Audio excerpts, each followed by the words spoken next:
as the night shrouds Jeongju City. Suddenly, the city's tranquility is shattered by an explosion of purple lightning, striking the central tower. A massive rift tears open above the city, from which an ancient, powerful warrior emerges. In response, the city's defenders, known as the 3rd Division, spring into action. This elite team, arrayed in battle gear, charges forward with determination etched on their faces. The depths of the rift, a powerful creature voices disdain, remarking on the humans' futile resistance. The creature identified as Huang Jin, a wolf king, expresses confidence in their inevitable victory, declaring that eradicating humanity is only a matter of time. As the 3rd Division makes a desperate stand, with determination in their eyes, they counterattack, despite the overwhelming might of the enemy. Amidst the ongoing battle, a key member of the 3rd Division questions if they are dealing with a C-class portal, hinting at the unexpected strength of their enemies. The battle escalates as the Wolf King, unfazed by human resistance, declares it's too late for any realizations. One brave warrior takes a stand, insisting on handling the Wolf King personally. This allows her comrades to focus on the remaining threats. Mr. Wenyuan, a pivotal ally, arrives just in time. Back at headquarters, an official notes the alarming frequency of C-class rifts appearing over Jeongju. This marks the 6th such event in a decade. In response, the decision is made to adapt the training and assessment of the city's defenders. The cultural exam scores for martial arts students will be halved, recognizing the need for more combat-ready individuals in the face of these recurrent threats. As the class in Jeongju's martial arts school is dismissed, the students engage in typical schoolyard banter. Inside, the conversations continue, revolving around academic pressures now intertwined with martial capabilities. A student laments the missed opportunity to sit next to Lin Yanren, a particularly admired classmate. Lin Yanren becomes the center of attention, not just for her beauty, but also as a symbol of the martial arts path. As peers inquire about her future plans, the Academy of Literature and the Martial Arts University is more than academic. It's about choosing a life path in a world where martial prowess can determine one's safety and status. Su Bai sits in the classroom, deep in thought, his book open but his mind elsewhere, faced with the decision of his future educational path. He recognizes that his average academic performance won't stand out at the Academy of Literature, and in a world increasingly defined by martial prowess, the relevance of traditional education seems diminished, caught between aspirations and realities. Su Bai discusses his family's financial limitations and the lack of any special talents, which make the option of attending the martial arts university seem unreachable. His frustration is palpable as he questions the fairness of a system that seems to favor those with inherent abilities or resources. As he engages in a wistful conversation with his peers, Su Bai muses about the concept of talent awakening in another world, hoping for a scenario where he could have special powers or a significant edge. In a surprising turn of events, Lin Yanren approaches Su Bai with an unexpected proposal. Sensing his despair and frustration with the limited options available due to his lack of special abilities or financial resources, Lin offers him an opportunity to join her at the Academy of Literature without needing to pass the traditional entrance exams.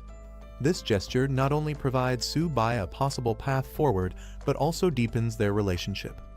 As Su Bai processes this unexpected lifeline, his world is further turned upside down by the sudden activation of a personal system, a common trope in fantasy and martial arts narratives where the protagonist gains access to a unique set of skills or abilities through a digital interface. This system classifies him as a beast tamer and provides detailed stats about his capabilities, including the potential to evolve his talents infinitely. Overwhelmed and unsure, Su Bai stands at the cusp of a new beginning, his previous concerns about his future momentarily overshadowed by the new and mysterious opportunities that the system might offer him. As Su Bai tries to comprehend the sudden appearance of a system interface, only he can see Lin Yanren concerned for his sudden distress. Despite his assurances that he's fine, the situation quickly escalates when a jealous classmate, infuriated by Su Bai's proximity to Lin, confronts them aggressively. As the classmate threatens to teach Su Bai a lesson, driven by of envy and misplaced loyalty towards Lin. The escalating conflict in the classroom is swiftly interrupted by the arrival of a formidable teacher, who commands immediate silence. She brings with her exciting news for the students, effective immediately. Individuals who have awakened their abilities can enroll directly at Jeongju Martial Arts University without the need to pass the cultural exam. Additionally, the cutoff score for the literature exam has been halved for those with the potential to become martial artists, significantly easing the academic burden on students aiming to pursue a path in martial arts. This announcement offers a new horizon for Su Bai and his classmates, potentially altering their educational and professional futures. With the announcement of the new education policy, excitement ripples through the classroom. Students chatter about the lowered exam requirements and the new opportunities for those with awakened abilities. As the teacher offers immediate registration for awakened students, Lin Yanren and Su Bai share a significant glance. Lin speculates about the possibilities this new path could open for Su Bai, hinting at a future where he might not only attend the martial arts university but also rise to prominence within it. Su Bai walking confidently through the city streets, a mere high school student to a potential martial arts contender, setting the stage for his journey in a world where academic and martial prowess are intertwined with one's destiny. On September 18, 1906, a massive spatial rift opened in the sky above Jeongju, changing the course of history. From this rift, a host of terrifying monsters emerged, wreaking havoc across the city. The creatures were relentless, their attacks causing widespread destruction and chaos. As the situation grew increasingly dire, the armies of various countries mobilized, launching a concerted effort to combat these monstrous invaders. The battles were fierce and prolonged, with significant losses on all sides, but eventually, the combined military forces managed to repel the monsters. This event marked a pivotal moment for Jeongju, highlighting the city's vulnerability to supernatural threats and the global community's capacity to respond to such unprecedented crises. Despite repeated military efforts to contain the threat, the persistent rift continued to spawn monsters, prompting a drastic measure. Recognizing the relentless nature of the threat, a daring decision was made to send a suicide squad into the rift to gather intelligence and explore its origins. Inside, they discovered an expansive and boundless land, suggesting a complex network of worlds beyond their own. Faced with the enormity of this discovery, the world's militaries united to construct a formidable military base directly within the rift. This strategic move aimed to fortify humanity's defenses, allowing forces to engage the monsters at the source and potentially control or even close the rift. This base represents humanity's resilience and commitment to safeguarding their world from the continuous onslaught of extraterrestrial dangers. A new era for humanity officially began with the appearance of additional rifts in the sky. Following the first rift in 1906, a second and third rift appeared in quick succession by 1907, and soon more followed.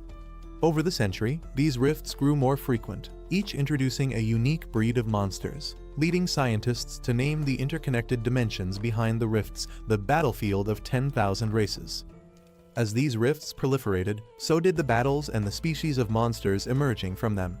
This ongoing war necessitated global cooperation, resulting in the construction of military bases within the rifts to combat the threats directly at their source. Interestingly, alongside the physical battles, a transformation occurred within humanity itself. The spiritual energy of Earth began to rise, awakening latent abilities in humans, giving rise to a new era of martial artists and superpowered individuals. As the intensity of the battles escalated, traditional weaponry began to fall short, replaced by the power of these newly awakened beings. This ongoing war between humans and the myriad of alien races from the rifts has continued to the present day, profoundly impacting every aspect of life on Earth, including educational reforms like those seen at Jeongju Martial Arts University, indicating the severity and widespread nature of this global crisis. Su Bai, having activated a system that grants him the ability to tame beasts, decides to harness this newfound power to safeguard his family in a world increasingly fraught with danger. Recognizing the urgency to enhance his abilities, he resolves to attend a martial arts university backed by the military, which would not only provide him with the training he needs, but also place him in a position to directly contribute to humanity's defense against the rifts. Fortunately, Su Bai's special ability to tame beasts qualifies him for admission without the need for traditional exams, a boon that aligns perfectly with the recent educational reforms. Armed with his savings of more than 2,000 coins, he approaches the university with determination, hopeful that his financial resources will be sufficient to cover any additional expenses. As he steps into the university, he remembers that his system is supposed to automatically detect and guide him towards suitable opportunities. Yet, upon entering, nothing happens, leaving him momentarily confused. He approaches the reception, seeking guidance on how to proceed, a tangible step towards realizing his dream of becoming a protector not just for his family, but for his city as well. Upon entering the university, Su-bai, declaring his newfound ability as a beast tamer, inquires about the types of beasts available for taming. He's directed to several options, each with varying prices and capabilities. The first beast he considers is a common black cat with a netherworld sliver bloodline, priced at 36,000 yen, which he finds prohibitively expensive given his savings. His attention then shifts to a 4-eared dog, which boasts a 6-eared demon wolf bloodline and comes at a slightly lower cost of 33,000 yen. Still exploring his options, he's shown more beasts, including one priced at 56,000 yen and another at 90,000 yen, escalating his dilemma as he balances the potential of each beast against the financial constraints he faces. Confronted with these high prices, Su-bai realizes that his savings might not stretch as far as he had hoped, putting him in a position to make strategic decisions about which beast might offer the best balance of cost and potential for his journey as a martial artist. Frustrated by the high prices at the university and feeling like the options available are ripping him off, Su-bai returns home. There, he expresses his discontent with how expensive each beast is just for their bloodline. Upon his return, Su-bai's mysterious system, which had been unresponsive until now, suddenly activates and proposes an unexpected taming opportunity, a small turtle. At first, Su-bai is taken aback and even amused that the system suggests taming a turtle, especially since it turns out to be the very turtle his father has been raising. This revelation brings a moment of comic relief and a touch of irony to his journey. Despite the initial surprise and seeming triviality of the beast, this twist might hint at hidden potentials or qualities in the turtle that are not immediately apparent. This situation sets the stage for Su-bai to explore and perhaps uncover unique abilities that could significantly aid him in his quest to protect his family and thrive in a chaotic world. After his initial shock and amusement at the prospect of taming a seemingly unremarkable turtle, Su-bai reassesses the situation. His system highlights the turtle's potential, revealing it as an ordinary beginner-level creature with a latent bloodline that can evolve infinitely and eventually attain formidable capabilities. Intrigued by this revelation, Su-bai decides to embrace the challenge, tapping into his newfound ability to see beyond the surface and explore the unique advantages his first tamed beast might offer. Choosing to accept the turtle as his ally, Su-bai's attitude shifts from skepticism to curiosity and determination. He commits to enhancing the turtle's abilities, utilizing the system's guidance to unlock and maximize its potential. This decision not only marks the start of his journey as a beast tamer, but also symbolizes his growth in adapting to the challenges of his new abilities and the realities of a world where the supernatural becomes an everyday element of survival and combat. Su-bai's initial skepticism about his first tamed beast, a turtle, quickly transforms into delight as he discovers its potential.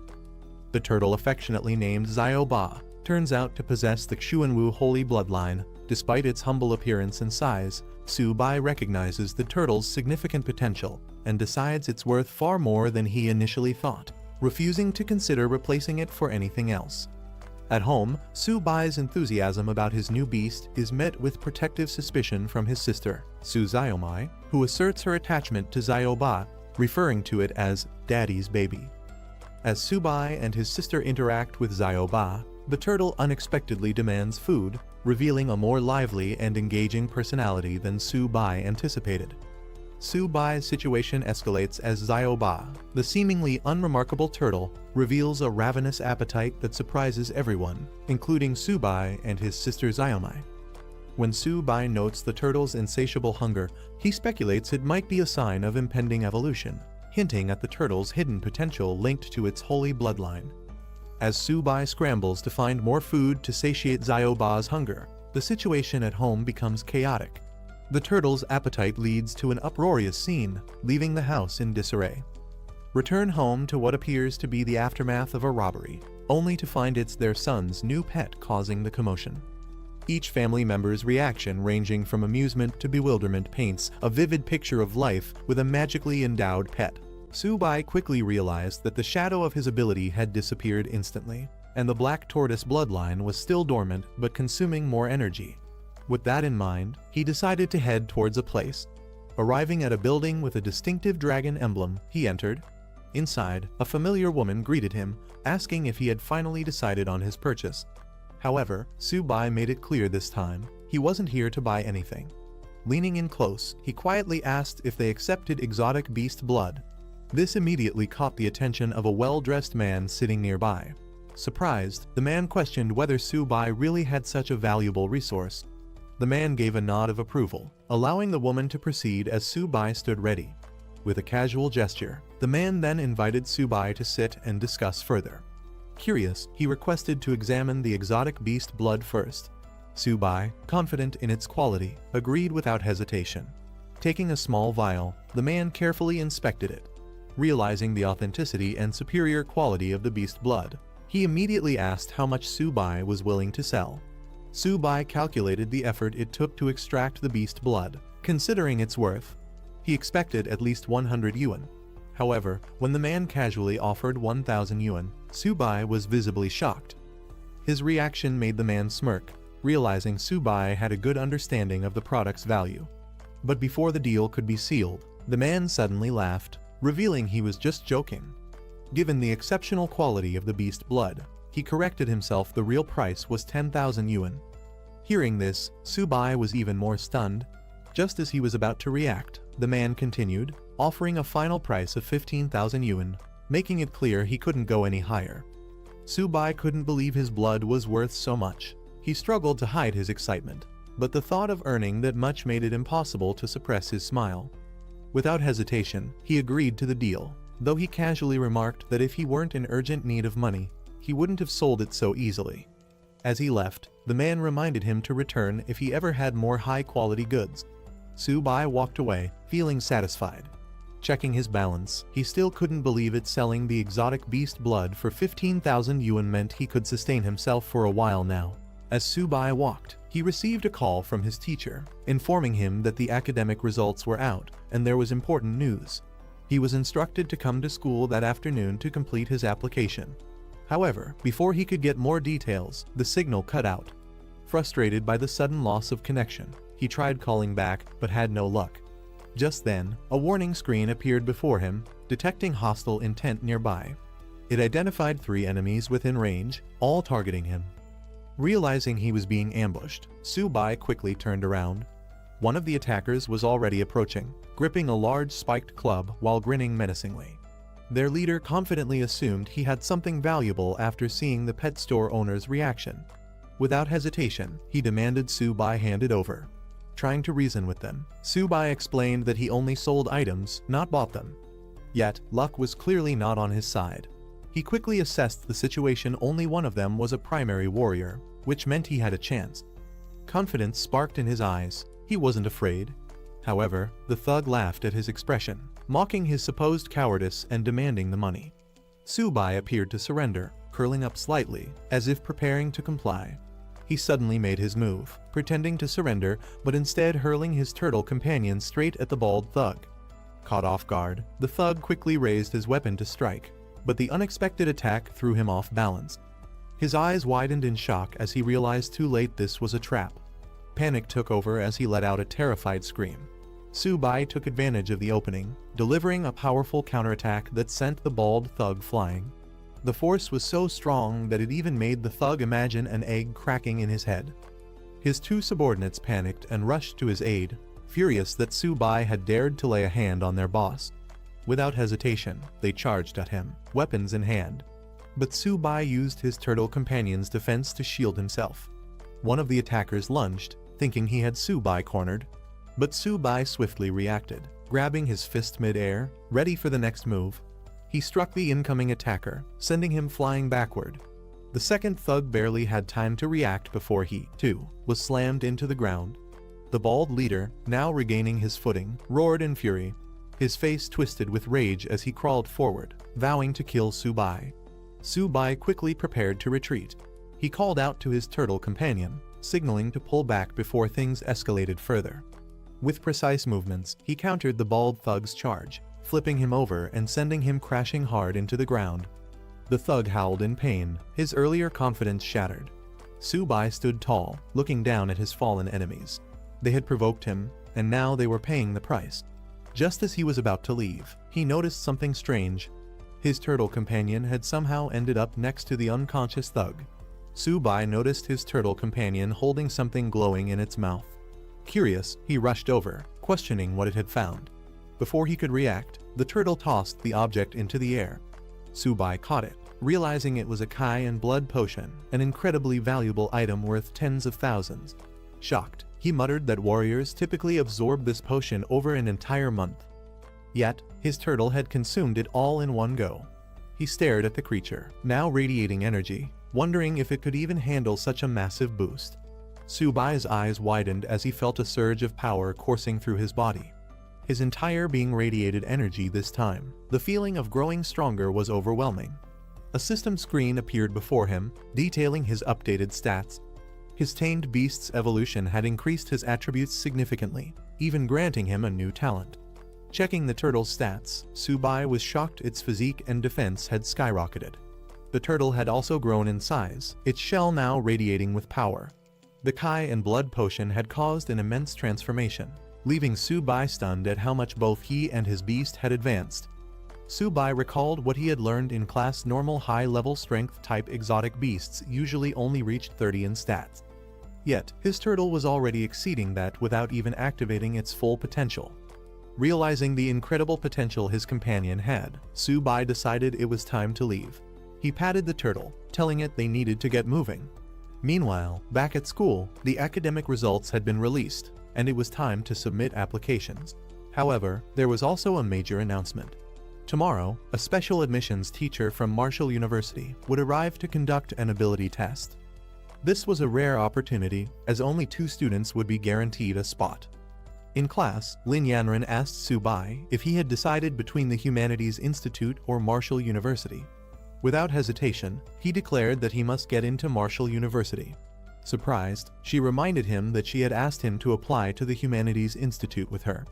Marshall University sends students to the battlefield. It's dangerous, and she was clearly worried. She hesitated, bringing up his grades, implying that he might not be suited for such a path. But Subai remained firm. Someone had to go to the front lines, and he saw it as a good thing. With a confident smile, he revealed his real reason: he wanted to protect someone important. Lin Yanren's heart skipped a beat as she wondered, could he be talking about her?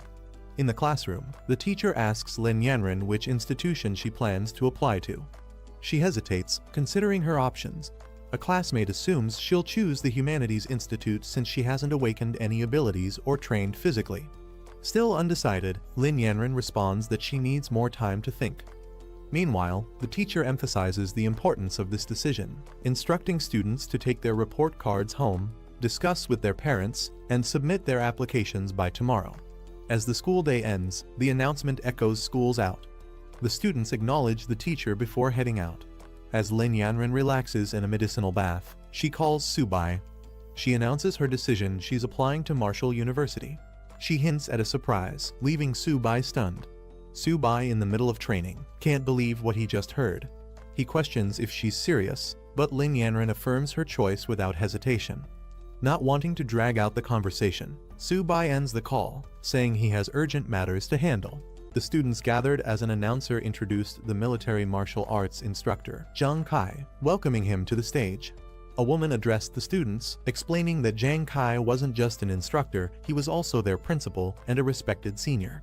Taking the microphone, Zhang Kai immediately reminded them of the academy's brutal reality, revealing past survival rates.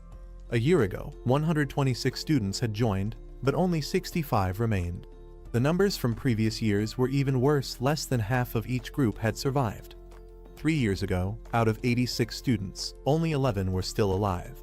He made it clear that he wasn't trying to scare them, but to ensure they understood the truth. Being part of this academy wasn't something to celebrate, it was a constant fight to stay alive. Subai listening as the speech continued. The challenges ahead were clear: duty, responsibility, and the danger of protecting their nation. The instructor then addressed the crowd, reinforcing the academy's purpose. Wuda was a place where the strong were forged. He asked if they aspired to be part of the elite. and the students responded with a unified roar of determination. Satisfied with their enthusiasm, the instructor expressed his anticipation for their performance in the entrance exam. Jiang Kai called out to Subai. He turned, acknowledging the call, while Lin Yanren observed from the side. Approaching him, Jiang Kai confirmed his identity and informed him that a spot had been reserved for him at Wuda. He was instructed to head there immediately and prepare for the entrance examination. Subai was shocked to hear that a reserved spot had been arranged for him.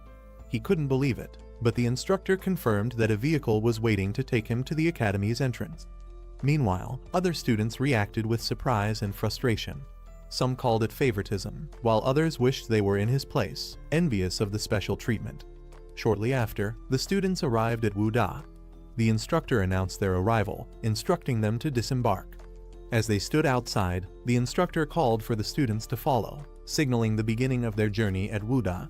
As Subai and the students explored Wuda, they came across a towering stone pillar engraved with the school's motto. The inscription spoke of unwavering honor and dedication to the nation. Subai was impressed by its grandeur, while another student explained its significance. The instructor then led the group forward, guiding them to collect their uniforms before heading to the dormitories. Once there, she directed the male students to their designated area, informing them that they would soon receive further instructions regarding the examination. Subai acknowledged her guidance before heading inside. Reaching his assigned room, Subai reflected on the importance of resources in martial arts training. Inside the dormitory, a red-haired student showed off a rare bottle of medicine, explaining that it was made from extremely rare monster blood his father had acquired. He emphasized how valuable it was, something most people would never see in their lifetime. The others were fascinated, some admitting they had never encountered anything like it before, while one mentioned having bought similar products, but never something this rare. At that moment, Subai entered the room, introducing himself as their new doormate in room 303. A student Han Jiagang acknowledged him, noting that now everyone was present. He then introduced the other two students Tao Jiajun, who casually greeted Subai, and Fan Keon, who gave a friendly nod. Han Jiagang's doormates welcomed Subai, telling him there was no need for formalities since they were all roommates. They showed him the rare monster blood that Han Jiagang's father had obtained, explaining that it was difficult to acquire and required extensive effort to find. Subai, while unpacking, was surprised to hear it came from Yu Mountain and wondered if he was the one who had originally sold it. He casually asked about its price, assuming it must have been expensive.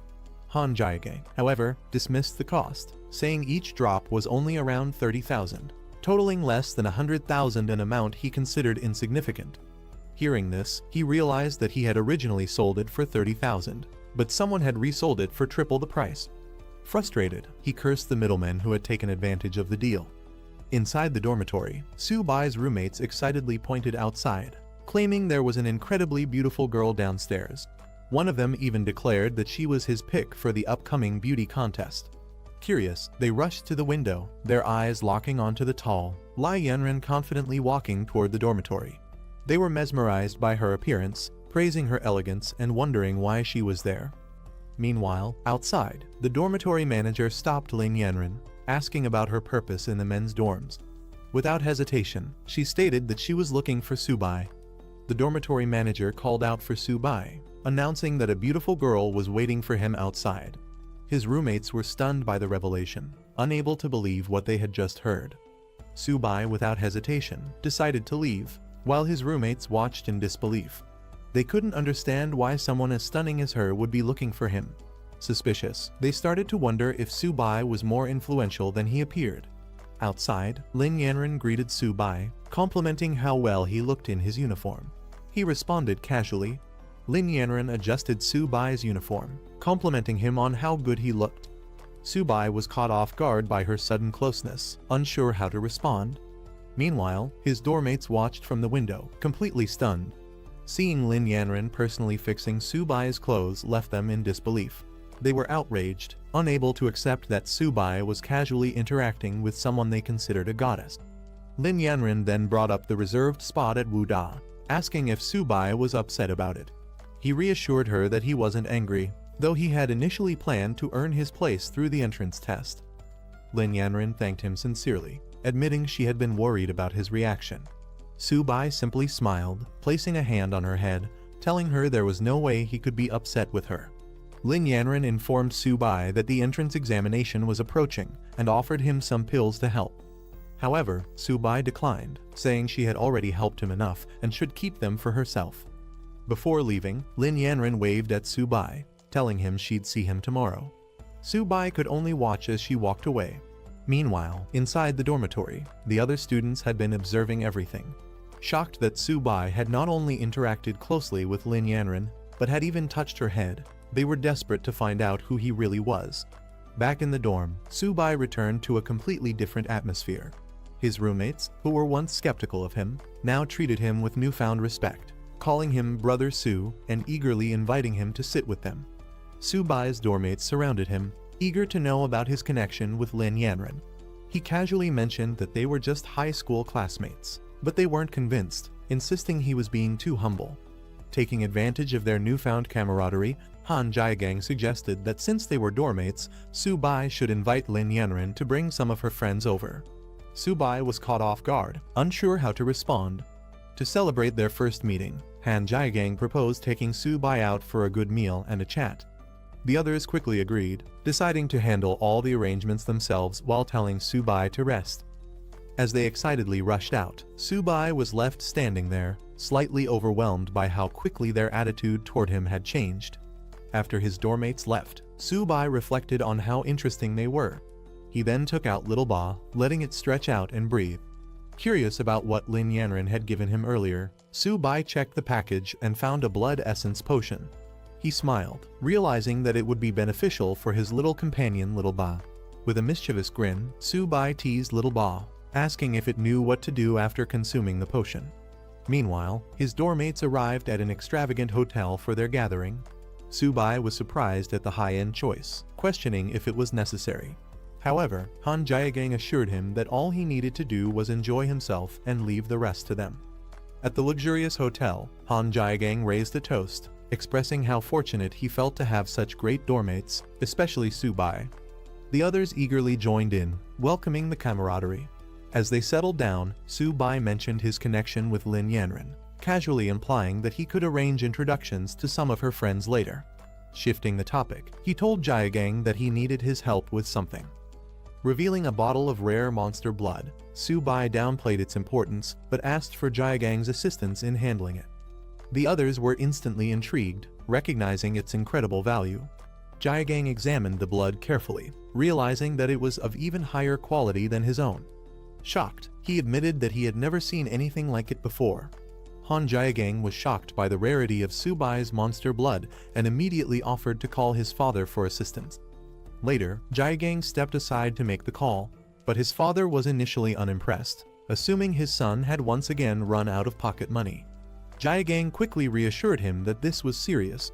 Explaining the situation, he told his father that his classmate had 7 drops of rare monster blood far superior to what they had obtained before. Unable to determine its value, he sought his father's advice. Hearing this, Jiagang's father was stunned, questioning if it was truly better than before. Jiagang swore by it, urging him to come see for himself. Without hesitation, his father instructed him to send the location, promising to dispatch Master Cow immediately. An hour later, Master Cow arrived to examine the monster blood. The moment he saw it, he was in awe, calling it the purest and most potent he had ever encountered.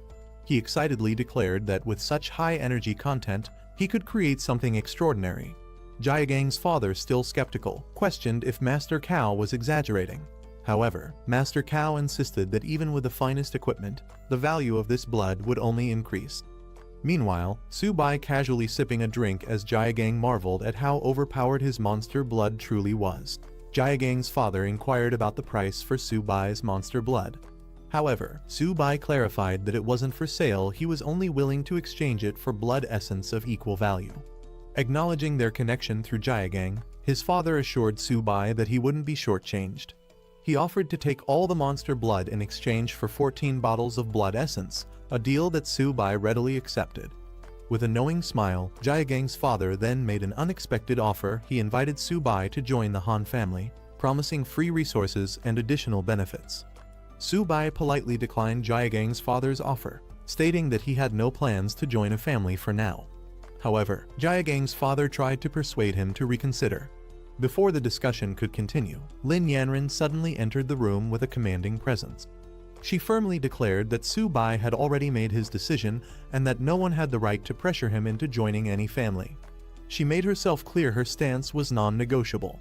Su-bai was surprised to see Lin Yanren and asked why she was there. The others in the room were equally shocked, recognizing her instantly and wondering why she had suddenly appeared. Lin Yanren casually stated that she had come to take care of her own matters and hadn't expected to run into Su-bai. Meanwhile, Jaegang's father and Master Cao observed the situation closely. Jaegang's father was clearly unsettled, realizing there was something significant about her presence. As Master Cao tried to explain who she was, his expression changed to shock as he fully grasped her identity. Jaegang's father explaining that it's all a misunderstanding. He insists that Su-bai and his son are not just classmates but also close brothers. Lin Yanren asking if he's heading back to school. She suggests they go together. Su-bai nods saying he's done with his matters here and is ready to leave. Before leaving, Su-bai bids farewell to Jaegang's father and Master Cao, telling Jaegang that they'll meet back at the dorm. Jaegang's father responds, wishing him well. As Su-bai walks away with Lin Yanren, Jaegang suddenly panics and rushes forward, calling out to her, saying he's heading back too.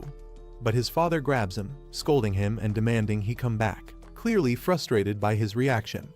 Jaegang's father sternly advises him to get along with Su-bai, emphasizing that the future of the Han family might depend on their relationship. Jaegang is confused by this statement, but is even more shocked when his father warns him to keep a respectable distance from Lin Yanren. Later, Jaegang questions his father, wondering why he never noticed how exceptional both Su-bai and Lin Yanren are. 2 days pass, and at the Marshall University campus training ground, the students gather for their freshman special training. The instructor announces that this session's training will take place at a significant location. The students are stunned to learn that they will be training at the battlefield of myriad races, a place filled with danger. Some voice their concerns, questioning the safety of such a decision. The instructor reassures them that while failing the training isn't a big deal, survival is what truly matters.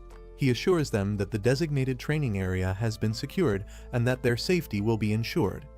The instructor announces that each class will consist of 50 students, led by a bronze-level teacher who will be responsible for their training. He encourages the freshmen, wishing them success in their training. As the students are assigned to their groups, Lin Yanren excitedly informs Su-bai that they are in the same class. Nearby, Jaegang and other students react with excitement, thrilled to be in the same class as the goddess. Su-bai, however, wonders if this arrangement was intentional. A voice calls out for Class 8 to gather. A striking woman steps forward, introducing herself as Liao Yuxin, the special training instructor for the group. Liao Yuxin confidently informs the students that she will be in charge of all training tasks. As she speaks, several students are captivated by her striking appearance. Then, she announces their first task, writing a will. The students are stunned, their excitement immediately turning into panic. Some hesitate, questioning if she was serious, while others start to grasp the reality of the training. She gives them a day to complete this task, instructing them to gather at the teleportation plaza at 8 am for their departure to the battlefield of myriad races. Some students wonder if their lives are truly at risk, while others start worrying about the future. A few are left reflecting on their unfinished goals, realizing they might not return. Lin Yanren asks Su-bai about his plans before departure. He replies that he doesn't have much to prepare and plans to head back to the dorm. As they part ways, she tells him they'll meet tomorrow. Meanwhile, other students feel the pressure of the upcoming battlefield training and focus on their preparations. Later, at the dorms, a group of students invites Su-bai to join them for a fun night before their departure. However, Su-bai declines, saying he has things to take care of. Jaegang, understanding his decision, offers to bring anything back for him if needed. Su-bai acknowledges and lets them go.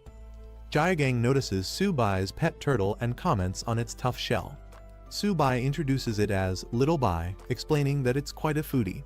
As the others leave for their night out, they bid farewell to Su-bai, who stays behind. He tells them to enjoy themselves. Alone in the dorm, Su-bai prepares food for Little Bai, teasing it for always eating. He lets it feast, reminding it to prove its worth on the battlefield. Meanwhile, he prepares his own supplies, making sure everything is ready for tomorrow. Little Bai eagerly devours its meal, and Su Bai reassures it that no one will take its food away. As Su Bai feeds Little Bai, a notification appears, announcing that the tamed beast has evolved into an ordinary high-tier beast. Along with Su Bai's level increasing, Little Bai gains a new talent, Heavy Strike. A detailed status screen reveals Little Bai's improved attributes, including Constitution, Defense, and Agility. Its talents now include Shell Defense, which boosts defense when fully retracted, Turtle Skin Defense, which enhances durability at the cost of stamina, and Heavy Strike, which increases attack power depending on stamina consumption. Another screen displays Su Bai's updated stats, confirming that he, as a beast tamer, benefits from his beast's evolution. His base attributes have grown, and Little Bai's abilities will partially enhance him as well. Excited about the improvements, Su Bai acknowledges that the Blood Kai powder played a crucial role in the upgrade. He praises Little Bai, encouraging it to give its best performance in the upcoming battle. Little Bai responds confidently, ready for the challenge ahead. The preparations for battle are complete, and a report is sent to the chief instructor confirming that all students are ready. Instructors stand by as orders are given to activate the teleportation array. With a command, the massive portal begins to hum with energy. Students marvel at the enormous teleportation array, acknowledging that only Marshall University could provide such a grand sight. Before departure, Lin Yanran expresses concern for Su Bai, urging him to stay cautious on the battlefield. Su Bai reassures her with confidence, promising that they will complete their mission successfully. She nods, wishing him luck as they prepare to embark on their journey. As the teleportation process begins, Su Bai and the students step forward, preparing for the transfer. A bright glow surrounds them as the command is given. The students arrive at their destination, disoriented but amazed. Jiagang stumbles slightly, exclaiming in surprise, while others look around in awe. A student wonders if this is the military base within the battlefield of myriad races. They take in the vast structure, realizing they have truly arrived. Some are excited, marveling at the incredible technology, while others remain cautious about their new surroundings.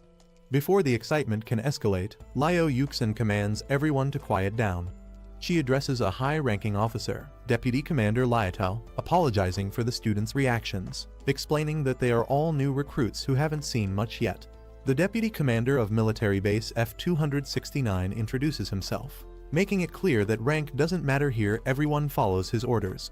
He demands acknowledgement, and the students, led by Liu Yuxin, respond in unison, affirming their understanding. As the commander addresses them, Jiagang questions why they should be impressed by a mere deputy commander. However, Su Bai observes the scar on his face, recognizing that he must be a seasoned officer. The commander then assigns their first task, cleaning the battlefield. However, it's not just about clearing debris. They must also eliminate any remaining shadow cats lurking in the area. He deems it a perfect test for new recruits stepping onto the battlefield for the first time. The deputy commander explains the reward system. Eliminating shadow cats earns merit points, which can be exchanged for valuable resources like blood kai powder and body refinement elixirs, helping students enhance their strength. Hearing this, the students become excited. Jiagang and others realize why so many risk their lives to enter the battlefield of myriad races. The opportunity to exchange merit points for potions makes the mission even more rewarding. Noticing their enthusiasm, the commander smirks, acknowledging their eagerness for action. Without wasting time, he gives the order to move out. The students respond energetically, ready to start. Su Bai, confident in his skills, looks forward to accumulating merit points. He also considers how much Little Bai will benefit from this hunt, anticipating a feast for his pet. The group arrives at a section of the base where wounded soldiers are being treated. Many are covered in injuries, fresh from battle, groaning in pain as they receive medical attention. Seeing this, the students are shocked. They question whether these injuries were caused by shadow cats, the lowest ranked monsters. Doubt and fear spread among them. If even such weak creatures are this dangerous, how will they survive? One student panics, worrying about making it back alive. However, Liu Yuxin quickly shuts down the fear-driven murmurs, reminding them that the battlefield of myriad races is not a place for hesitation. Anyone who joined Marshall University should already be prepared for danger. Lin Yanran, feeling uneasy, tells Su Bai to stay close to her in battle, not wanting anything to happen to him. Su Bai acknowledges her concern, but he knows they must remain vigilant at all times if they want to make it through alive. A soldier reports to the deputy commander that they have been guarding the northern gate and have successfully eliminated 35 beasts that attacked the camp. Awaiting further orders, the commander decides it's time for the recruits to experience the true nature of the battlefield. With a firm command, he orders the camp gate to be opened. Liao Yuxin reminds them that this is a rare opportunity. As Deputy Commander Liatao himself is leading the team, they must prove themselves in battle. Liatao warns the recruits, having left their wills behind, they must now be prepared to walk alongside death every second from here on out. The commander addressed the gathered rookies, ensuring they were ready for the mission. With their confident response, he wasted no time giving the order to move out. Meanwhile, the strike force was instructed to follow and provide protection. As they proceeded, Liao Yuxin questioned why Captain Fu was personally leading the team, noting that clearing a battlefield wasn't particularly dangerous. The commander casually dismissed her concerns, saying it would be a waste to send inexperienced rookies straight to the front lines. When Yuxin pressed further, he cut her off, telling her not to ask unnecessary questions. Later, as they marched, Yuxin expressed gratitude for his presence, but the commander brushed it off, stating that the students were warriors on the battlefield and it was his duty to protect them. At Didu, the highest military command post in Long, an urgent report was brought forth.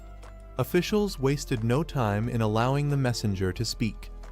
The report detailed a dire situation. Monsters had broken through defenses on the battlefield of all races. A powerful group from the Young Cats tribe was already engaged in combat, but the crisis was far from contained. The invading horde had spread out, launching attacks on 12 additional military camps in the southwest. A high-ranking officer swiftly took charge, ordering an immediate assessment of the monsters' movements and warning other camps to prepare for battle. He emphasized the importance of protecting the new students from Wuda, as they represented the future of Long. The command was clear: these recruits must be safeguarded at all costs. Meanwhile, in Area F-269, the battlefield was chaotic. Soldiers were reminded that time was critical. Every moment spent there increased the risk of death. Fires raged, fallen enemies littered the ground, and the battle showed no signs of slowing. The rookies had entered a true war zone, where survival depended on speed and skill. Su Bai and his team continued harvesting resources from the battlefield. One of them pointed out that the hides, blood, flesh, and claws of the Yaoming cats could be used to craft weapons and medicines. Another remarked that with such valuable materials, it was no surprise that many people were willing to venture into such a dangerous place. Excitedly, someone announced they had found another monster core, celebrating their luck.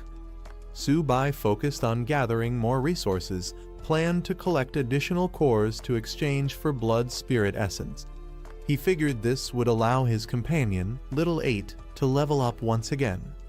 However, his interface suddenly flashed with an urgent alert. 164 Yaoming cats were rapidly approaching from 3 kilometers away in the southwest forest. The warning classified the situation as an extreme danger, rating the threat level at 5 stars and the danger to life at 4 stars. Su Bai was taken aback. The last time his system had issued a warning, it was for a minor threat, a low-level martial artist. But now, it was flagging a 5-star, life-threatening crisis. Alarmed, Liao Yuxin noticed his change in expression and immediately asked what was wrong. Su Bai urgently called out to Liao Yuxin, warning her about a large horde of monsters moving toward them from the southwest. Perched on a tree, she seemed skeptical but listened as he insisted on the danger. Observing the area, Liao Yuxin found nothing unusual, only silence stretching across the battlefield. Frustrated, she reminded Su Bai that this was a battlefield, not a place to stir panic. Recklessly alarming others could have severe consequences. However, Su Bai insisted he wasn't joking. The threat was real, and the monsters were approaching fast. Captain Fu, overhearing their exchange, stepped in. He confidently dismissed Su Bai's claims, asserting that no monsters were within 2 kilometers. Su Bai, however, stood firm, warning that over 100 Yaoming cats were just 3 kilometers away and closing in quickly. Captain Fu scoffed at Su Bai's claim, questioning whether his senses were superior to his own. Liao Yuxin, trying to de-escalate the situation, suggested that Su Bai was simply overreacting due to his inexperience in battle and that it wasn't worth wasting time on. However, Lin Yanren stepped forward, insisting that no conclusions should be made without proper verification. She declared her trust in Su Bai, leaving Captain Fu momentarily speechless. Determined, Su Bai addressed everyone, urging them to believe him. He explained that as a monster tamer, he possessed an exceptional sense for detecting danger. This revelation surprised the group, with some questioning why the school hadn't documented such an important ability. Su Bai clarified that since he was guaranteed a spot at Wu Da, his special abilities weren't officially recorded. Doubts spread among the others if he truly had the ability to tame monsters. Why had no one seen any proof of it? A sudden cry rang out as the Yaoming cats finally appeared, proving Su Bai's warning to be true. The group quickly realized the sheer number of enemies approaching, forcing them to act fast. Orders were given to form a defensive formation immediately. As the threat grew, the call for reinforcements was sent out. However, bad news followed. Nearby camps were also under attack, meaning no backup would be coming. They were on their own. Liao Yuxin expressed her concern, questioning if there were truly over 100 monsters. Without reinforcements, the students stood little chance against such an overwhelming force. Captain Fu, now convinced of the danger, acknowledged that Su Bai had been right all along. He could now sense the horde rapidly approaching. Wasting no time, Captain Fu ordered 4 soldiers to protect Su Bai and another student, ensuring their safety. Su Bai, unwilling to stand idly by, protested. He insisted he could fight and didn't need special protection.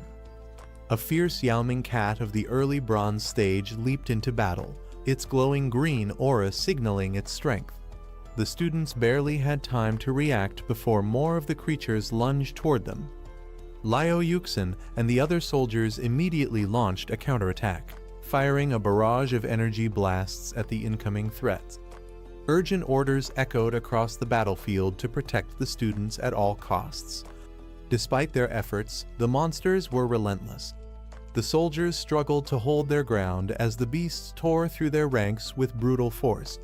One fighter, sent flying by a devastating attack, exclaimed in disbelief that these so-called cats were more like tigers in their sheer power. Captain Fu remained composed, rallying his forces. He commanded everyone to maintain their defensive formation, assuring them that if they could withstand the initial wave, victory was still possible. As the Yaoming cats pounced, an instructor called out to the students, reminding them of their vow. The beasts lunged from all sides, their glowing claws aiming for a decisive strike. In response, the students stood their ground, their spirits unwavering. With shields raised and weapons drawn, they declared their resolve by the honor burning in their chests. They swore their country would never fall. Suddenly, a powerful blue energy blast tore through the sky, striking down multiple enemies in an instant. Reinforcements had arrived, launching a devastating counterattack from above. As the battle intensified, Zhang Mani leaped into action, commanding the others to hold the Yaoming cats at bay while she rained arrows upon them from above. Meanwhile, Luo Yongqiang charged forward, dismissing the threat as nothing more than mere cats, vowing to handle them himself. Liao Yuxin was impressed. With Mani's exceptional archery and Yongqiang's brute strength, this batch of students was proving to be extraordinary. Su Bai observed them in admiration, acknowledging their power and skill. He couldn't help but note that while they had impressive abilities, his only weapon was his trusted companion, Little 8. Around him, other students were in awe of Mani's combat prowess, some even referring to her as a goddess. They marveled at how both she and Yongqiang were on an entirely different level, far beyond their own abilities. A strange and piercing sound echoed across the battlefield, sending a wave of confusion and unease through the fighters. Alarmed, one of the soldiers shouted for everyone to cover their ears, but the unsettling noise had already disrupted their focus. The students' expressions turned grim as they realized what they were facing: the king of the Yao Ming cats, a fearsome beast that had reached the middle silver stage. With its towering presence and immense aura, the Cat King radiated overwhelming power. Its stats confirmed the worst: its agility was off the charts, making it an even deadlier threat. Captain Fu, now visibly shaken, demanded an immediate call for reinforcements. A silver stage monster of this caliber had no business being here, and their chances of survival were now slimmer than ever. Determined to strike first, a warrior lunged at the Yao Ming Cat King, dismissing its threat and launching an attack. Another student attempted to assist, aiming to disrupt the beast's vision and create an opening. However, Liao Yuxin's expression turned to panic as she realized the recklessness of their actions. She shouted at them to retreat, warning that a silver stage monster was not something they could handle so carelessly. Before they could react, the Cat King countered with a devastating energy attack, sending its challengers flying through the air. The overwhelming force of the beast was undeniable, and the reality of its power became clear as one of the students crashed hard into the ground, unable to withstand the impact. Liao Yuxin shouted in frustration, urging the students to fall back immediately. But it was too late. The Cat King had already launched its counterattack. Seeing no other option, the soldiers provided cover fire, desperately trying to suppress the beast's advance. A terrified student found himself directly in the Cat King's path, its massive frame looming over him. With energy surging around it, the beast prepared to strike. The student screamed for help, realizing he was powerless against such overwhelming strength. Just as the fatal blow was about to land, a sudden blast struck the Cat King, knocking it back. Little Bai arrived with force, deflecting the attack and creating a moment of hope amid the chaos. Liao Yuxin and the others stared in disbelief at the unexpected newcomer. A turtle? She could hardly believe it. Another student quickly recognized it as Su Bai's beast companion, Little Bai. Su Bai stepped forward with confidence, finally revealing himself as a beast tamer. He declared that while the others should handle the smaller enemies, he and Little Bai would take on the Cat King directly. The astonishment only grew when Little Bai unleashed a powerful attack, sending the mighty Cat King flying. The students were completely dumbfounded. How could a turtle be this strong? Liao Yuxin, still trying to make sense of it, turned to Su Bai in shock. Was this truly the beast he had tamed? Nothing about it seemed ordinary. The tide of battle had shifted, but with this unexpected twist, everyone was left questioning just how powerful Su Bai and his companion really were. Su Bai commanded Little Bai to unleash its strength against the Cat King. The seemingly slow turtle suddenly moved with incredible speed, shocking everyone. The students could hardly believe their eyes. Was this really a turtle? As the battle raged, even Liao Yuxin admitted her surprise at Su Bai's abilities. No one had expected him to be this skilled, and his beast companion was unlike anything they had ever seen. With Su Bai now facing off against the Cat King, Liao Yuxin took charge of the battlefield. She rallied her classmates, calling for them to regroup and eliminate the remaining ghost cats before they could overwhelm them.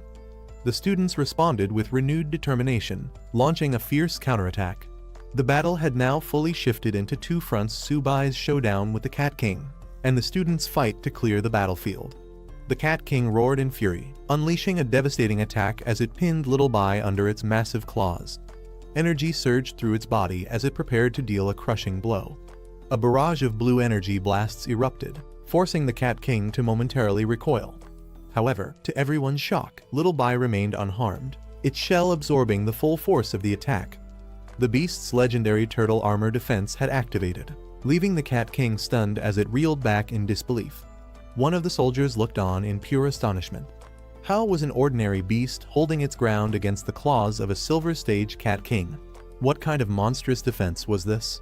Seizing the opportunity while the Cat King was distracted, a soldier called for cover fire as he prepared to land a decisive strike. His comrades responded immediately, keeping the battlefield secure as he moved in. With precision, he targeted the beast's weak spot, its waist and abdomen. Flames erupted around his blade as he leaped into the air, ready to deliver a crushing blow. The attack came down with immense force, aimed directly at the Cat King's vulnerable point. The beast roared in pain, its body writhing under the impact. But just as victory seemed within reach, the Cat King twisted its body at the last moment, narrowly avoiding a fatal strike. In an instant, it countered, sending the attacker flying backward. The plan had failed just barely. The battle raged on as a soldier, filled with determination, charged forward with his flaming weapon. He roared at the beast, declaring that this fight would end with either its defeat or his own. Meanwhile, another group of recruits faced their own challenge. One of them confidently instructed Little Ba to unleash a special move. As the small turtle-like creature began to spin, some of the team looked on in confusion, questioning what was so special about it. Doubt filled the air as they observed the turtle rotating in place. They weren't sure how this was supposed to be an effective attack. However, one of them quickly recalled knowledge from a book, noting that the Cat King's weakness lay in its waist and abdomen. One of the recruits charged in, launching a powerful attack with a swift aerial strike, his determination unwavering. The force of his strike sent shockwaves through the battlefield, carving through the ground as energy erupted from the impact. The spinning turtle move, which had initially seemed questionable, now came into play. The energy it generated surged toward the enemy, targeting the exact weak spot mentioned in the book, the waist and abdomen. The beast, caught off guard, roared in pain as the attack connected, proving its effectiveness. Seeing the direct hit, another fighter stepped forward, ready to capitalize on the moment. A smirk crossed his face as he acknowledged that the weak spot had been struck. Now, the real challenge was whether the enemy could endure what was coming next. The battlefield raged on, but with each moment, the recruits grew stronger and more confident in their strategies. The fight was far from over, but they had proven that teamwork and knowledge were just as crucial as raw strength. The Cat King let out a final agonized roar as the attack struck its weak point. Blood dripped from its wounds as it struggled to stay on its feet, but its strength quickly faded. The once mighty beast collapsed onto the battlefield, defeated. The recruits stood in stunned silence for a moment, watching the fallen enemy. They had fought hard, but had they really won? Then, confirmation came. Someone triumphantly announced that the Cat King had been defeated. Relief and excitement spread through the group as the realization set in. One of the recruits, still processing the moment, hesitated before asking if they had truly won. The battle had been intense, and victory felt almost surreal. Then, before he could react, a teammate rushed forward, embracing him in excitement. She praised him for his incredible feat, exclaiming that he had managed to defeat a gold Cat King. Still catching his breath, he stood there, dazed, wondering if it was really over. With the battle over, admiration for Subai spread among the recruits. They praised his strength, impressed by his victory over the gold Cat King. Some, however, were more interested in his turtle companion, wondering where they could get one for themselves. Meanwhile, Little Ba, the turtle, wandered off and found something intriguing, an energy-filled crystal. As it happily grabbed its newfound prize, Subai called out in exasperation, demanding it return before causing trouble. Just then, an ominous presence filled the air. One of the recruits noticed something strange in the sky. Looking up, they saw dark shapes approaching fast. Realization hit. The Cat King's dying roar had not just been a cry of pain, but a call for its kin. Danger was far from over, and an even stronger threat might be on the way. At the base combat center, alarms rang as a report came in. Energy fluctuations from the front lines had revealed the emergence of multiple unidentified dangerous beasts at base F-269. A high-ranking officer was shocked to learn that Lin the Tiger's daughter was among the trainee students in the area. At the command center, Wen Yuan urgently requested full support for the battlefield. The officer in charge agreed to dispatch a scout battalion, but when Yuan refused to wait, he was heading there himself. Knowing the dire situation, he demanded reinforcements to arrive within 20 minutes. Though the officer hesitated at the short time frame, he had no choice but to issue the order immediately. Meanwhile, another officer analyzed the unfolding crisis. He realized that if Lin the Tiger were to lose control, Jiangju wouldn't be able to contain the disaster. The situation was spiraling out of control fast. Back on the battlefield, an even greater threat emerged. A towering, shadowy beast loomed above, its glowing eyes filled with malice. To the shock of the recruits, it spoke in the human language, insulting them as a lower species. The realization hit hard. Beasts capable of understanding and speaking like humans were supposed to be at the peak of the food chain, far beyond anything they should be encountering. Panic set in as they rushed to form a defensive formation, placing their wounded in the center. As the recruits caught their breath, a dark and menacing presence emerged. A massive shadowy beast loomed over the fallen Cat King, its sinister red eyes filled with rage. It growled in contempt, furious that mere humans had dared to slaughter its kin. Before anyone could react, the creature lunged at the Cat King's lifeless body, devouring it in an instant. The recruits stood frozen in horror. Something this powerful shouldn't even exist here. It was an impossibility, a nightmare come to life. A warning notification suddenly flashed in front of one of the recruits. The system detected an extreme threat. A gold-level beast had appeared. The message was clear. Immediate evacuation was the only chance of survival. Then, the true horror revealed itself. Standing before them was a mutated Shadow Cat King, a monstrous entity unlike anything they had faced before. The combat analysis was grim. It was bloodthirsty, with the ability to enter a frenzy state, doubling its attack power at the cost of its defense. Panic spread among the recruits as they faced the reality of their situation. A gold-level beast was something even their instructors had never encountered before.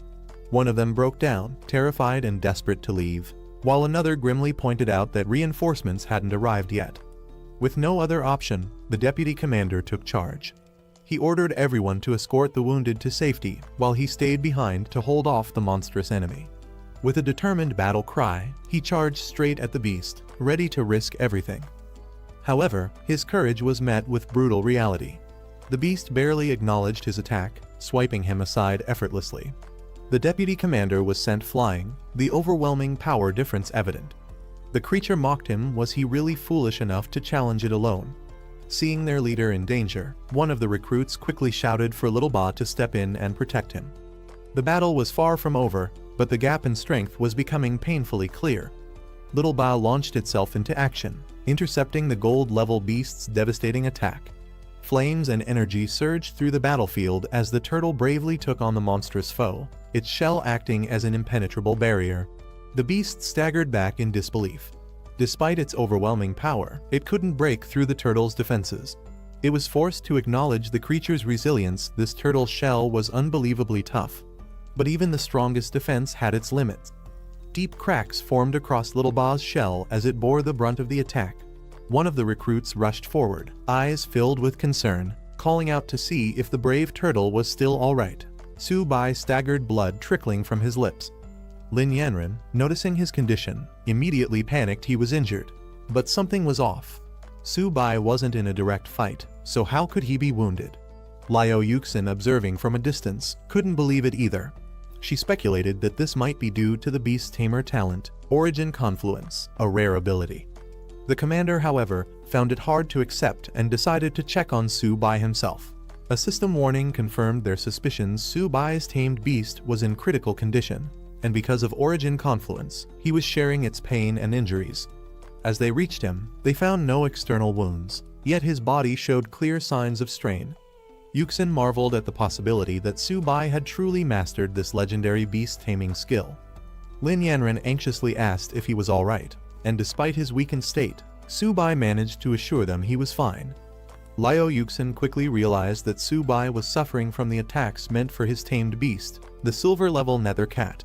Knowing he couldn't withstand the damage alone, she immediately called for support.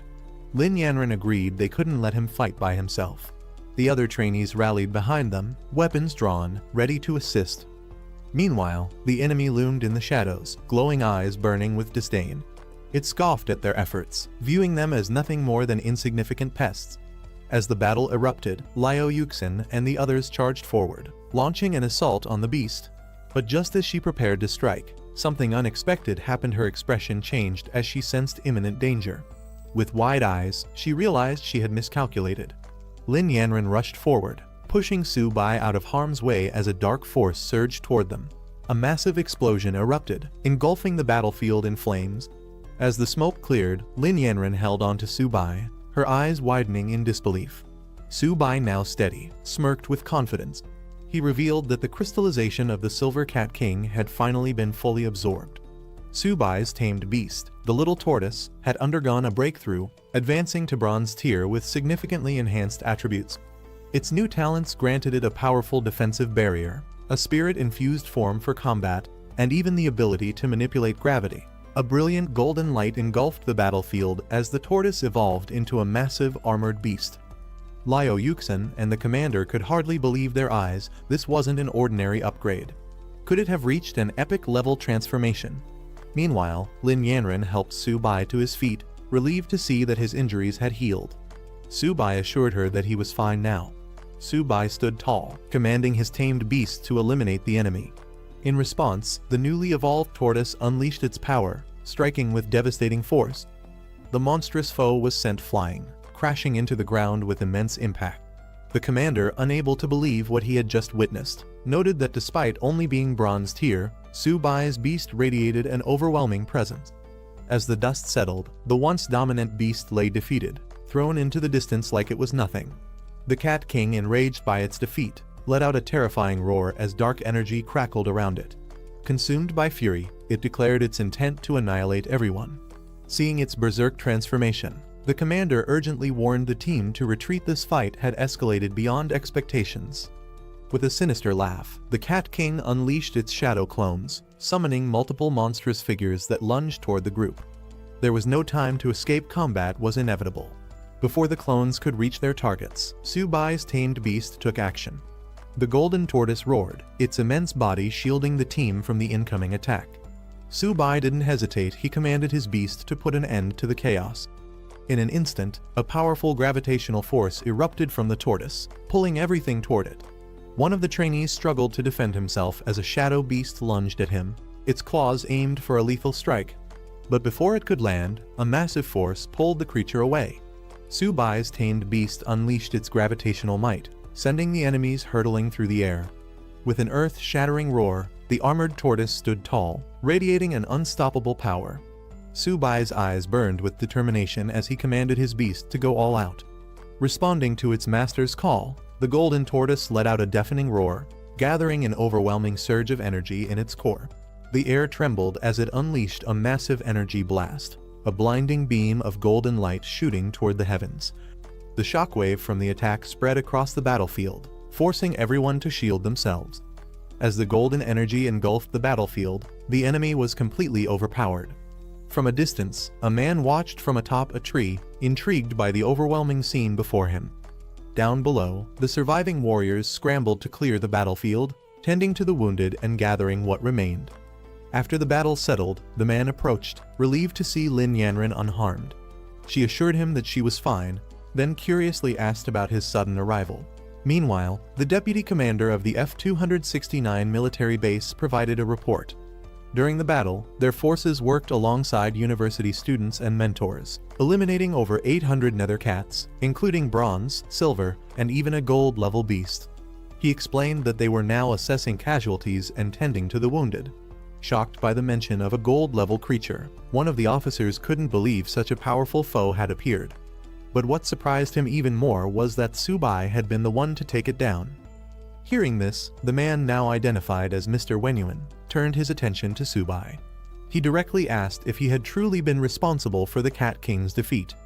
Remaining humble, Su Bai clarified that it was a team effort, acknowledging the contributions of the deputy commander and the mentors. Mr. Wenyuan approached Su Bai with an offer. After graduation, he could further his studies at Jiangju Fortress, where he would receive personal guidance despite the decline of beast tamers. Su Bai, though honored, admitted he hadn't made a decision yet. Meanwhile, the battlefield had been cleared, and the deputy commander gave the order for everyone to return to base. The students were instructed to enter the portal in an orderly fashion, with the deputy commander praising them as the strongest group he had ever encountered. As they prepared to leave, the officers observed the recruits, noting their potential. Su Bai, in particular, stood out. His strength as a freshman was nearly unimaginable. As the teams parted ways, the deputy commander expressed his gratitude, acknowledging that he owed Su Bai a life for his actions in the battle. Liu Yuxin responded modestly, bidding him farewell until they met again. Su Bai and the others finally returned, stepping out of the portal. For some, the mission had been thrilling, while for others, it was an experience they wouldn't forget anytime soon. At the university, a grand welcome awaited them. Faculty and students hailed them as heroes, celebrating their return. Among the returning students, some were humbled, recognizing that Su Bai was the true hero of the battle. Others were just relieved to have made it back alive, reflecting on how many of their classmates hadn't been as fortunate. As the students returned, they were praised for their achievements, with their battlefield performance set to be one of the highest in history. However, for Subai and many others, the only thing they cared about was getting some well-earned rest. Back at the dorms, exhaustion hit them all at once. The beds had never felt so comfortable, and the reality of surviving such an intense battle started to sink in. Some students reflected on their achievements, wondering how their military contributions would be rewarded. With Subai taking down a gold-level beast, they joked that he could trade his merits for an entire stash of training resources. One of the students asked about Subai's turtle, considering getting one as a pet for its calming presence. Subai hesitated, knowing full well that his little tortoise was far from ordinary. Loud knocking echoes through the dormitory, waking Jayagang up. Still half asleep, he groggily complains about the noise, questioning who would be knocking so early. Rubbing his eyes, he reluctantly makes his way to the door and opens it, only to be caught off guard by the unexpected sight before him. Standing outside are several senior female students from the Jiangwu Student Council, holding breakfast and smiling warmly. They cheerfully introduce themselves, explaining that since the juniors had just returned from the battlefield, they decided to bring them food as a reward. One of them teasingly warns that since the meals were personally prepared by their senior sisters, no one is allowed to complain.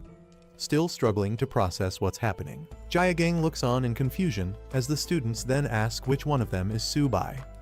The senior students confidently enter the dorm, assuring the juniors that they appreciate their efforts and won't let their kindness go to waste. However, they remain focused on their primary concern, finding Subai. They ask once again, eager to meet him. One of the dorm residents, still in his pajamas, looks confused but asks if he can take a photo with them. Meanwhile, another dormmate informs them that Subai has already gone out for a run, questioning if they personally know him. The senior students are momentarily frustrated, wondering why no one mentioned Subai's absence earlier. One of them remarks that Subai has become incredibly well known, implying that practically everyone in the school knows about him now. However, she laments that Subai himself doesn't seem to know her. Curious about Subai's rising fame, one of the juniors wonders if he has become popular. The senior students confirm this, suggesting they turn on the TV to see for themselves. As the conversation continues, one of the seniors playfully decides to take the breakfast away, since Subai isn't there to receive it. While Subai is out on his morning run, an urgent news broadcast airs on the country's military channel, drawing attention from students on campus. The news report announces a major event just the previous day. A large-scale attack occurred across multiple military bases, led by 10,000 races of ferocious beasts. The attacks devastated several provinces, leading to chaos and destruction. The report highlights that among these beasts, some exhibited golden-level combat power, making the battle even more intense. Many students from different regions lost their lives in the onslaught, unable to withstand the overwhelming force of the beasts. However, amidst the tragedy, there was also resistance. The broadcast then shifts focus to Jiangsu Martial University, where both instructors and students fought bravely against the invading creatures. Their efforts led to the defeat of several high-ranking beasts, including one golden-level ferocious beast, a silver-level beast, multiple bronze-level creatures, and countless ordinary monsters. The news serves as a reminder of the harsh reality of battle, but also a testament to the strength and resilience of those who stood their ground. The news broadcast takes an unexpected turn as it highlights Subai, a first-year student who astonishingly held back a golden-level ferocious beast single-handedly. Despite being under heavy attack, he achieved the remarkable feat of cross-tier killing, fighting alongside instructors and military experts. The report emphasizes that while many forces were overwhelmed, Jiangsu Martial University stood victorious, proving their strength in battle. Following this revelation, the military announces honors for the university's participants. All involved students and instructors will receive a second-class merit and be awarded the Great Wall Silver Medal. However, Subai, recognized for his outstanding military achievements, is granted a first-class merit and receives the prestigious Great Wall Golden Medal, a highly coveted honor. As the news spreads, students across campus react in disbelief. The idea that a freshman could receive such a prestigious award is almost unimaginable. Many express admiration, wondering who Subai really is and how he managed such an accomplishment. Some see him as a symbol of hope for humanity, while others simply want to meet him. Amidst the growing attention, one enthusiastic girl boldly proclaims that she wants to date Su-bai, sending the crowd into an excited frenzy. Meanwhile, Su-bai, realizing the sudden spotlight on him, starts feeling overwhelmed and contemplates making a quiet escape before things spiral out of control. After stepping away from the crowd, Su-bai takes a moment to process everything that has happened. Just as he tries to clear his head, his phone suddenly rings. On the other end is his excited younger sister, who eagerly tells him that he's on TV. Su-bai, already aware of the situation, responds nonchalantly. She then informs him that their parents want him to come home for a visit and treat him to a meal, but Su-bai hesitates, wondering if it's really necessary. Back home, his parents are overwhelmed with pride. His father mentions how all the neighbors are talking about him, and his mother adds that a relative even called, eager to introduce him to a potential girlfriend. His sister, realizing the growing attention on their family, urges him to return soon before people start showing up at their house uninvited. After considering everything, Su-bai decides to take a short break and visit home since his tests have just ended. He acknowledges that his sudden fame will likely make his father so proud that he'll be grinning in his sleep. As Su-bai arrives home, he is immediately met with an overwhelming reception. The entire neighborhood seems to be gathered, excitedly announcing his return as if welcoming a legendary hero. Caught off guard, Su-bai is bewildered by the attention, questioning whether all of this excitement is really for him. Before he can process it, a crowd quickly surrounds him, showering him with praise. Familiar faces from his childhood emerge, eagerly reminding him of their past connections. The overwhelming enthusiasm makes Su-bai realize that his sudden fame has spread far beyond what he expected. As he finally steps into his home, his family rushes to greet him. His sister excitedly throws her arms open, thrilled that he has returned, while his parents beam with pride. The warm welcome, though intense, reminds Su-bai that no matter how much his world changes, his family will always be his anchor. As soon as Su-bai arrives, the overwhelming hospitality of his neighbors kicks in. One of his aunts invites him over for dinner, proudly announcing that she made seafood dumplings, only for Su-bai to politely decline, explaining that he is allergic. Another enthusiastic neighbor insists on bringing him over for a drink, boasting about a special dish he has prepared just for the occasion. Realizing that the situation is getting out of hand, Su-bai's father steps in, thanking everyone for their kindness but explaining that the family has already prepared a meal at home. He assures them that once things settle down, Su-bai will make time to visit each of them. Su-bai agrees, knowing he can't refuse everyone outright but hoping to escape the immediate flood of invitations. The situation takes a turn when one of the elders eagerly suggests introducing Su-bai to her granddaughter, hoping to set them up. Before Su-bai can even react, another person interjects, claiming that she isn't worthy and that they should introduce him to someone else instead. Overwhelmed and unsure of how to respond, Su-bai finds himself stuck in the middle of their matchmaking plans. Later, back home, Su-bai vents to his sister, regretting that he didn't sneak in under the cover of darkness to avoid all the attention. His sister laughs, teasing him that it wouldn't have mattered one of their aunts had already stationed herself near their house, waiting to introduce her granddaughter to him no matter what. Realizing he's completely trapped by his newfound fame, Su-bai sighs, wondering how long this chaotic homecoming will last. After the chaotic welcome from his neighbors, Su-bai finally makes it home, where his parents prepare a warm family meal. His mother informs him that his father is personally cooking today, and she asks his sister to assist in the kitchen while telling Su-bai to take a break.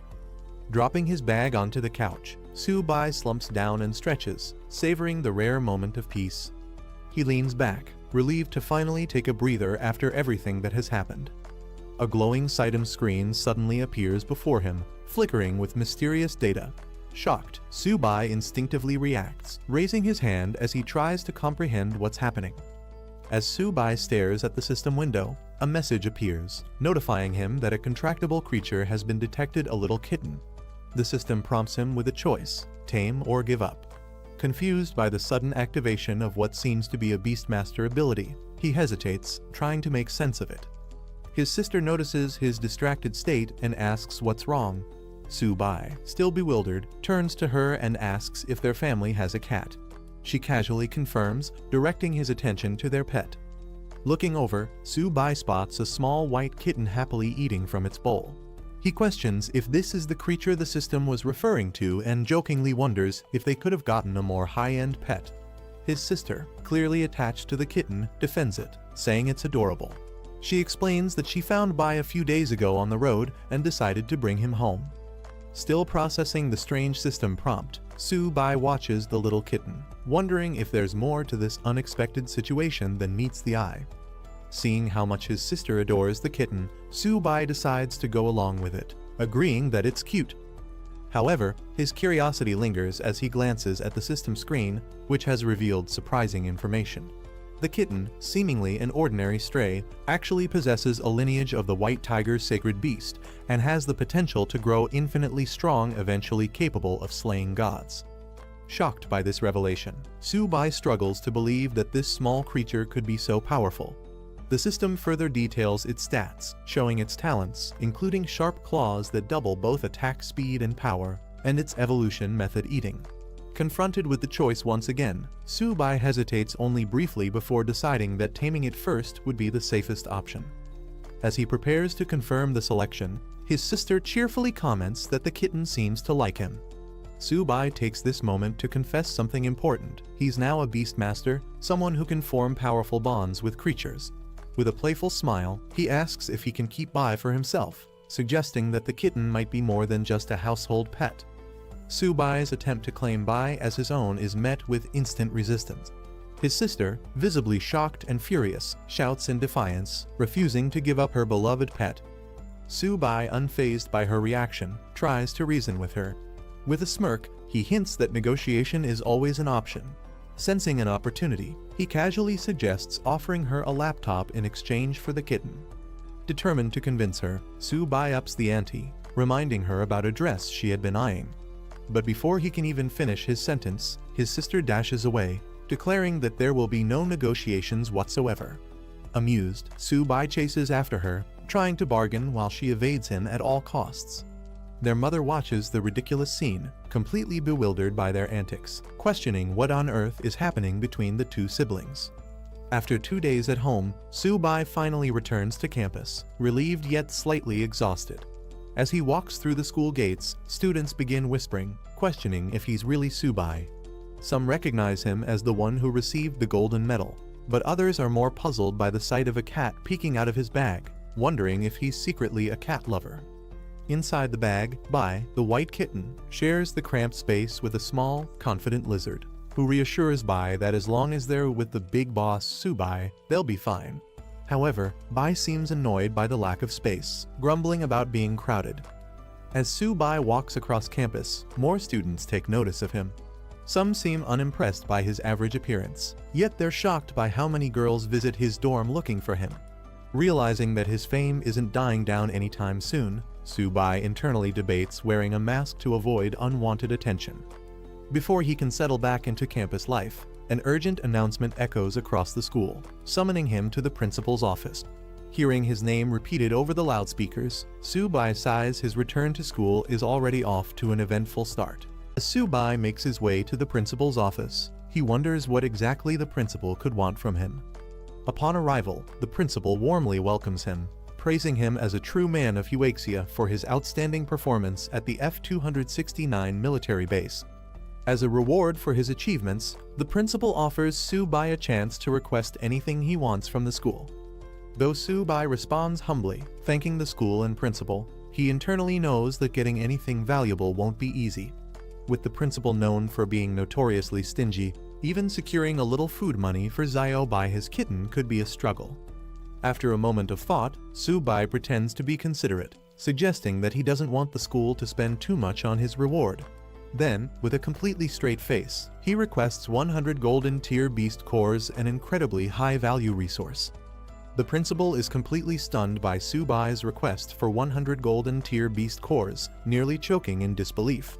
He exclaims that even if Su-bai were to break his bones, there's no way the school could provide such an outrageous reward.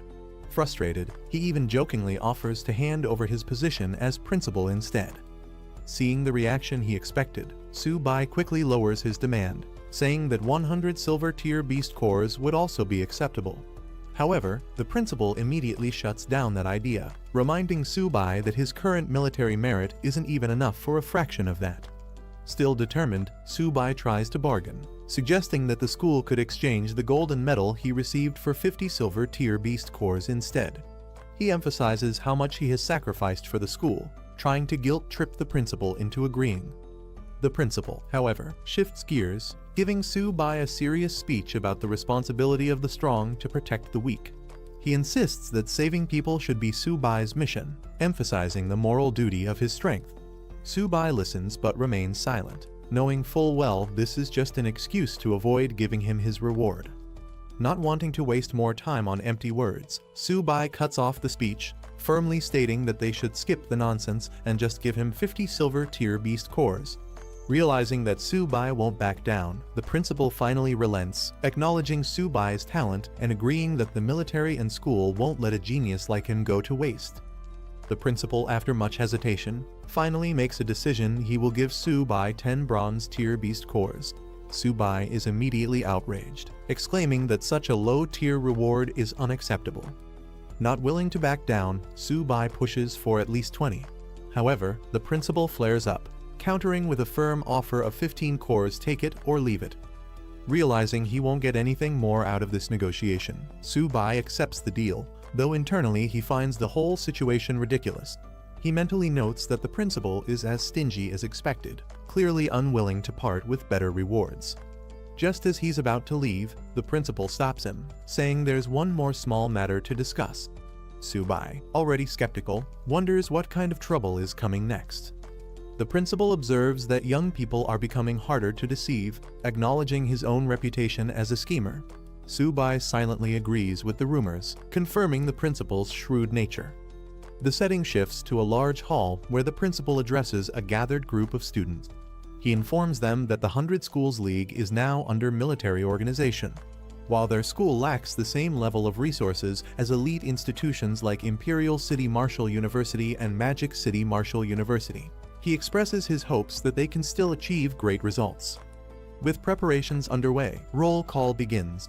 The first name called is Hu Qingshu, a third-year student with bronze intermediate wood ability, who promptly responds.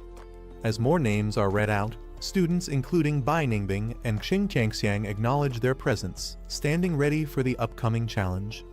As the roll call continues, Feng Juge's name is called. Meanwhile, a conversation starts between two students about the unfairness of their school's situation. They note that Jiangsu Martial University was established later than other prestigious institutions, meaning it receives fewer training resources. This lack of support has led to consistently low rankings for their school in previous years. The roll call proceeds with names like Su-bai, a first-year student, and Zhang Mani, who both confirm their presence.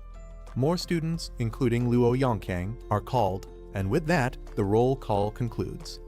The principal, standing before the assembled students, addresses them. He announces that this year, 10 representatives from their school will participate in the 100 Schools League, emphasizing that they are the most outstanding students from each grade. However, before proceeding further, he has an important announcement to make.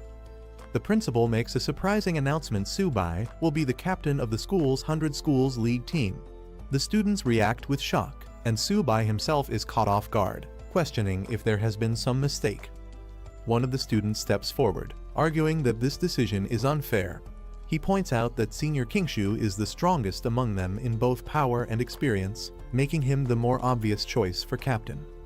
Others agree, emphasizing that Su-bai is only a bronze beginner-level power user, a whole rank below Qingshu, and question why a freshman should be leading them.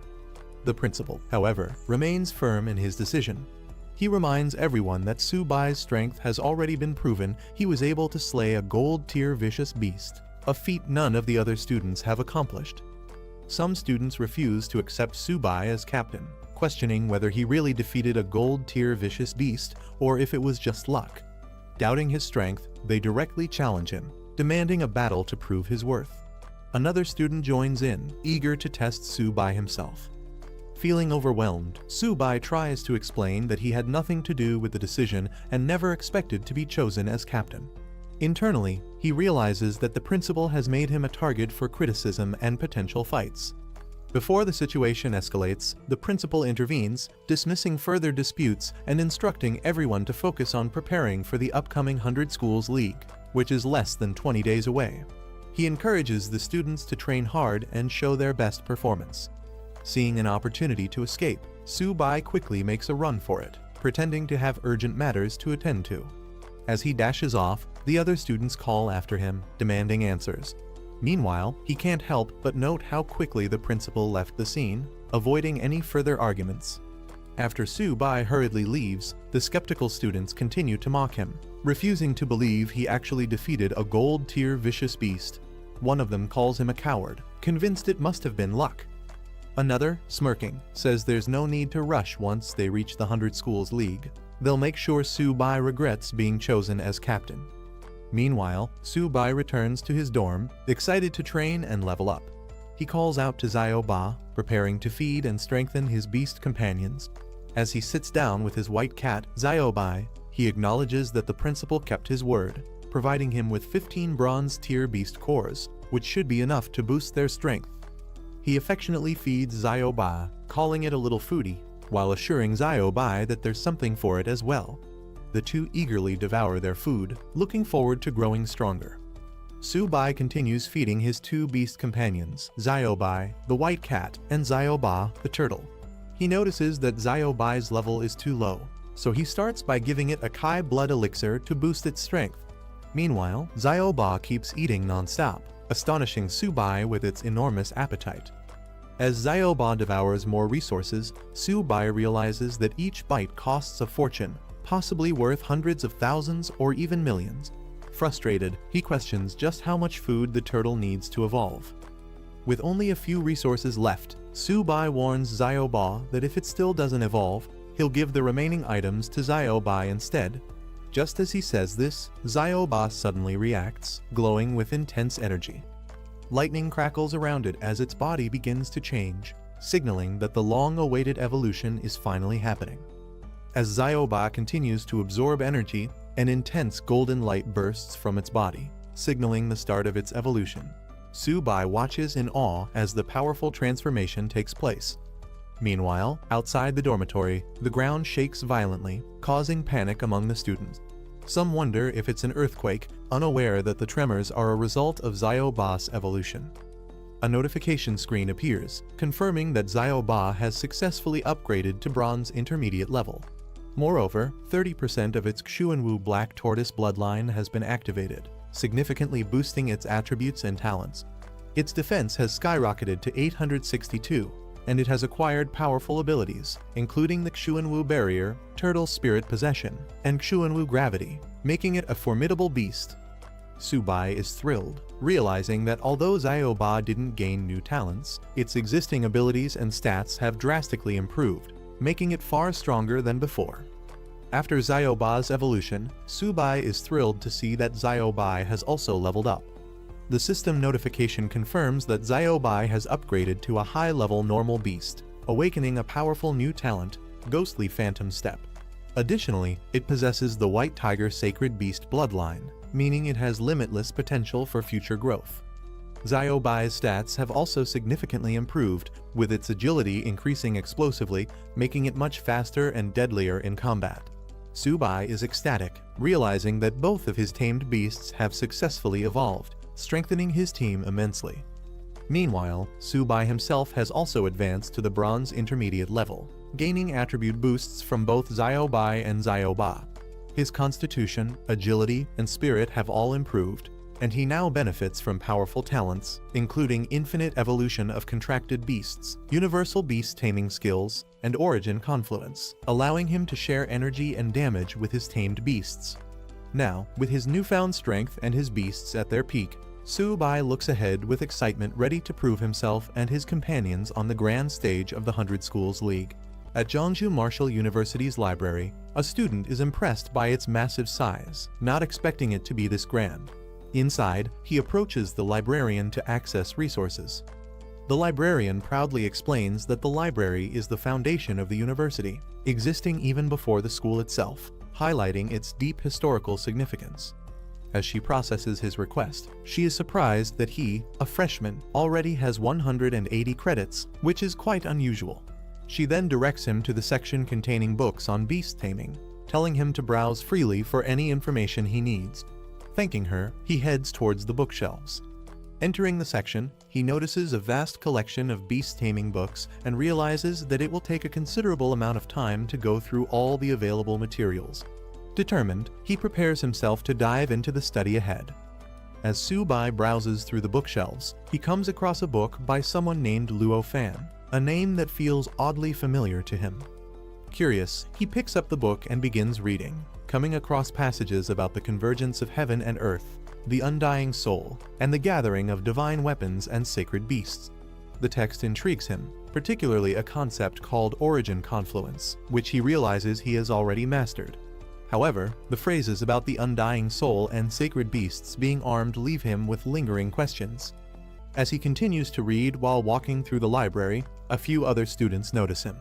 Recognizing him as the freshman they've heard about, they seem unimpressed. One of them dismisses beast tamers, claiming that no matter how much they study, their future is bleak. Instead of paying him much attention, they decide to head elsewhere. As Su-bai continues reading, he becomes more fascinated by Luo Fan's legacy. He learns that this powerful senior created 3 divine skills: origin confluence, sacred beasts armed, and undying soul. Not only that, but he once fought alone against an invasion from various tribes, displaying unmatched strength. However, despite his incredible abilities, he was ultimately outnumbered and fell on the battlefield. Realizing the significance of this knowledge, Su-bai decides to study the book carefully. Suddenly, something strange happens. His eyes widen in shock as an unusual energy stirs within him. The book begins to glow and float in the air, radiating an intense golden light. He feels a mysterious force flowing into his body, leaving him both amazed and confused by the supernatural occurrence unfolding before him. After experiencing the strange energy from the book, Su-bai takes it to the librarian and asks if he can borrow it. The librarian greets him and takes the book to check its classification. However, she quickly realizes something odd. It has no library label and may not belong to the collection. Confused, Su-bai insists that he found it on the bookshelf. As she inspects the book further, something even stranger happens. No matter how hard she tries, she cannot open it. Shocked, she struggles with the book, unable to understand why it won't budge. Su-bai, who was reading it just moments ago without any issue, is equally surprised and steps in to take a closer look. The librarian remains puzzled about how the book refuses to open in her hands while Su-bai holds it with ease. Deciding that something unusual must have happened, she allows him to take it, instructing him to return it whenever he is done. Su-bai asks if he can borrow it indefinitely, and when she confirms, he thanks her and leaves. After he is gone, the librarian makes a phone call to the principal, informing him that the mysterious book he left on the shelf has been taken by Su-bai. The principal is shocked to hear that Su-bai was able to open the book. As he processes this revelation, a pleased expression crosses his face, and he acknowledges the development as something very good. The principal, standing in his office, reflects on the recent events. He speaks as if addressing someone from the past, stating that after 100 years, the person Luo Fan had been waiting for has finally appeared. He imagines that if Luo Fan's spirit in the underworld knew about this, he would be pleased. 2 weeks later, Jeongju Martial University becomes the stage for an important event, the 100 Schools League. A large welcome sign is displayed as buses arrive from various universities. The competition is divided into 5 major battle zones: East, South, West, North, and Central, with each zone selecting 2 qualifying teams. A reporter covers the event, explaining that 8 martial universities from Jeongju Province will be competing at Jeongju Martial University. Meanwhile, a cheerful live streamer excitedly tells his audience that tickets for the tournament are scarce, promising to broadcast the entire event and even give out small gifts to viewers. The atmosphere is charged with anticipation as the competition is about to begin. Meanwhile, tensions rise as students from different martial universities arrive. A group clad in red uniforms from Longying Martial University is immediately met with hostility from Fuchuan University's team, dressed in blue and white. The 2 sides exchange sharp words, with one mocking Longying for showing up just to be beaten, while the other fires back, insisting that the outcome is far from decided.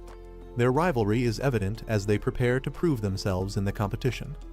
Inside the grand tournament arena, spectators are left in awe as they witness the vast battlefield where the matches will take place. The stadium is packed, and anticipation runs high. Backstage, a team gathers and checks for their members. They realize that Subai, their team captain, has not yet arrived. Concerned but confident, one of them reassures the others, stating that Subai would never back out at the last minute. However, his absence leaves a lingering sense of unease as the matches draw closer. Just as his teammates begin to worry, Subai makes his entrance, confident and determined. He dismisses the idea of backing out at the last minute, stepping forward with newfound strength. His presence surprises everyone despite only a few days passing. His aura feels much stronger than before. Standing before Teacher Liao, Subai reassures her that he has everything under control. With the match about to begin, she informs him that they still need to finalize their lineup. But he confidently states that he has already made all the necessary preparations. As the tournament commences, the stadium's large screens display a grim report. A month ago, the myriad beast clans launched a large-scale assault, forcing the military to focus on the front lines. Meanwhile, smaller groups of beasts infiltrated rear military bases, causing devastation. The report reveals a shocking reality: Marshall University students in the affected regions suffered catastrophic losses, with fewer than 1 in 100 surviving. The atmosphere in the stadium turns somber as the gravity of the situation sinks in. A passionate announcer, filled with intensity, addresses the crowd, rallying them with a powerful call to action. He asks if they are ready to avenge those lost in the myriad beast clan attacks, igniting a surge of emotions among the audience. The crowd erupts with fury and determination, chanting their resolve to defeat the vicious beasts and ensure victory for humanity. Seeing this strong response, the announcer praises their fighting spirit, declaring that such determination is the essence of the 100 Schools League. With this declaration, he officially opens the Jiangsu Provincial League, signaling the beginning of the tournament. He then explains the rules. The tournament will follow a team battle format, with each team consisting of up to 5 participants per match. The last standing team member determines the winner, while defeated opponents are eliminated from further participation. With that, the next step is to randomly draw matchups, setting the stage for the first battles of the competition. The tournament matchups are displayed on the large screen, revealing the first round of battles. Longying Marshall University will face Zinmin Marshall University, followed by Jiangsu Marshall University against Qingyuan Marshall University. Other matches include Fuchuan vs Zichang and Eni vs Jiangsu. The announcer calls for the first participants to enter the battlefield. Meanwhile, Teacher Liao and the others discuss their upcoming match. They acknowledge that Longying is already engaged in battle and realize they still haven't finalized their team lineup. At that moment, the principal arrives, directly asking Subai if he has arranged the lineup. Subai, with his usual confidence, responds casually he will go first, leaving the rest of the team to decide among themselves. His relaxed attitude surprises his teammates, causing mixed reactions. One of them, in disbelief, questions if this is really his strategy for the match. As the team discusses their strategy, some express concerns about Subai's decision to go first without considering Qingyuan Marshall University's lineup. One of them worries about the humiliation their school might face if Subai were to lose. However, Subai confidently reassures them that he won't disappoint them. The principal, observing Subai's rapid progress, is impressed by how much he has improved in just a few days. However, he also pulls Subai aside and jokingly warns him not to go too far, advising him to leave some chances for the seniors. He hints that if Subai offends too many strong opponents, it could make his future at the university difficult. Meanwhile, the first match between Longying Marshall University and Zinmin Marshall University reaches its conclusion. A decisive attack sends a competitor flying out of the arena, and the victory is declared in Zinmin's favor. With Zinmin Marshall University swiftly defeating Longying, the competition proves to be fiercer than expected. Teacher Liao acknowledges their strength, but quickly shifts focus. It's now Subai's turn to take the stage. Without hesitation, Subai confidently strides forward, telling everyone to watch closely. His composed demeanor draws mixed reactions. Some are eager to witness his capabilities, while others remain skeptical about his strength. From the stands, Subai's supporters cheer loudly, urging him to win the championship. Among them is a red-haired girl in a white coat, passionately rooting for him alongside Jaegang, who appears just as excited for the upcoming battle. Stepping onto the grand stage, Su-bai faces his opponent in the massive arena. With the match set to begin, the anticipation reaches its peak. It's time to prove himself in the 100 Schools League. Lai Lingfeng, the squad captain of Qingyuan Martial University, stepped onto the stage, exuding confidence as he prepared to display his strength. He was eager to demonstrate what true power looked like. Meanwhile, Su-bai calmly called out his tamed beast Xiaoba, which immediately caught Lingfeng's attention. He seemed unimpressed, questioning if that little creature was really Su-bai's companion for the competition. Lingfeng couldn't hold back his laughter, mocking Su-bai for bringing what looked like a household pet into the tournament. As Su-bai casually drank his soda, he nonchalantly mentioned that he was in a rush that morning and hadn't even eaten yet. The audience erupted in disbelief. Spectators openly ridiculed Su-bai, wondering why he would bring such a weak-looking creature into a serious competition. Some even criticized Jiangsu Martial University, claiming the school had lost all credibility by allowing someone like Su-bai to participate. As Su-bai casually ate peanuts and drank cola on stage, the spectators, including Liu Yuxin and others, were in disbelief. They couldn't understand why he seemed so relaxed when facing a mid-bronze rank opponent. Some even questioned if he was underestimating his opponent too much. Meanwhile, Su-bai turned to Xiaoba, reminding it that after consuming so many beast cores, it shouldn't embarrass him now. As the battle commenced, Xiaoba unleashed an unexpected surge of power, shocking Lai Lingfeng. He couldn't believe the energy radiating from the small creature. In an instant, Xiaoba's body began to transform, its legs glowing and growing larger. As Xiaoba transformed into its black tortoise form, its sheer size and power overwhelmed Lai Lingfeng, who found himself staring up at the massive beast in terror. The crowd erupted in shock at the sight of the enormous turtle. Spectators couldn't believe how massive it had grown, with some comparing its eye size to a basketball. The discussion quickly shifted from disbelief to admiration as people noticed its metallic, armor-like skin and powerful claws. Some even began to understand why Su-bai had the strength to take down a gold-ranked beast. The astonishment continued as others in the audience realized the sheer power Xiaoba now possessed. It looked strong enough to crush opponents with a single slap. Those who knew Su-bai were left wondering when his beast had become so formidable, while others simply acknowledged that Su-bai had grown far stronger than they had expected. Su-bai sipping his soda as he casually gave Xiaoba the order to finish the fight quickly. Lai Lingfeng, still confident, barely had time to react as Xiaoba launched its attack. He barely managed to register what was happening before the massive turtle's strike came crashing down with incredible force. The sheer speed and power of the attack left Lingfeng stunned. Before he could properly react, he was already sent flying, crashing hard onto the battlefield. Lying on the ground, he gasped in disbelief, unable to comprehend how a turtle could move so fast. Su-bai casually told Lai Lingfeng to hold on just a little longer. He wanted to finish his cola before this fight ended. Determined to turn the battle around, Lingfeng convinced himself that Xiaoba's attack had been nothing more than a sneak attack.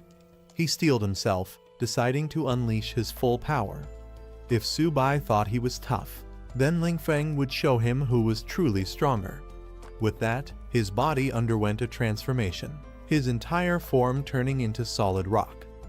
Lai Lingfeng charged forward with his rock-infused fists, determined to take Xiaoba head-on. However, before he could even land a hit, the massive turtle retaliated with a single, devastating slap. In an instant, Lingfeng was sent flying off the battlefield, crashing hard, his defeat undeniable. The spectators were left in stunned silence as the match ended in a blink of an eye. Among the observers, disbelief spread rapidly. Some couldn't believe Su-bai had actually won, while others acknowledged the sheer power of his tamed beast. Even experienced figures watching the match admitted that the younger generation was proving to be truly formidable. Meanwhile, discussions erupted among the crowd, with some mocking Lingfeng's inability to dodge such an obvious attack. However, a few spectators pointed out the simple physics Zyoba's movements might not have seemed fast, but its sheer size and weight made its attack unstoppable. The audience was left stunned after Zyoba's overwhelming victory. Even a mid-tier bronze-level ability user had been unable to stop it, proving that this turtle was an unstoppable force. Some spectators were in disbelief. How could a beast capable of taking down a gold-level opponent be so easy to defeat? Meanwhile, others who had known Tsubai before were amazed at how much stronger Zyoba had become. With the first match officially over, Tsubai was declared the winner. However, there was no time to celebrate as the second contestant from Qingyuan Martial University, Zhang Xuan, was called to the stage. Zhang Xuan, a mid-bronze rank warrior, strategized her approach before the battle even began. She knew she couldn't let Zyoba get close and decided to rely on her superior speed to take control of the fight. As soon as the match started, she moved at lightning speed, dashing around Zyoba in an attempt to stay out of its range. Zhang Xuan expertly used her speed to her advantage, staying just outside Zyoba's attack range. The audience immediately noticed the difference in strategy compared to the previous fight, with some even mocking Li Lingfeng for his reckless approach. Confident in her abilities, Zhang Xuan remained focused, believing that one well-timed strike would be enough to secure victory. She patiently waited for the perfect moment to strike while keeping her movements unpredictable. Meanwhile, spectators watching the fight analyzed the situation. Liu Yuxin and another instructor observed that Tsubai seemed to be underestimating his opponent, as Zyoba had been unable to land a single hit due to Zhang Xuan's superior agility. Tsubai remained as casual as ever, lazily sitting beside Zyoba while sipping his soda. Zyoba suddenly slammed the ground with overwhelming force, sending shockwaves across the battlefield.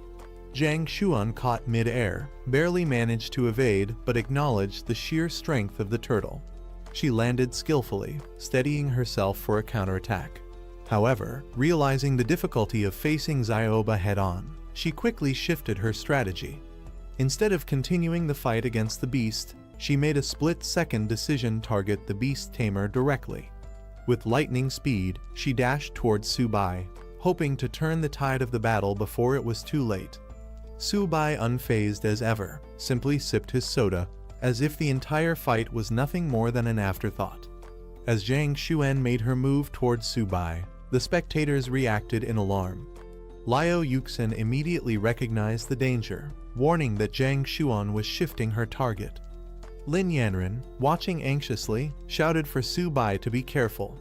Zhang Xuan, confident in her strategy, lunged forward with her weapon, declaring Tsubai's defeat. However, Tsubai remained entirely unfazed, still sipping his soda as if the fight was nothing more than entertainment to him.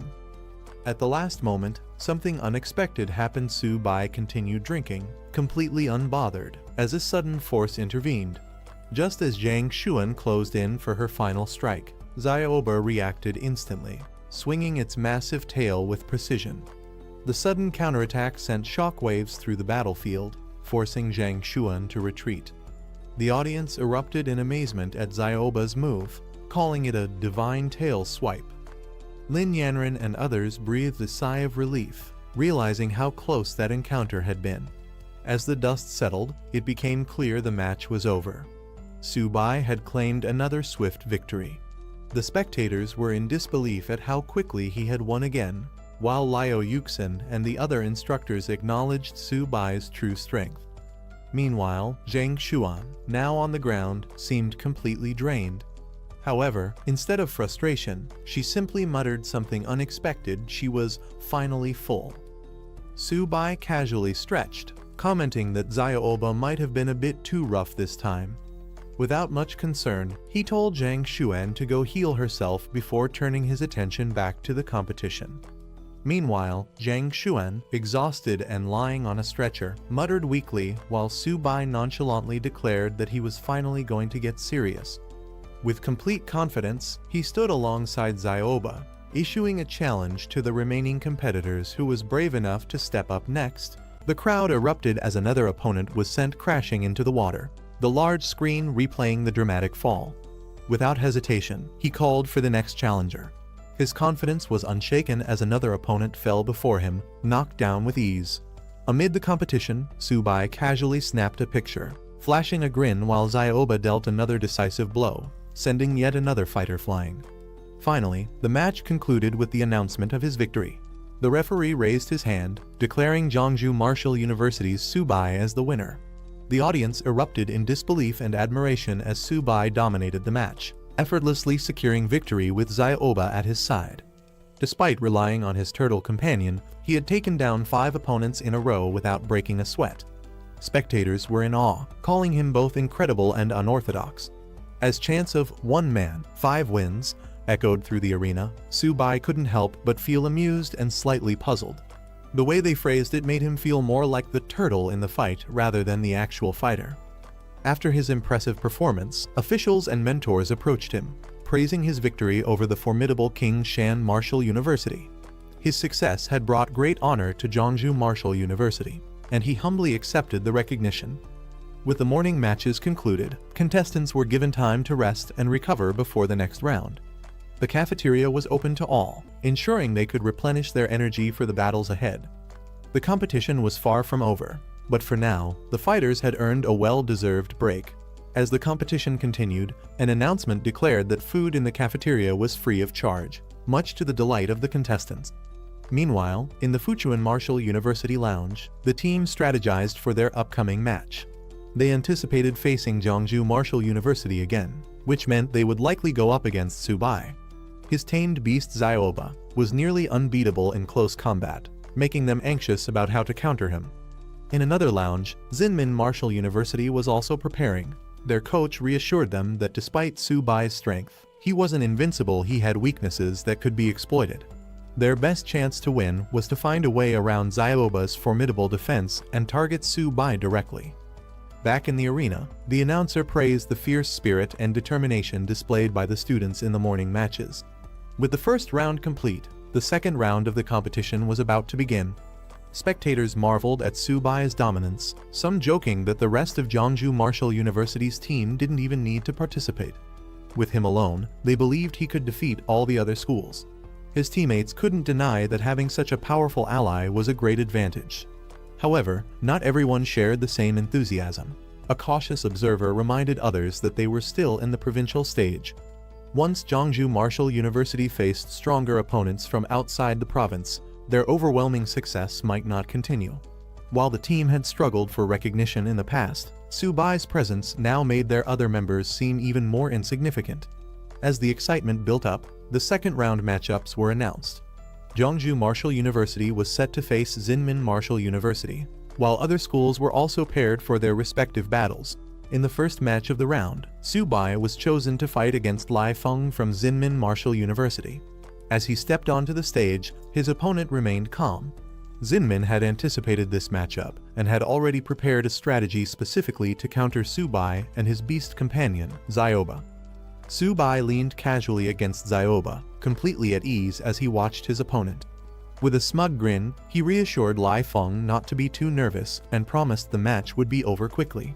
However, as soon as the battle began, Lai Feng refused to let Subai's arrogance go unchecked. He activated his ability, Clear Wind Step, allowing him to move at incredible speed. As a high-level bronze rank fighter and captain of Xinmin Martial University, he was determined to prove that Subai wasn't invincible. Using his swift movements, Lai Feng closed in, aiming to break through Zioba's formidable defense. Zioba, unfazed, braced itself as the attack approached. Whether Lai Feng's strategy would be enough to bypass its defense remained to be seen. Lai Feng moved swiftly, dodging Zioba's massive attack with ease, using his speed to create afterimages across the battlefield. With an opening in sight, he launched a powerful kick at the turtle's side, confident in his strategy. However, as his attack landed, reality struck. Zioba's defense was far too strong. Despite his speed and force, his attack barely made an impact. Shocked, he realized he couldn't even break through the beast's sturdy shell. Frustration set in as Zioba turned its head, seemingly unfazed by the attempt. Lai Feng had aimed for a weak point, but instead, he found himself facing an impenetrable defense. Spectators watched in surprise as Zioba struggled to land a hit on Lai Feng. Some laughed at how easily the Zinman captain was provoking the turtle, making it angry and reckless. This unexpected development raised a question: if Lai Feng suddenly went after Subai, could he actually win? Excitement filled the stands as more people started cheering for Lai Feng. While some saw it as taking advantage of Xiaoba's dim-witted nature, others found the strategy entertaining. Lai Feng smirked, taunting the enraged turtle as he dodged its attacks. Meanwhile, the Jiangsu team observed the battle with concern. Liu Yuxin questioned why Subai wasn't making a move to counter this strategy. Instead of strategizing, he rummaged through his bag and finally found what he was looking for: a drink. Casually, he took a sip, remarking that his lunch had been too salty. As the audience continued cheering for Lai Feng, Subai stood calmly, drinking as if he wasn't even in a match. Lai Feng saw an opportunity. Subai was at a distance, seemingly vulnerable. He was confident that Xiaoba's attacks couldn't reach him from this range. Fueled by frustration, Lai Feng launched a powerful attack, accusing Subai of underestimating him. Frustrated by Subai's nonchalant attitude, Lai Feng launched himself into the air, determined to make him pay for his arrogance. Subai, still calm, simply called out to Xiaoba. Suddenly, glowing golden rings spread across the battlefield, catching Lai Feng off guard.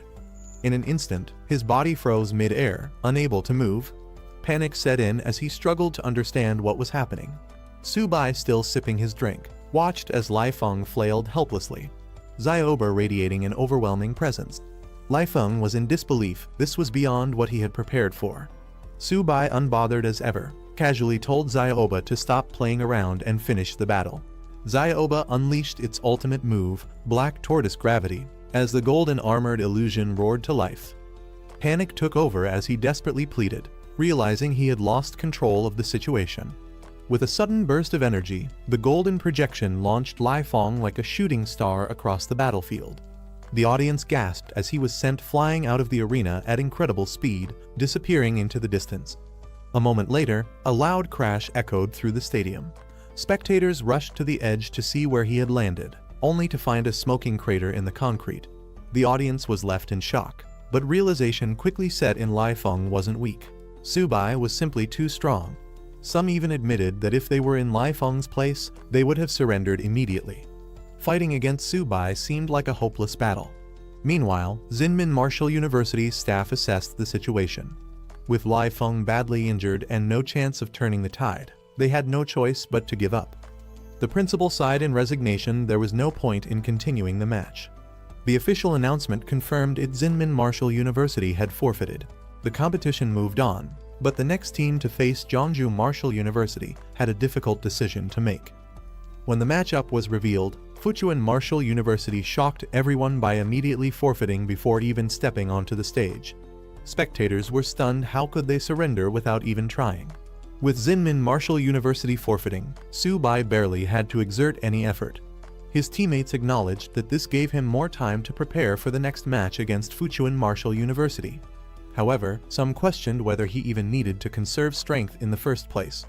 Despite Subai's overwhelming power, they remained cautious. Fuchuan's captain was a poison-type user, which could pose a real challenge.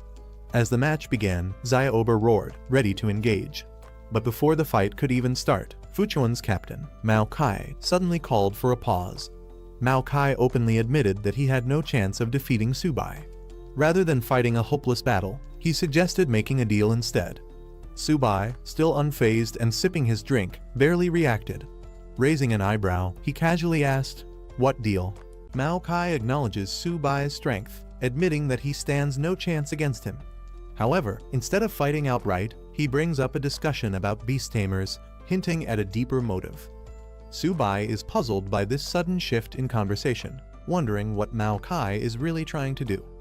As Mao Kai subtly channels energy into his hand, Subai quickly realizes the truth. This isn't about discussion at all.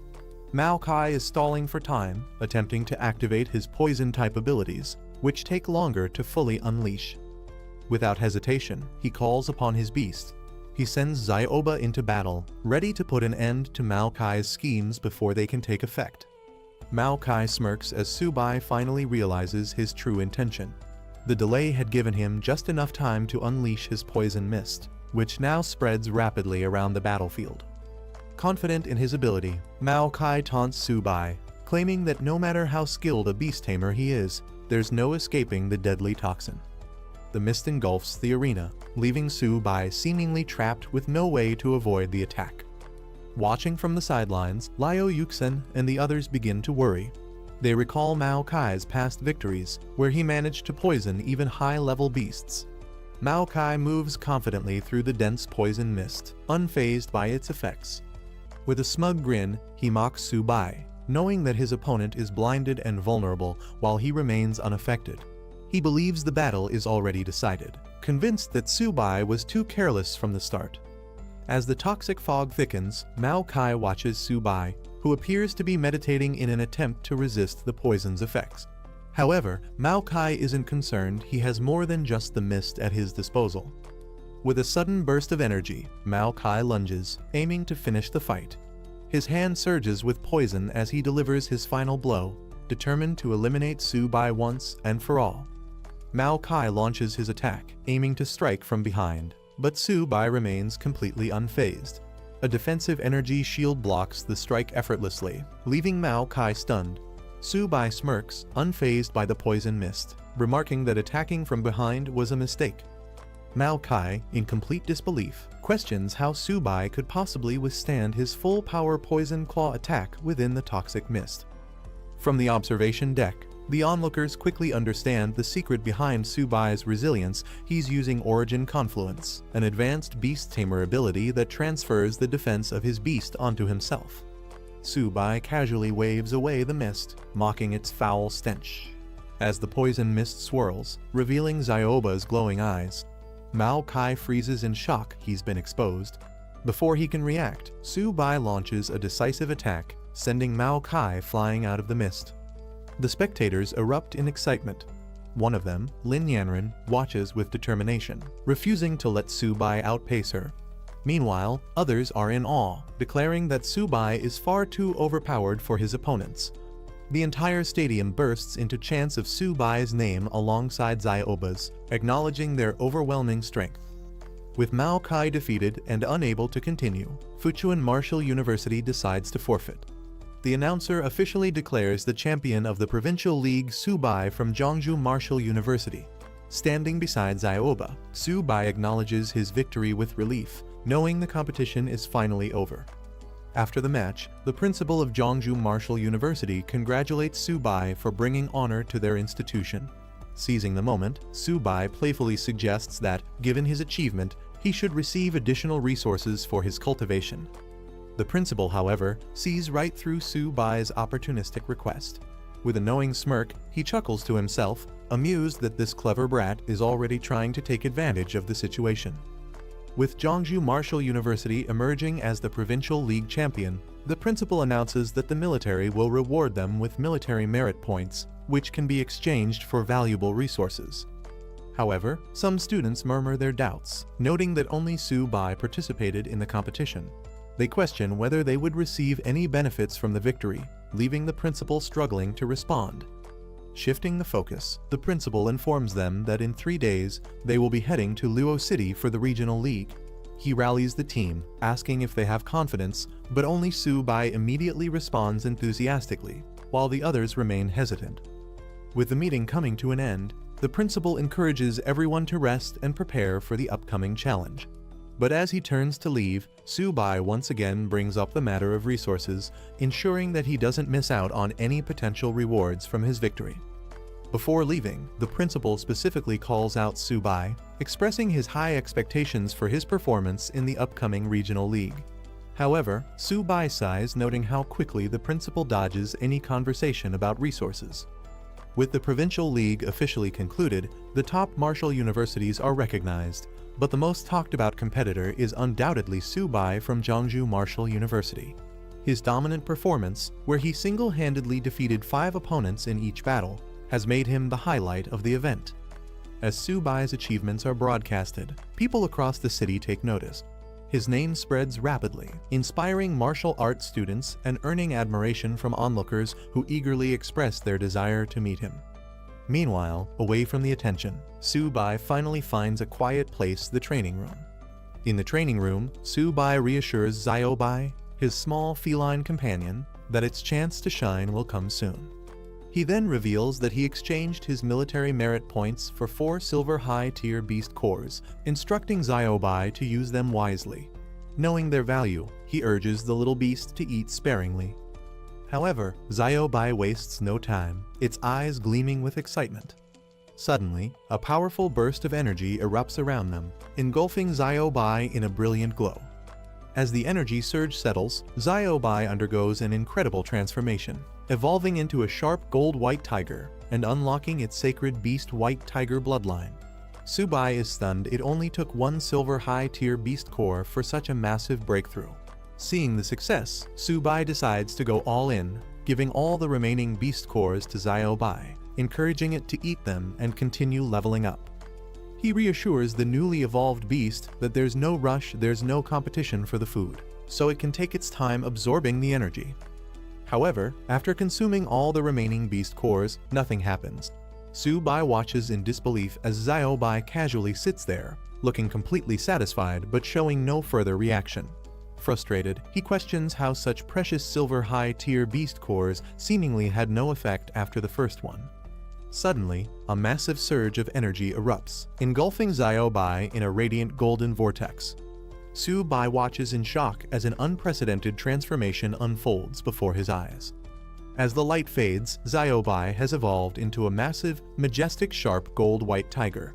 Subai is stunned by its incredible new form, realizing this transformation is far beyond what he expected. Excited, he can't help but admire how much cooler this evolution is compared to Xiaoba. A new status screen appears, revealing Xiaobai's enhanced attributes and powerful talents. Now at bronze mid-tier, it has significantly increased stats and 3 powerful abilities. Sharp Gold 100 Claws delivers 100 rapid attacks, each strike growing stronger. Sharp Gold Spirit coats the body in energy, amplifying damage and tearing effects. Sharp Gold Ghost Shadow increases speed by 300%, making it nearly untouchable in battle. Subai examines Xiaobai's updated stats, thrilled by its heaven-defying attributes. He acknowledges that spending his 4 silver high-tier beast cores was absolutely worth it. Pleased with his beast's transformation, he praises Xiaobai, emphasizing that its strength will be crucial in the upcoming regional league. Meanwhile, in the imperial capital, a luxurious estate is shown, revealing a mysterious figure watching footage of Subai's battles. Intrigued by his skills, they comment on his many secrets, recognizing his unusual power. Deciding to dig deeper, the figure orders an investigation into Subai. They speculate that his turtle might be even more powerful than a legendary beast once owned by Luo Fan. With this command, an investigation into Subai's true abilities begins. 3 days later, the competition was set to begin at Luo Martial University. As the participants arrived, they couldn't help but notice the sheer size of the venue, which was significantly larger than their own. Inside the stadium, Luo Martial University supporters loudly chanted for their team, declaring their intent to claim the championship. Some of the visiting participants saw this as an attempt at intimidation, though others were more focused on the competition itself. Amid the commotion, Subai noticed a vacant area in the stadium and questioned the principal about it. The principal explained that only 9 martial universities were participating in the tournament, with 1 university voluntarily forfeiting. This meant that 1 team would receive a bye in the random draw, automatically advancing to the next round. Everything depended on luck. Hearing this, Subai silently hoped that his team wouldn't get the bye. He was eager to fight and earn military contributions through victories. With determination, he turned to the principal, insisting that he be allowed to participate, no matter what. As the anticipation for the tournament grew, Subai wasn't the only one eager to compete. His teammates also stepped forward, requesting to participate. The principal assured them that this time, everyone would get a chance to fight. However, first, they needed to go through the lot drawing process, and all eyes were on Subai as he prepared to draw. Once the draw was completed, the matchups were announced.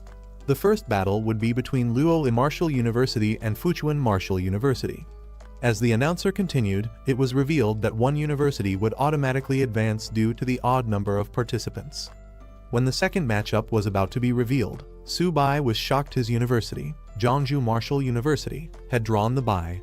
His teammates and the principal celebrated, calling him their lucky charm for skipping the first round. They even joked that he should try his luck with a lottery ticket. However, while others were happy, Su-bai was disappointed. He had been looking forward to competing but ended up sitting out the first round. Frustrated, he couldn't help but think that, despite what others said, he was actually quite unlucky. The first round matches kicked off, with contestants giving it their all. Liuoli Martial University's representative dominated their match, relentlessly pressuring their opponent from Fuchuan Martial University, who struggled to keep up. 2 hours later, the quarterfinals concluded, and the tournament moved on to the second round draw. As anticipation built up, the results were announced. To everyone's surprise, Jeongju Martial University received a bye once again, skipping another round. The crowd erupted in disbelief. Some spectators began to question the fairness of the draw, wondering if something suspicious was going on. Others were frustrated, pointing out that Jeongju Martial University hadn't fought even once and was still advancing. Some had even traveled far just to see intense battles, only to watch Su-bai comfortably sitting in the audience, snacking and drinking soda. While a single bye was understandable, getting 2 in a row seemed absurd. As whispers and complaints spread, Su-bai found himself at the center of attention, though not in the way he had hoped. Frustration spread among the audience as some competitors started questioning the fairness of the tournament. A red-haired girl speculated that Luof Martial University might be afraid of facing Su-bai directly, which was why Jeongju Martial University had been given another bye. Others agreed, calling the competition system unfair, arguing that such an advantage was disrespectful to the other teams. In response to the complaints, a military representative conducted an official inspection. After reviewing the situation, he declared that there was no evidence of bias or foul play involved in Jeongju Martial University's advancement. With that, the competition was set to continue as planned. Meanwhile, the principal of Jeongju Martial University celebrated their luck, realizing that their team had already secured a top 3 ranking in the competition zone. One more victory, and they would advance to the final stage of the 5 major competition zones. However, while the principal and others were pleased, Su-bai was beyond frustrated. Another bye meant yet another missed opportunity to fight. An hour later, the tournament reached a critical moment. The audience roared in excitement as the final match of this competition zone was about to begin. The next battle was finally announced. Jeongju Martial University would face Lan's Martial University. Finally, Jeongju Martial University's turn had come, and the team was eager to step onto the battlefield. Su-bai, desperate to fight, immediately volunteered to go first. However, the principal urged everyone to stay calm, reminding them that despite their luck so far, they couldn't afford to be careless. He then assigned the match order. Luo Yanghao and Bai Ningbing would go first, followed by Wang Qingqing and Hu Qingshui. Su-bai was placed last, reserved for the decisive battle if needed. As the first match began, Luo Yanghao faced a mid-level bronze opponent despite only being at a low bronze level himself. He fought valiantly, putting up a strong resistance, but ultimately lost by a narrow margin. With the first round over and the pressure increasing, Jeongju Martial University had to bounce back in the upcoming fights. Meanwhile, Su-bai, who was once again waiting for his turn, started to wonder if he would even get the chance to fight at all. Bai Ningbing entered the stage next, unleashing a wild and reckless fighting style. Ignoring defense entirely, she launched a relentless assault, forcing her opponent to retreat under the sheer pressure of her attacks. Her overwhelming offense secured Jeongju Martial University's victory in the match. Following her, Wang Qingqing demonstrated her own impressive skills. Utilizing a whip technique that seamlessly balanced offense and defense, she quickly overpowered her opponent, sending them flying out of the ring. With another decisive victory, Jeongju Martial University continued its winning streak. Watching from the sidelines, the principal and Liu Yuxin cheered, amazed at the rapid improvement of their students. Meanwhile, Su-bai remained frustrated, wondering when he would finally get his turn to fight. His military contributions were slipping away while his teammates kept securing victories without him. Next up was Hu Qingshui, stepping onto the battlefield with confidence. Facing his opponents, he didn't even see the need for a fair match, calmly suggesting that both of them should come at him at once to save time. Hu Qingshui's confidence irritated his opponents, who warned him not to be too arrogant or he'd face an embarrassing defeat. However, the competition rules allowed a single fighter to take on multiple opponents, and the match was set for a 1-on-2 battle. Watching from the sidelines, Su-bai grew even more frustrated. If Hu Qingshui won this match on his own, Su-bai wouldn't get a chance to fight at all. With a calm yet slightly apologetic expression, He acknowledged his opponents before unleashing his abilities. Hu Qingshu revealed his true strength, summoning a massive, ancient tree with his wood-type supernatural ability. The glowing blue energy radiating from it left his opponents stunned. Realizing the danger, one of the opponents warned his teammate to be cautious. They quickly noticed that the swirling leaves weren't ordinary, they seemed to hold a hidden threat. Despite their wariness, they tried to hold on, believing that Hu Qingshu's psychic power wouldn't last forever. From the sidelines, Subai and the principal observed the battle closely. Subai was particularly impressed, noting that Hu Qingshu's strength had grown significantly. Summoning such an ancient maple tree was no small feat, proving just how terrifying his psychic power was. Meanwhile, the principal acknowledged that Qingshu was truly living up to the reputation of his prestigious family. The audience was buzzing with excitement as Zhongzhou Martial University continued to reveal its hidden talents.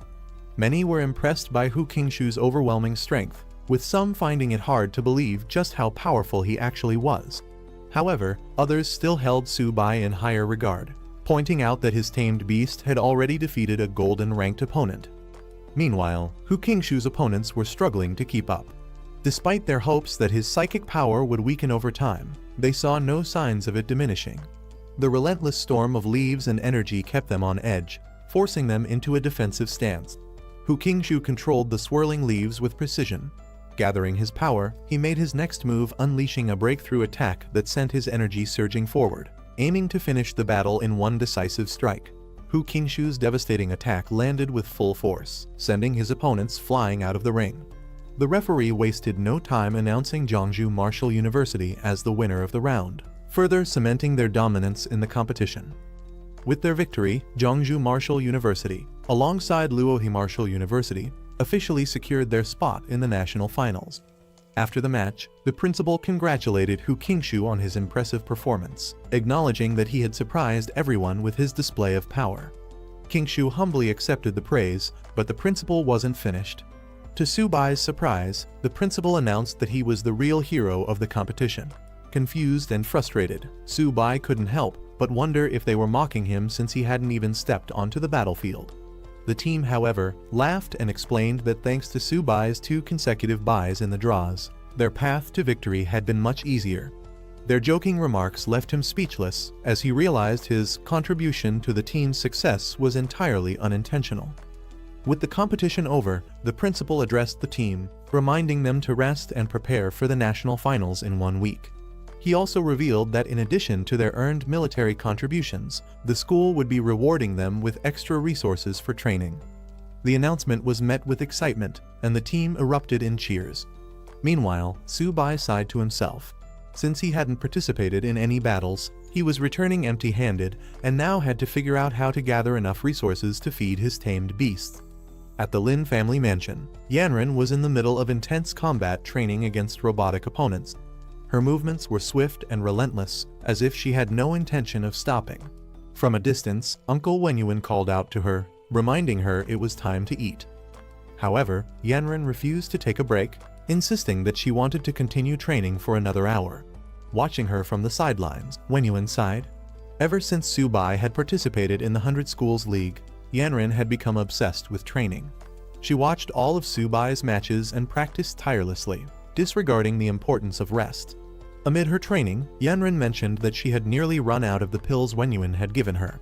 She asked if he could request more from her father, eager to increase her strength as quickly as possible. Her drive was undeniable, but whether she was pushing herself too hard remained a concern. 7 days later, Subai arrived in Magic City, standing before the grand entrance of the prestigious Magic City Martial Arts University. The enormous golden gate immediately caught the attention of newcomers, who marveled at its luxurious appearance, sparkling under the sunlight. Some wondered if it was made of solid gold, unable to contain their amazement at such an extravagant display.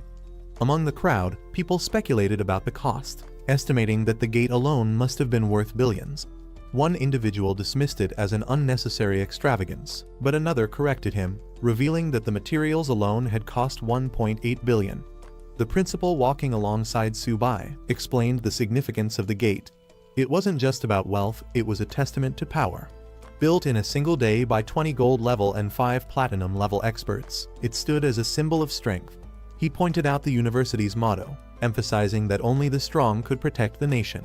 Su-bai listened, taking in both the grandeur of the university and the deeper meaning behind its opulence. As the students from Jeongju Martial Arts University arrived, they were greeted by a representative of Magic City Martial Arts University. The man welcomed them warmly, introducing himself as Zhang Ming, the vice president of the student council.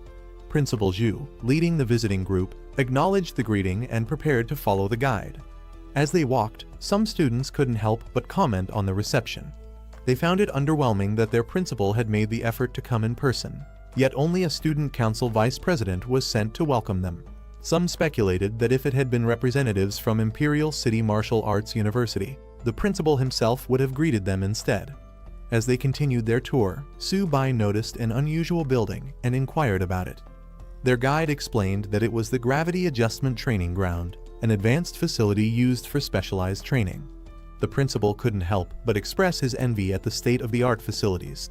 He lamented that if his academy had a gravity adjustment training ground, they could train hundreds of silver-level students annually, drastically improving their capabilities. Soon, they arrived at their accommodation, a grand hotel where they would be staying and dining. Their guide explained that the first floor featured a 24-hour buffet, an exciting perk for the visitors. The real surprise came when it was revealed that the buffet wasn't just any ordinary meal, it was made entirely from the meat of ferocious beasts, cooked by top-tier chefs. The meals were designed to enhance a martial artist's blood energy, providing unlimited nourishment. The principal, skeptical at first, asked if the food was truly unlimited. Their guide reassured him, stating that Magic City Martial Arts University would never let their guests go hungry. He encouraged everyone to eat to their heart's content, further showcasing the university's abundant resources and hospitality. Excited by the idea of an unlimited feast, Su-bai eagerly rushed ahead, ready to indulge. His enthusiasm didn't go unnoticed, and some couldn't help but joke about how much he was looking forward to the meal. Others, however, began to worry if he ate that much, would there be anything left for them? One student remarked that they had no idea just how much Su-bai could consume, hinting that his appetite was far beyond normal. The concerns grew as some feared they might go hungry if they didn't hurry inside. Meanwhile, the principal and the guide observed the energetic younger generation with amusement. Laughing it off, they acknowledged their boundless enthusiasm, apologizing for their liveliness before finally heading toward the dining hall themselves. The next day, the focus shifted from feasting to competition. The stadium roared with commands as an intense training or battle event was about to begin, marking the next phase of their experience at Magic City Martial Arts University. As the students stepped into the massive competition venue, they were in awe of its sheer scale. Many had only seen such a grand arena on television, and experiencing it in person left them amazed. The principal, however, quickly brought them back to focus, telling them to stop acting like they had never seen the world before. With that, he began explaining the competition rules. He revealed that this final tournament would feature martial arts universities from 13 different schools, competing for the top ranks. However, one school had a distinct advantage: the Great Wall Guards Military Academy, directly under the military, was automatically placed in the top 4. This ensured there would be no buys in the tournament. Hearing this, some students immediately voiced their frustration, questioning why the military academy was given a free pass while the rest had to fight for their positions. The principal calmly explained that the Great Wall Guards Military Academy was a specialized training ground for military geniuses, justifying their advantage in the competition. The principal continued his explanation, revealing a key reason why the Great Wall Guards Military Academy held such a privileged position. Unlike other universities, it was the only martial arts institution situated directly on the front lines of battle, constantly engaged in defending against multiracial invaders. This revelation stunned the students. The idea of a university doubling as a military training base on the battlefield was almost unheard of. Su-bai and his peers couldn't help but acknowledge the intensity of such an environment, realizing that those from that academy were forged in real combat. The principal warned them not to underestimate anyone in this competition, as the national finals were filled with hidden talents. He then assigned Su-bai as the lead competitor for Jeongju Martial Arts University, with Hu Qingshu anchoring the team. Their group rallied behind them, shouting their determination to win.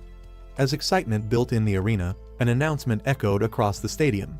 A large screen displayed a woman calling for teachers and students to settle down. The 100-school competition finals were about to begin. The first round matchups were announced, with Jeongju Martial Arts University set to face Yokohama Martial Arts University. Meanwhile, other battles were lined up between Imperial City and East China Martial Arts Universities, as well as Magic City against Nanjing Martial Arts University. All three matches would happen simultaneously, raising the stakes for every team. Jeongju's group breathed a sigh of relief, realizing they had avoided drawing any of the top 3 universities in the first round. Their opponent, Yokohama Martial Arts University, was about on par with them, making it a fair challenge. One eager teammate immediately volunteered to fight first, wanting to take the lead. However, Subai wasn't about to let anyone steal the spotlight. He stepped up, insisting that he would go first to set the tone for Jeongju and show their strength. With that, the battle commenced. Stepping into the arena, Subai faced off against his opponent, who immediately recognized him. Subai's acknowledging Jeongju Martial Arts University's impressive achievement in reaching the finals. Unfazed, Subai wasted no time. Summoning his beast, he called out to Xiaoba, preparing to finish the fight as quickly as possible. With a burst of energy, flames erupted as his attack launched toward his opponent. Xiaoba, a massive turtle, emerged in the arena, shocking the audience. Many in the crowd were surprised that Jeongju had sent a beast tamer to compete, especially one using a turtle. Yet, some spectators noticed that the creature looked much larger than before, making them eager to see what would unfold. Subai's opponent was in complete disbelief. Staring up at Xiaoba's massive form, he struggled to accept what he was seeing. The beast was far too large, far too powerful, it had to be cheating. Before he could process it any further, the battle was already over. With a single, overwhelming attack, he was sent flying out of the arena, screaming in frustration. Meanwhile, Subai barely seemed interested in the match's outcome. Casually sitting down, he remarked at how weak his opponent was. He hadn't even started eating his peanuts yet. Lying on the ground in defeat, the martial artist couldn't believe it. He had always thought beast tamers were weak, but this battle proved otherwise. Spectators were baffled by Subai's carefree attitude. Bringing a small stool to the national finals seemed outright disrespectful, making some question if he was even taking the competition seriously. Others, however, understood his confidence. Those familiar with Subai's previous battles explained that his turtle, Xiaoba, wasn't just any beast, it possessed overwhelming defense and strength, easily reaching silver level. Meanwhile, a new challenger stepped forward, angered by Jeongju Martial Arts University's casual approach. She saw Subai's nonchalance as an insult and was determined to make him pay. However, Subai remained unfazed, casually enjoying his snack and even taking a moment to appreciate the comic he was reading. As his opponent charged in full force, Subai continued to relax in his seat, showing no concern for the fight ahead. While still lounging on his stool, his beast Xiaoba unleashed a devastating attack, finishing the match in an instant. The announcement confirmed that Jeongju Martial Arts University had won. Spectators couldn't believe what they had just witnessed. Not only had Subai barely moved during the fight, but he had been snacking on peanuts the entire time. His behavior was so casual that it bordered on humiliating for his opponents. Meanwhile, the principal of Jeongju Martial Arts University couldn't help but chuckle at the situation. While Subai's overwhelming victory was a great achievement, it also meant he would have to deal with the aftermath. How was he supposed to face Yokohama's principal after this? However, not everyone was celebrating just yet. A reminder came from the sidelines: Subai might have dominated so far, but tougher opponents were waiting. Attention shifted toward a new figure emerging from the crowd. The team captain from Imperial City Martial Arts University had arrived, and the real challenge was just beginning.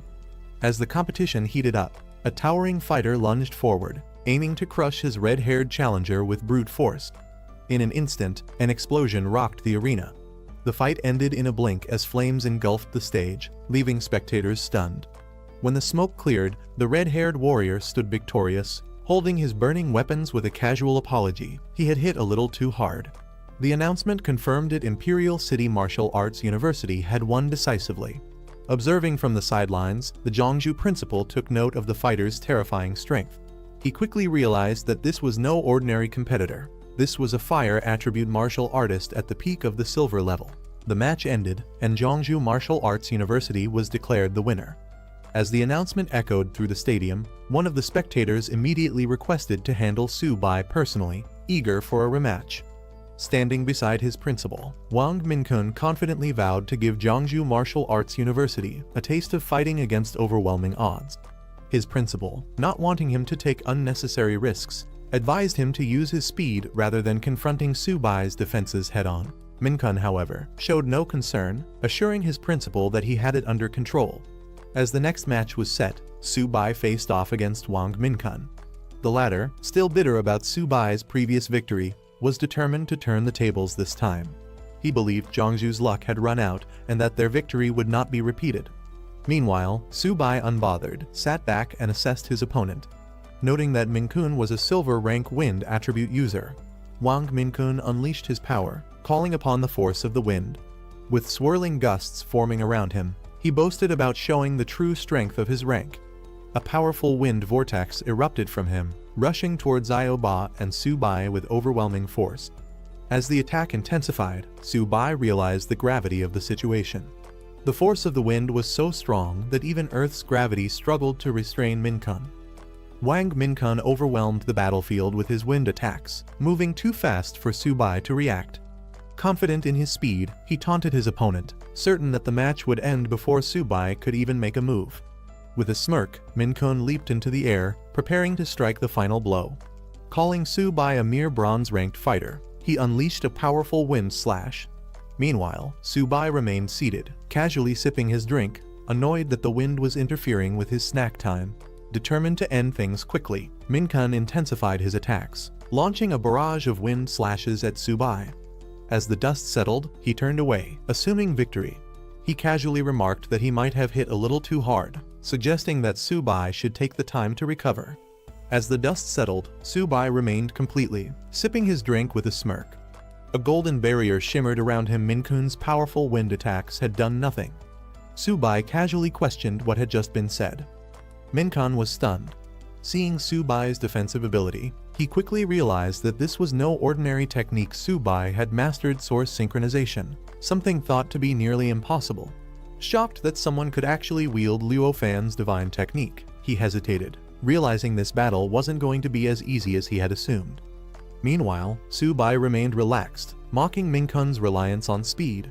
With an amused expression, he challenged the wind attribute user, implying that sheer speed wouldn't be enough to take him down. Finally, as the battle escalated, Su Bai called Xiao Ba back, signaling a shift in his strategy. Su Bai decided to turn the battle into a game of speed. With a smirk, he reached into his bag and pulled out a small, seemingly harmless white cat. Confidently, he declared that he would match his opponent's speed on his own terms. Su Bai encouraged it, signaling that it was time to shine. The small feline let out a fierce cry, surprising the audience. Minkun, however, was unimpressed and burst into laughter, mocking Su Bai for bringing a pet cat to a serious battle. He ridiculed him, questioning whether he had lost his mind. Meanwhile, the spectators were equally entertained, with some questioning what kind of university would allow a contestant to bring a pet into a fight. While many laughed at the absurdity, others were charmed by Xiao Bai's appearance, with one girl in particular gushing over how adorable the little cat was, even expressing a desire to have one herself. As Su Bai casually pulled out his small stool and drink, the audience grew more confused. Some spectators questioned his actions, wondering if he was simply mocking his opponent. First a stool, then a drink, and now a pet cat. Was he even taking this fight seriously? However, among the onlookers, one experienced figure urged patience. He recognized that Xiao Bai was no ordinary cat and suggested they wait and see what Su Bai had planned. Meanwhile, Minkun continued to laugh, still underestimating Su Bai's choice. He dismissed the cat entirely, insisting that Su Bai should bring out his turtle instead. Amused but calm, Su Bai gave Xiao Bai a simple instruction not to hit too hard. In the next instant, Xiao Bai roared, unleashing a monstrous energy that took Minkun completely by surprise. The small cat transformed into something far more terrifying, forcing Minkun to reconsider everything he had assumed about his opponent. Minkun stood in shock, still trying to process what had just happened. The deafening roar and the massive shadow that appeared behind Xiao Bai made him question if he had imagined it. Before his eyes, the small cat had grown into a massive, imposing white tiger. The sheer size and power radiating from it sent a chill down his spine. Minkun could hardly believe it. The spectators were just as stunned. What they had assumed to be a harmless pet had transformed into a majestic, towering white tiger. Some compared it to the ones they had seen in zoos, though none had ever witnessed one this massive. Among the observers, questions arose. Had Xiaobai always been a tiger in disguise, or was this another one of Subai's tamed beasts? The audience was left in disbelief. For a silver-rank beast tamer, having one strong beast was already an achievement, but taming a second one was nearly impossible. Yet, Subai had just revealed another powerful creature, making it clear that he was far more capable than they had assumed. He quickly gathered his strength and unleashed a powerful wind-based attack, determined to regain control of the fight. Minkun's eyes widened as he realized what had happened. He wasn't seeing the real beast, but only an afterimage. Subai's so-called pet wasn't just a trick, it was a beast powerful enough to dominate the battlefield, and Minkun was now forced to fight on its terms. Minkun was in complete disbelief. No matter how much he relied on his wind abilities, Xiaobai was simply too fast. He refused to accept that anything could surpass the speed of wind itself. But the reality was unfolding right in front of him. Xiaobai's. Frustrated and desperate, Minkun changed tactics. If he couldn't keep up with Xiaobai, then he would take down Subai directly. Ignoring his opponent's beast, he fixated on the one controlling it. With all his strength, he launched himself at Subai, determined to end the fight in one decisive move. However, just as he was about to strike, Xiaobai intercepted him with overwhelming force. The massive beast loomed over him, its power undeniable. Minkun was now completely outmatched, and he knew it. Minkun was in complete shock. He couldn't accept what was happening. How could Subai's beast be this powerful? Before he could react, Xiaobai struck with devastating force, sending him flying across the battlefield. The impact was brutal, and he crashed hard, unable to regain control. As silence fell over the stadium, the final announcement echoed through the air. Jiangsu Martial Arts University was victorious. Subai had won, leaving his opponent defeated and sprawled across the ground, unable to continue. The match was over. The crowd erupted in disbelief. Subai, a mid-tier bronze rank, had just defeated a prestigious silver rank captain. Among the spectators, people murmured about Subai's white tiger. Some felt it was even fiercer than his turtle, wondering how he could have tamed such a powerful beast. The intensity of Xiaobai's presence was undeniable. The stadium soon shifted from shock to admiration as chants of Subai's name filled the air. The audience cheered, rallying behind the unexpected champion, fully acknowledging his incredible strength. Meanwhile, the judges were just as perplexed. None of them had ever heard of Subai before. Yet his performance was beyond anything they had seen, even compared to students from elite universities or the military academy. The judges were astonished by Subai's performance. Jiangsu Martial Arts University had produced an absolute powerhouse, someone they never expected. They recognized that with Subai leading the way, the university's reputation was about to skyrocket. Meanwhile, in the Imperial City Martial Arts University rest area, some students dismissed the match. They considered Minkun's loss a reflection of his weakness rather than Subai's strength.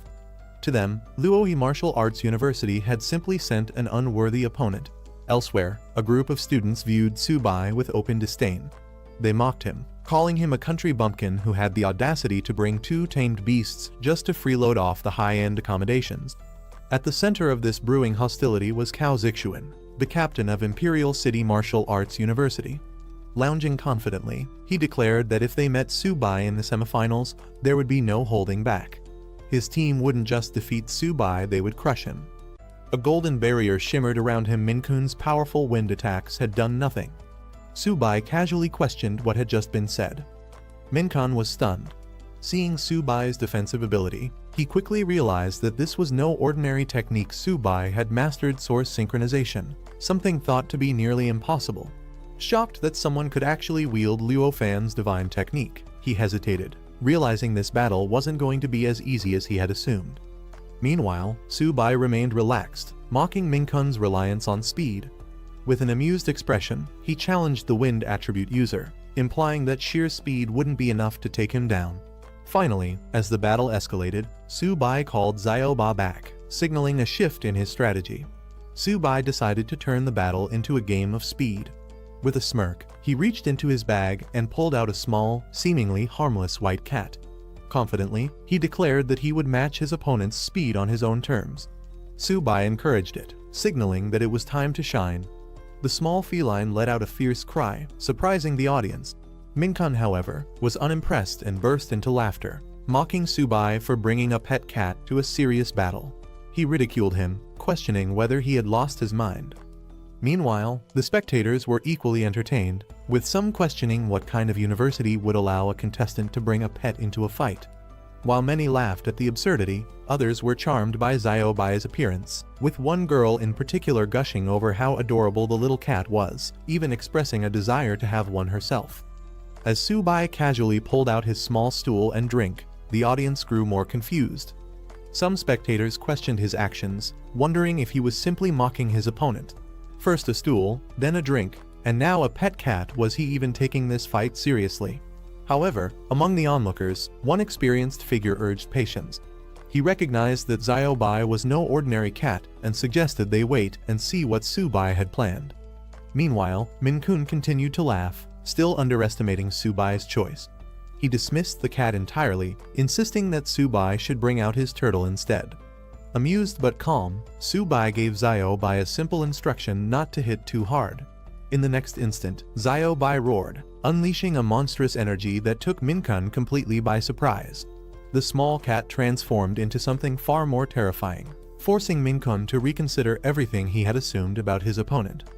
Minkun stood in shock, still trying to process what had just happened. The deafening roar and the massive shadow that appeared behind Xiaobai made him question if he had imagined it. Before his eyes, the small cat had grown into a massive, imposing white tiger. The sheer size and power radiating from it sent a chill down his spine. Minkun could hardly believe it. The spectators were just as stunned. What they had assumed to be a harmless pet had transformed into a majestic, towering white tiger. Some compared it to the ones they had seen in zoos, though none had ever witnessed one this massive. Among the observers, questions arose. Had Xiaobai always been a tiger in disguise? Or was this another one of Subai's tamed beasts? The audience was left in disbelief. For a silver rank beast tamer, having one strong beast was already an achievement, but taming a second one was nearly impossible. Yet, Subai had just revealed another powerful creature, making it clear that he was far more capable than they had assumed. He quickly gathered his strength and unleashed a powerful wind-based attack, determined to regain control of the fight. Minkun's eyes widened as he realized what had happened. He wasn't seeing the real beast, but only an afterimage. Subai's so-called pet wasn't just a trick, it was a beast powerful enough to dominate the battlefield, and Minkun was now forced to fight on its terms. Minkun was in complete disbelief. No matter how much he relied on his wind abilities, Xiaobai was simply too fast. He refused to accept that anything could surpass the speed of wind itself. But the reality was unfolding right in front of him. Xiaobai's. Frustrated and desperate, Minkun changed tactics. If he couldn't keep up with Xiaobai, then he would take down Subai directly. Ignoring his opponent's beast, he fixated on the one controlling it. With all his strength, he launched himself at Subai, determined to end the fight in one decisive move. However, just as he was about to strike, Xiaobai intercepted him with overwhelming force. The massive beast loomed over him, its power undeniable. Minkun was now completely outmatched, and he knew it.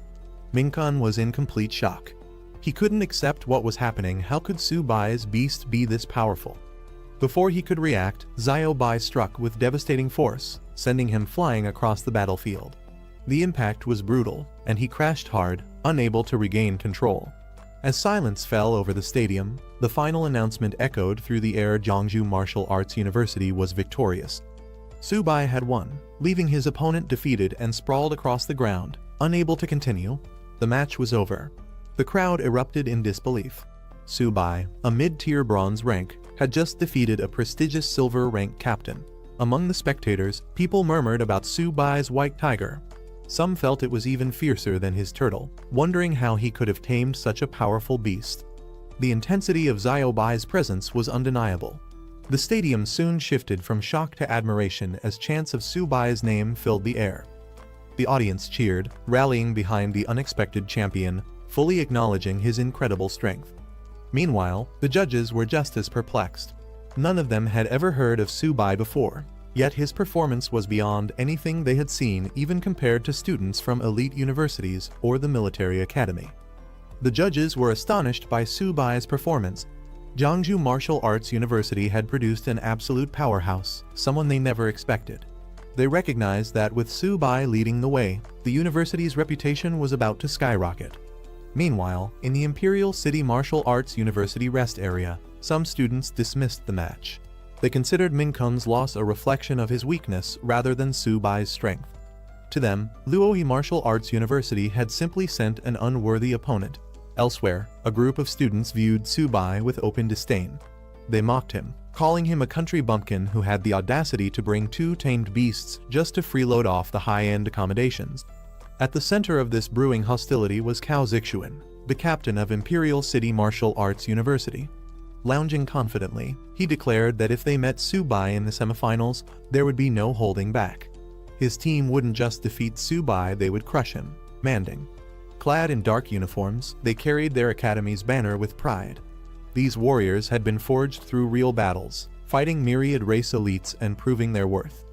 Now, they were here to dominate the competition. The Great Wall Guardian Military Academy stood by its unshakable motto, as long as the myriad races exist, the Great Wall will never fall. A legacy built on war and resilience, the academy was home to warriors forged in real battles. At the helm of this formidable institution was Nai King, the strongest human and the only king-level expert, serving as its honorary principal. His presence alone was enough to deter any myriad race from setting foot near their territory. Recognized as the most powerful martial academy in the Dragon Nation, the Great Wall Guardians were more than just competitors. They were the frontline barrier of humanity itself. The audience buzzed with anticipation. The academy's reputation was legendary. Every student there was considered a hero. If Madu Martial University and Capital Martial University were already terrifying, the strength of the Great Wall Guardians was unimaginable. Some spectators questioned why the academy only had 5 team members and no substitutes. However, others quickly dismissed the concern. An academy of their caliber didn't need replacements. As the competition intensified, the legendary king-level expert, Nai King, was praised as the ultimate protector of humanity. For Jeongju Martial University, merely competing against an academy of such prestige was considered an honor. Watching from the sidelines, Su-bai couldn't help but wonder when would he reach such a level of strength. The official draw results for the semifinals were announced. The first battle would be between the Great Wall Guardian Military Academy and Capital Martial University. The second match would pit Madu Martial University against Jeongju Martial University. Meanwhile, at Madu Martial University's camp, their fighters were unimpressed. One of them, Cao Zixuan, showed complete disinterest in their upcoming match, claiming Jeongju Martial University was too weak to be worth his time. Other members echoed his sentiment, mocking Jeongju for making it this far. To them, facing such an opponent wouldn't even be a challenge. One of their team members eagerly volunteered, confident that they could single-handedly defeat Jeongju in a single round. The first battle of the semifinals began as the Great Wall Guardian Military Academy sent out their captain, Han Zhan, a lord-level expert and grandson of the legendary General Han Dang. He was clad in purple gold armor forged from diamond-level cores, exuding an overwhelming presence. The crowd watched in anticipation, wondering who Capital Martial University would send to face him. Without hesitation, Han Zhan called out his opponent Wang Yang, the captain of Capital Martial University, challenging him to settle their rivalry on the battlefield. Excitement erupted among the spectators. A direct clash between 2 captains at the start of the match. This was shaping up to be a king versus king battle, a fight between top-tier powerhouses. The battle commenced with lightning-fast action. Han Zhan's overwhelming strength sent Wang Yang flying across the arena, leaving the crowd in shock. Wang Yang, the captain of Capital Martial University, stepped onto the battlefield with an air of confidence. He downplayed the situation, treating Han Zhan's challenge as unnecessary, but his smug demeanor hinted at his arrogance. The crowd erupted with cheers, particularly from Wang Yang's admirers, who saw him as the ideal warrior. Su-bai, however, remained unimpressed, questioning what was so special about him. As the match continued, Su-bai turned to his team, instructing Luo to go first. Luo hesitated, unsure if he was up to the task, but Su-bai reassured him it was time to prove themselves. Meanwhile, Han Zhan prepared to fight, standing tall in his battle armor. With overwhelming confidence, he gave his opponent the first move. As the match intensified, Wang Yang unleashed his Howling Wind technique, summoning powerful blue energy waves that tore through the battlefield. The crowd watched in awe as Han John countered with his diamond-level battle armor, a technique refined to perfection. His purple energy clashed against Wang Yang's storm, creating a dazzling display of raw power. Despite Han John's defensive mastery, his opponents charged at him, attempting to overwhelm him with numbers. However, his energy barrier deflected their attacks with ease, proving that sheer strength alone wasn't enough to break through. Watching from the sidelines, Su Bai observed the fight closely. Principal, standing beside him, analyzed the battle, noting Wang Yang's unmatched agility and how his technique made him nearly invisible in combat. Su Bai couldn't help but question the vast power difference. Wang Yang was at mid-tier silver, while he was still only at mid-tier bronze. Wang Yang's movements blurred as his howling wind technique intensified. Revealing his true strength, Han Jan unleashed a surge of power. His mid-tier silver rank was now on full display. Without hesitation, he struck with a devastating move, sky-splitting slash. A massive wave of energy descended, engulfing the battlefield in flames and sending shockwaves in all directions.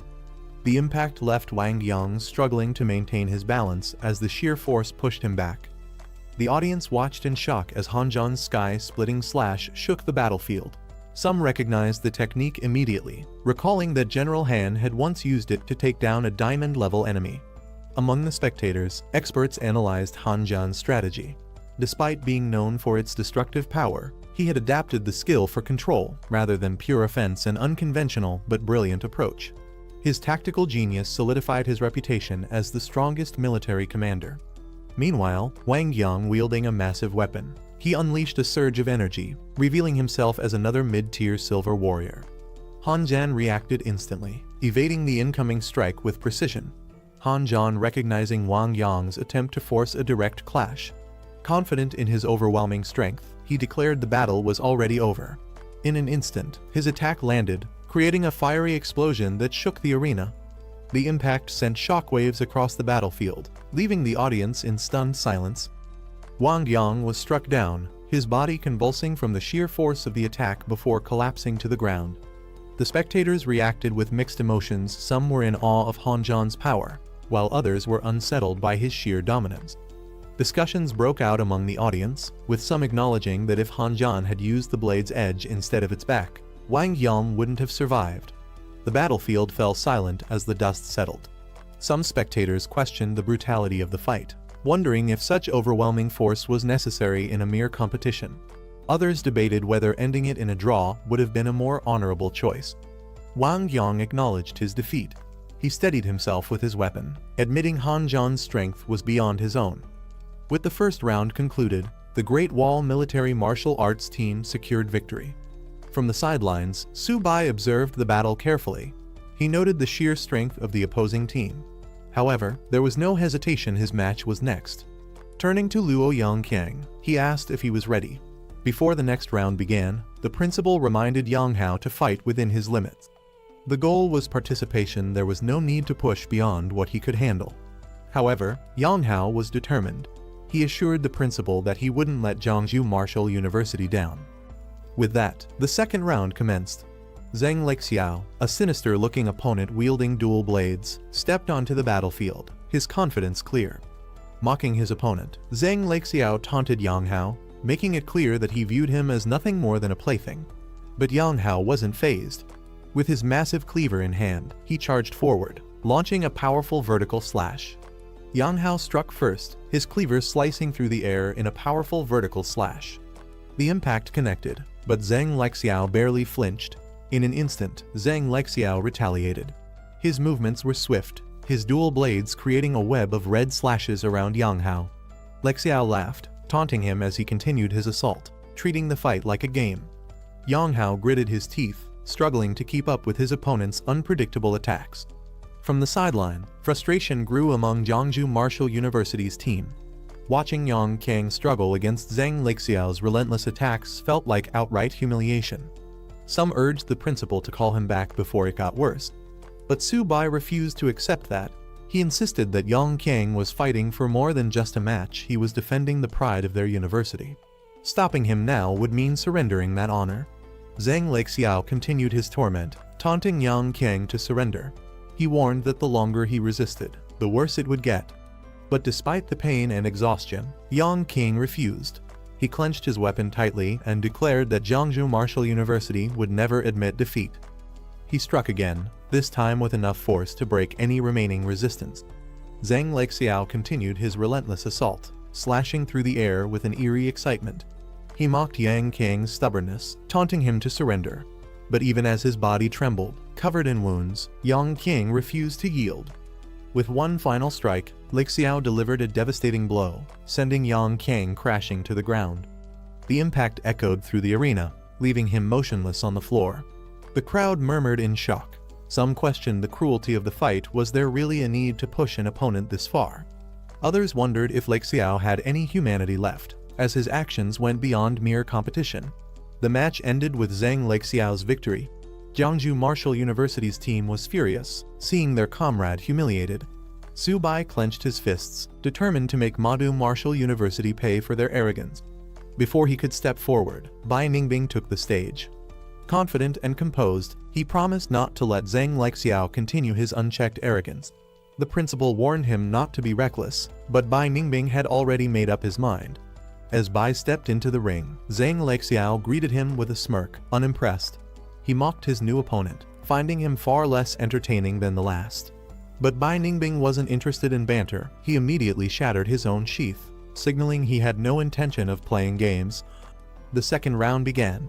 Without hesitation, Bai Ningbing launched forward using Void Step. His blade aimed to end the fight in an instant.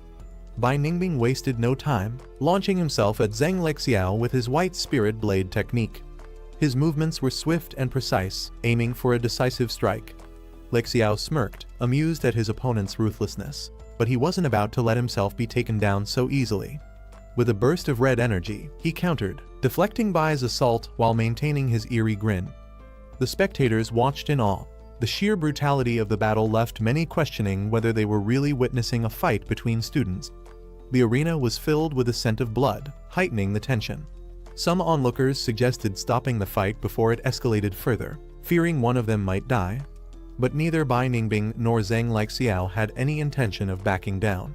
The battle was only getting started. Zhang Lexiao weaved his twin blades through the air, forming a deadly net of crimson slashes. But Bai didn't hesitate. With burning determination, he charged straight through the attack, his White Spirit Blade technique tearing through the red streaks. Lexiao dodged at the last moment. Bai's attack had real force behind it. Still, he laughed, unfazed by the threat.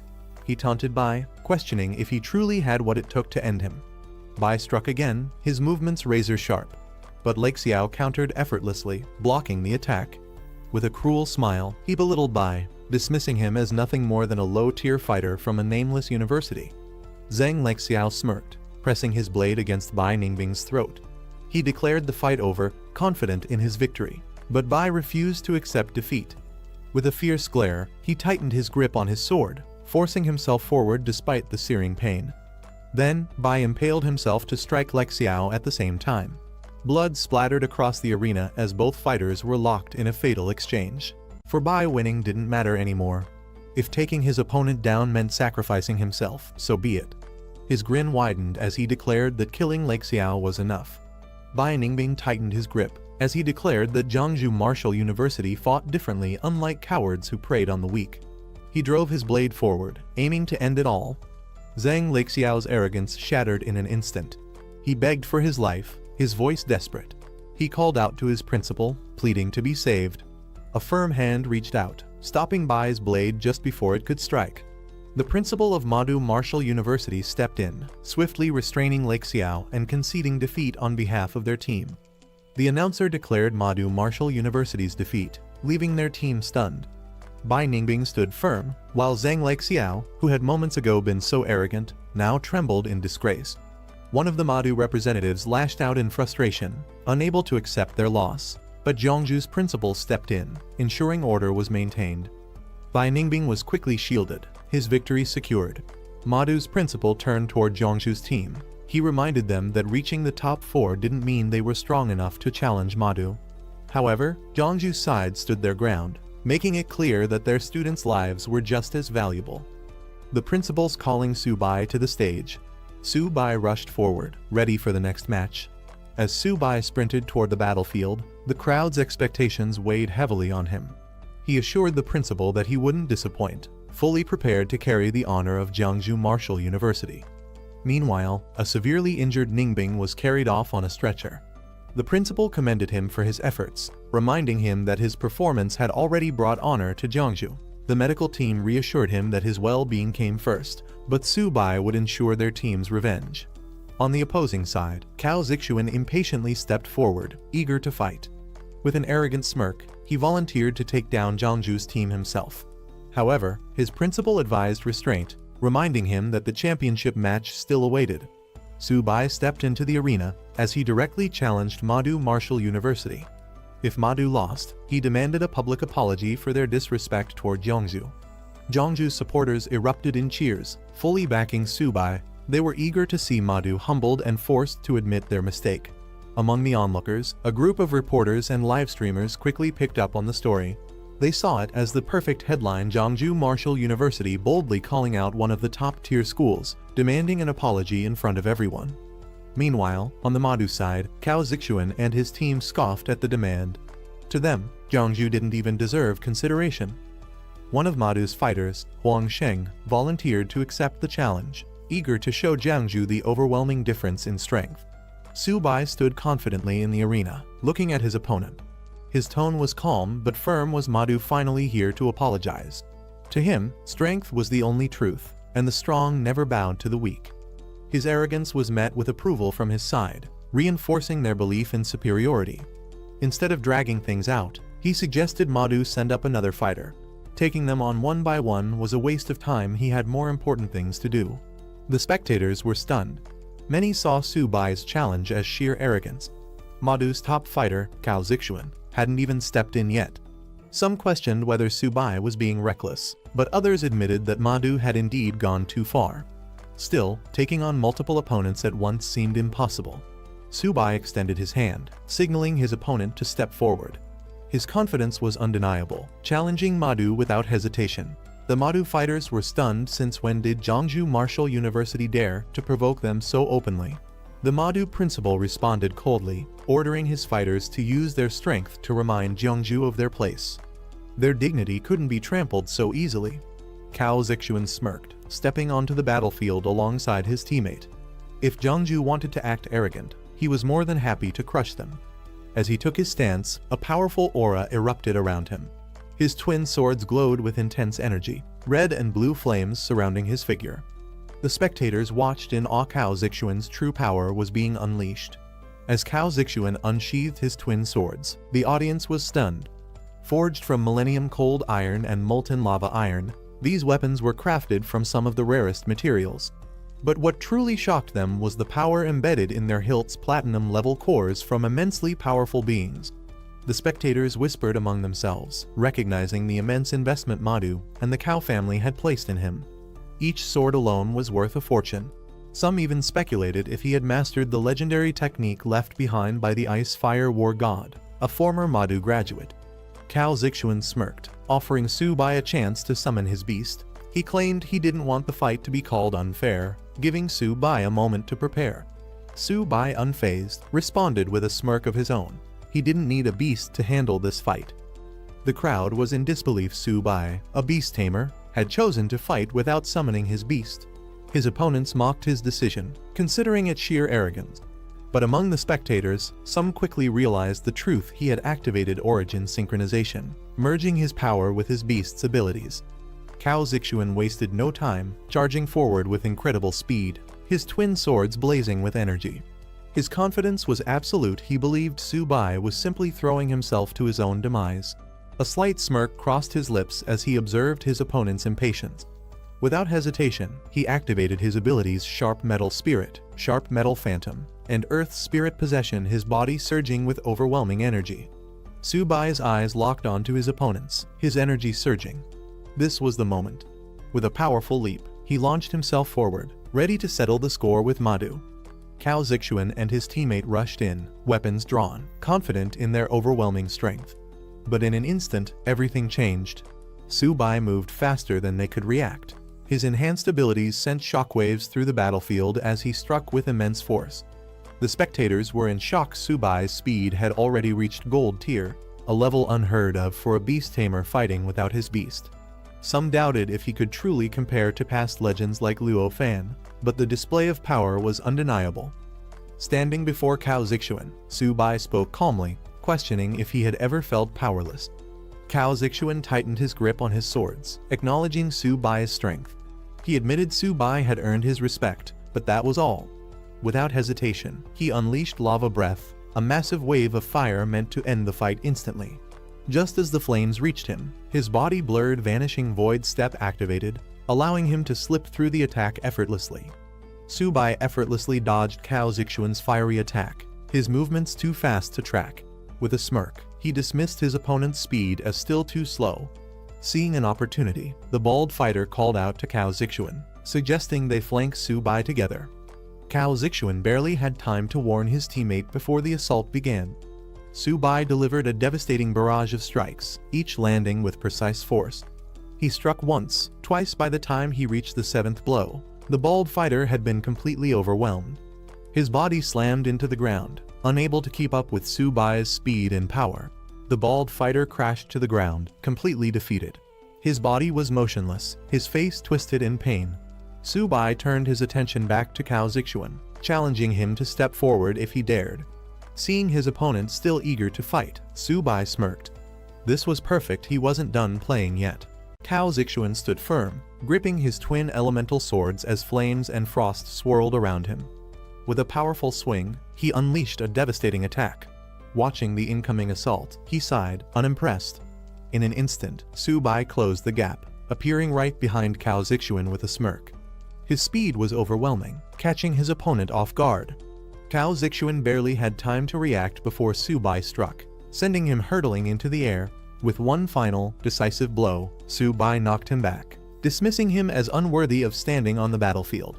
Subai stood confidently, his body engulfed in a blazing aura as he watched Cao Zixuan struggle.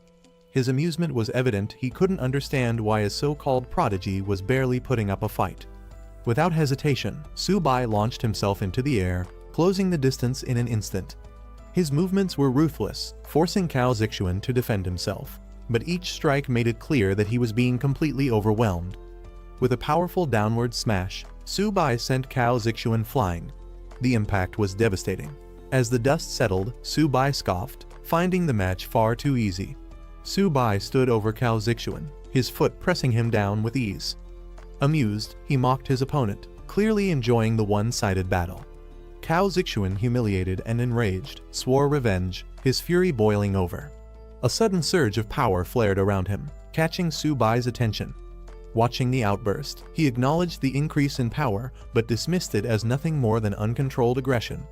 Engulfed in a fiery aura, Cao Zixuan roared, his energy spiraling out of control. His rage had reached its peak. He was no longer fighting with strategy. As the principal and others watched in shock, Cao Zixuan had completely lost control, unleashing a deadly move. Some questioned if Subai's taunts had pushed him too far, wondering if he had underestimated his opponent's rage. Cao Zixuan, now consumed by fury, charged at Subai with his flaming swords, declaring his intent to end the fight decisively. Subai, however, showed no fear. If anything, he found the situation finally becoming interesting. As Cao Zixuan's attack came crashing down, Subai effortlessly raised his defense, summoning an impenetrable golden barrier. Cao Zixuan's disbelief was evident. His strongest attack had been blocked with ease. His frustration boiled over, questioning how such a defense was even possible. Subai smirked as he absorbed the energy around him, his golden aura flaring even brighter. He mocked Cao Zixuan, unimpressed by his attack, before deciding it was time to retaliate. Subai launched a counterattack. His power surged, sending shockwaves through the arena. Cao Zixuan had no time to react as Subai's strike shattered his defense, sending him flying. Cao Zixuan's twin swords crashed onto the battlefield, a clear sign of his defeat. The entire arena fell silent for a moment before gasps and murmurs erupted. The spectators struggled to process what they had just witnessed. Subai wasn't just strong, he was terrifying. The spectators remained in awe. Some recognized Subai's overwhelming power, comparing him to legendary figures of the past. Despite being only at mid-bronze rank, His potential was undeniable, perhaps even more terrifying than those from elite families. Meanwhile, Su Bai casually picked up Cao Zixuan's fallen swords, inspecting them with interest. Cao Zixuan, barely able to stand, shouted in frustration. He demanded Su Bai return the weapons, enraged at the thought of losing them. However, Su Bai remained indifferent. Given how Martial University treated others, he doubted they would offer an apology or compensation. With a smirk, he decided the swords would serve as proper repayment. Cao Zixuan, seething with rage, refused to accept defeat. With reckless determination, he lunged at Su Bai, declaring his intent to end the fight on his terms. Su Bai watched him with a calm expression. As Cao Zixuan lunged, Su Bai swiftly dodged and countered, questioning if his opponent even had the strength left to continue. Without hesitation, Su Bai delivered a powerful knee strike, sending Cao Zixuan soaring through the air. As Cao Zixuan crashed onto the battlefield once again, it was clear this fight had been over long before he realized it. Su Bai charged forward, his eyes locked onto Cao Zixuan. He wouldn't allow anyone to trample over Zhongzhou Martial University. With lightning speed, he closed the distance, unleashing a barrage of strikes. Cao Zixuan had no time to react. Each attack landed with crushing force, punishing him for his arrogance. The crowd erupted in shock. Su Bai's strength was beyond anything they had imagined. His speed, technique, and overwhelming power left no weaknesses. Some questioned if anyone from Martial University could even stand against him, while others speculated that only Han Jia might pose a challenge. As the dust settled, the arena echoed with cheers for Su Bai. Zhongzhou Martial University had made its statement loud and clear. The humiliation of Martial University was complete. This was the price of provoking them. The referee officially declared Su Bai the winner as he stood over Cao Zixuan's defeated body. The outcome had been decisive. Zhongzhou Martial University had secured yet another victory. As Su Bai turned, he noticed a strong gaze fixed on him. Han Yan had been watching him intently since the start of the match. Han Yan made his intentions clear. He wasn't just observing, he was waiting. A future battle between them was inevitable. Meanwhile, Su Bai examined the twin swords in his hands, amused by Cao Zixuan's earlier desperation. If he had been that anxious over them, they must be valuable. However, before he could leave, a voice suddenly called out, stopping him in his tracks. A senior official from Martial University stepped forward, demanding the return of Cao Zixuan's swords. However, Su Bai reminding him that the battlefield's rules dictated that seized weapons did not have to be returned. With a smirk, Su Bai made an offer. If Martial University apologized to Zhongzhou Martial University and all the weaker academies they had bullied, while also compensating for the damage they caused, he would consider returning the weapons. The official was furious, finding the demand outrageous. But Su Bai merely pointed out that he was treating them with the same philosophy they had always followed: survival of the fittest.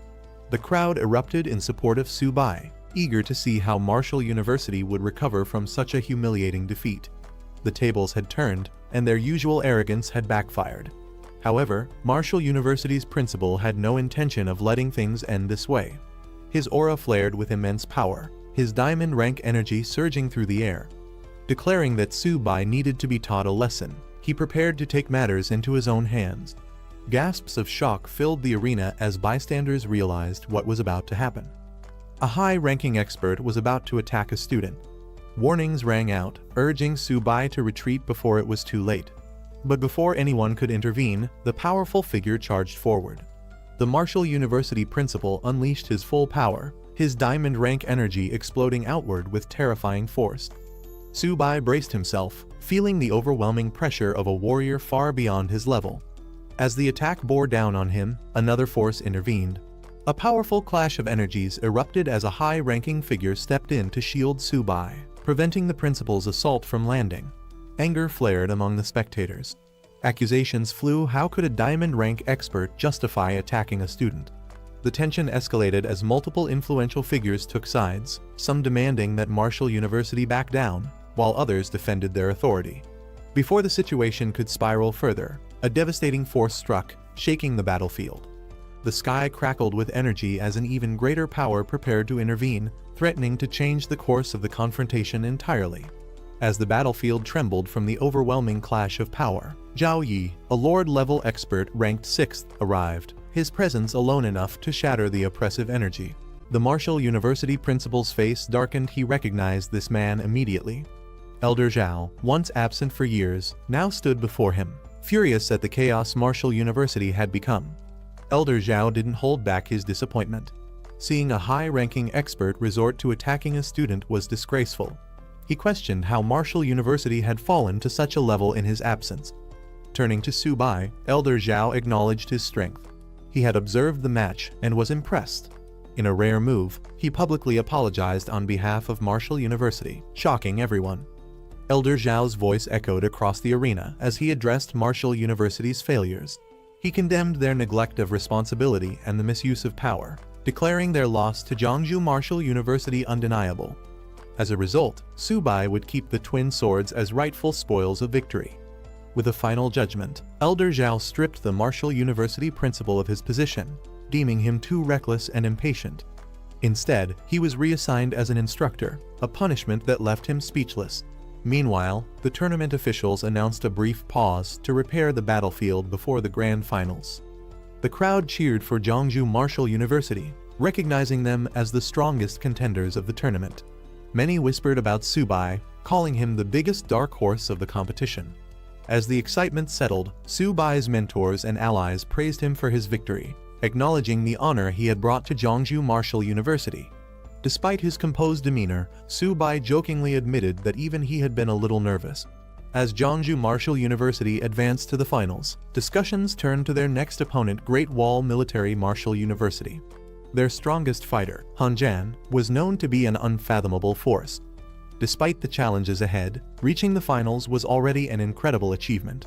Su Bai, however, was far from satisfied. With a playful grin, he reminded the principal of his contributions, subtly hinting at a well-deserved reward. Amused, the principal handed over 2 high-tier silver beast cores, acknowledging Su Bai's ability to take full advantage of the situation. With only an hour before the final match, excitement filled the arena. The 100 Schools tournament reached its climax as spectators roared in anticipation. Fans of both sides cheered, some chanting Han Zhan's name, others placing their hopes on Jiangsu Martial University. As the grand finals began, Han Zhan stood tall, declaring he had been waiting for this moment.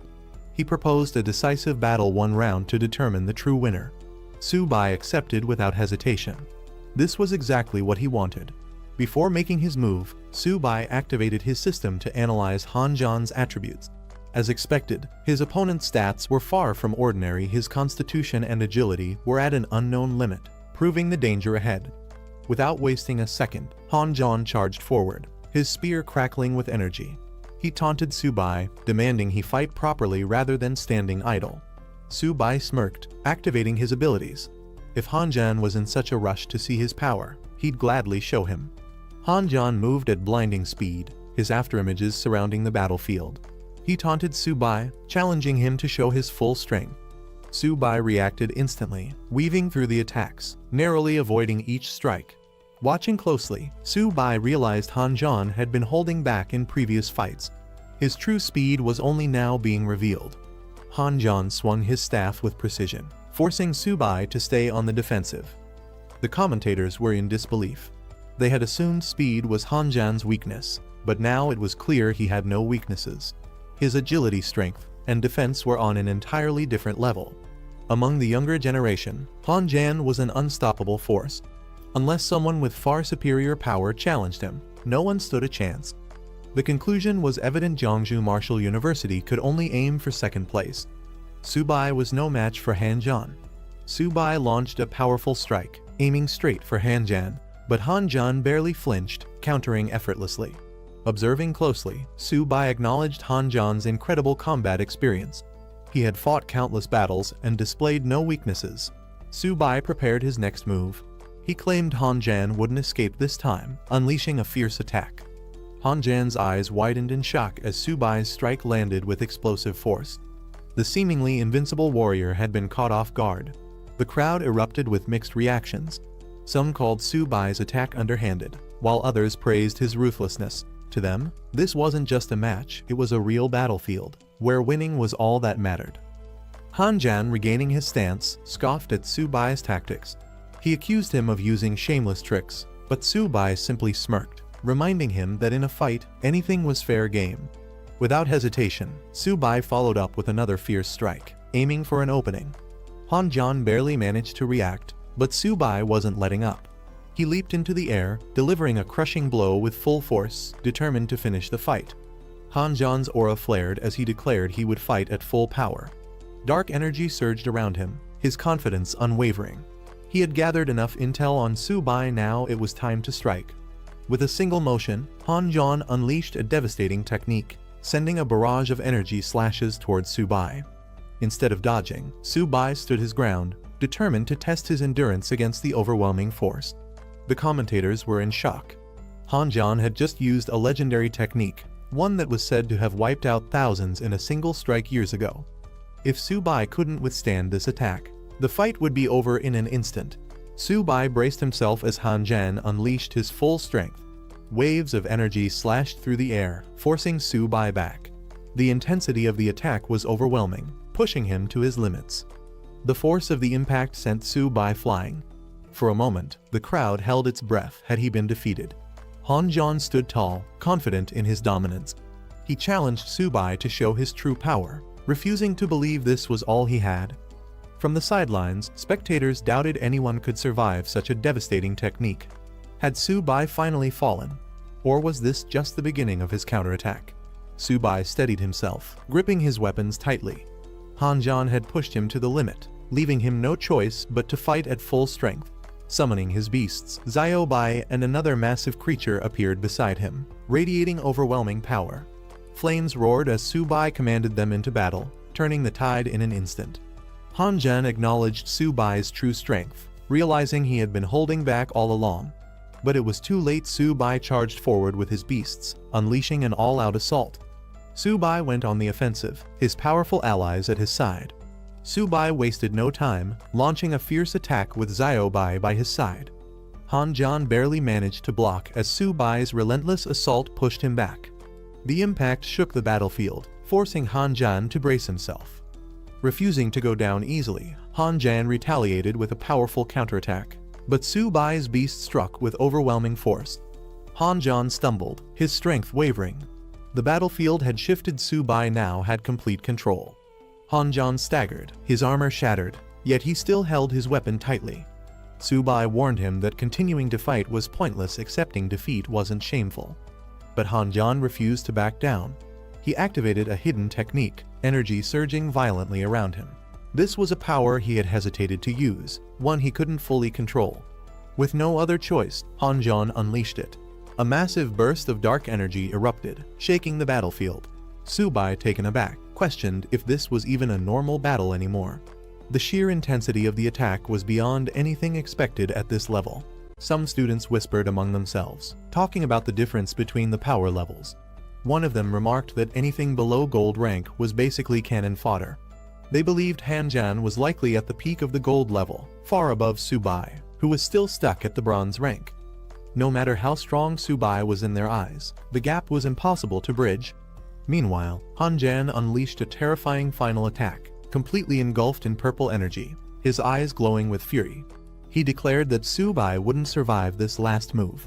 The sky lit up with overwhelming energy as Han Jan struck down with full force. Su-bai stood his ground but couldn't hide his panic. He admitted to himself that he couldn't hold off such a powerful blow. Just as the attack was about to land, Su-bai desperately cried out for help, calling for Ba. In a flash of green energy, rushed in and swapped positions. Han Jan's ultimate attack landed with devastating force, engulfing the area in a violent explosion of purple energy. The impact echoed across the field, shocking everyone watching as the blast lit up the surroundings. Realizing Han Jan had exhausted himself with that last strike, Su-bai sent the tiger in for the counterattack. Meanwhile, the teachers and officials monitoring the battle were stunned. One of them questioned if Su-bai had just used spatial abilities, something only beings at platinum rank and above could typically control. They couldn't believe that someone supposedly still at the bronze level could display such power. The observers continued to reel from the shock of what they had just witnessed. One of the senior officials, stunned, realized that the movement technique Su-bai used wasn't just any skill, it was a top-tier ability, one that had now been reworked by Su-bai himself. That kind of innovation and control could only come from someone with monstrous talent. The question hung in the air: was Su-bai really just a bronze rank? Meanwhile, other spectators in the arena were just as bewildered. Some questioned whether this was still a gold rank tournament or if they were watching a demolition of their entire martial stage. The dust and smoke clouded the arena, and someone wondered if the battle's outcome had already been decided.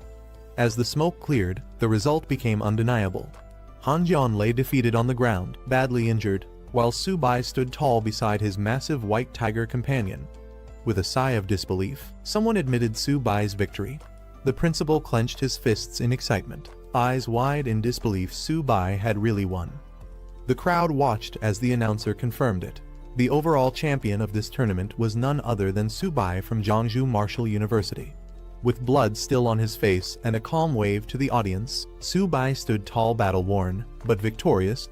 Cheers erupted from the sidelines. His classmates jumped up in celebration, praising him as both a champion and a legend.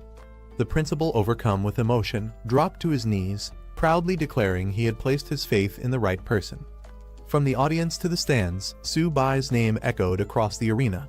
Everyone shouted in admiration, hailing him as the strongest of the younger generation, invincible, unbeatable, and now, their crowned champion. The celebrations didn't stop at the arena. All across the city, Su-bai's victory was being broadcasted live. Students and citizens watching on the big screens shouted his name, amazed by his overwhelming performance. Jiangsu Martial University had just produced a true star.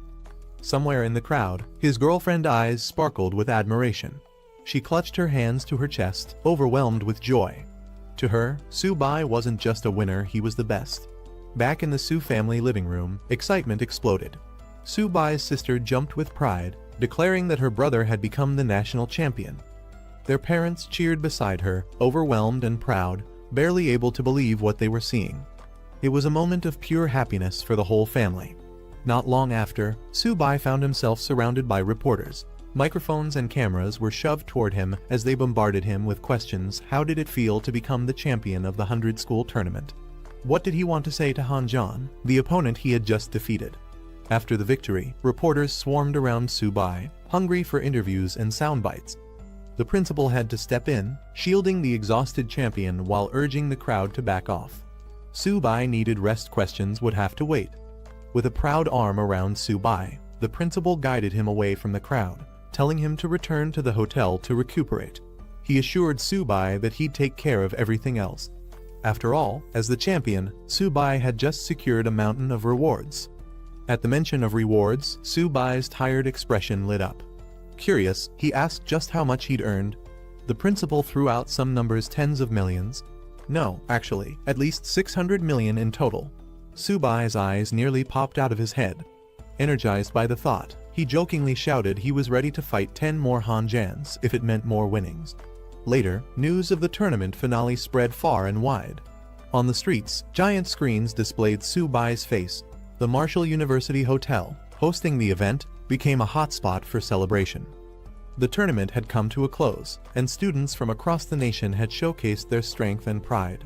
But of all the rising stars, none shined brighter than Su-bai, Jiangsu Martial University's unstoppable champion. Following his courageous display during the championship, Su-bai was officially commended by the military. For his exceptional bravery and performance on the battlefield, he was awarded first-class military merit, a prestigious honor medal, and a reward of 60,000 merit points, an incredible achievement for any student. At the same time, the new national rankings of the martial universities were announced.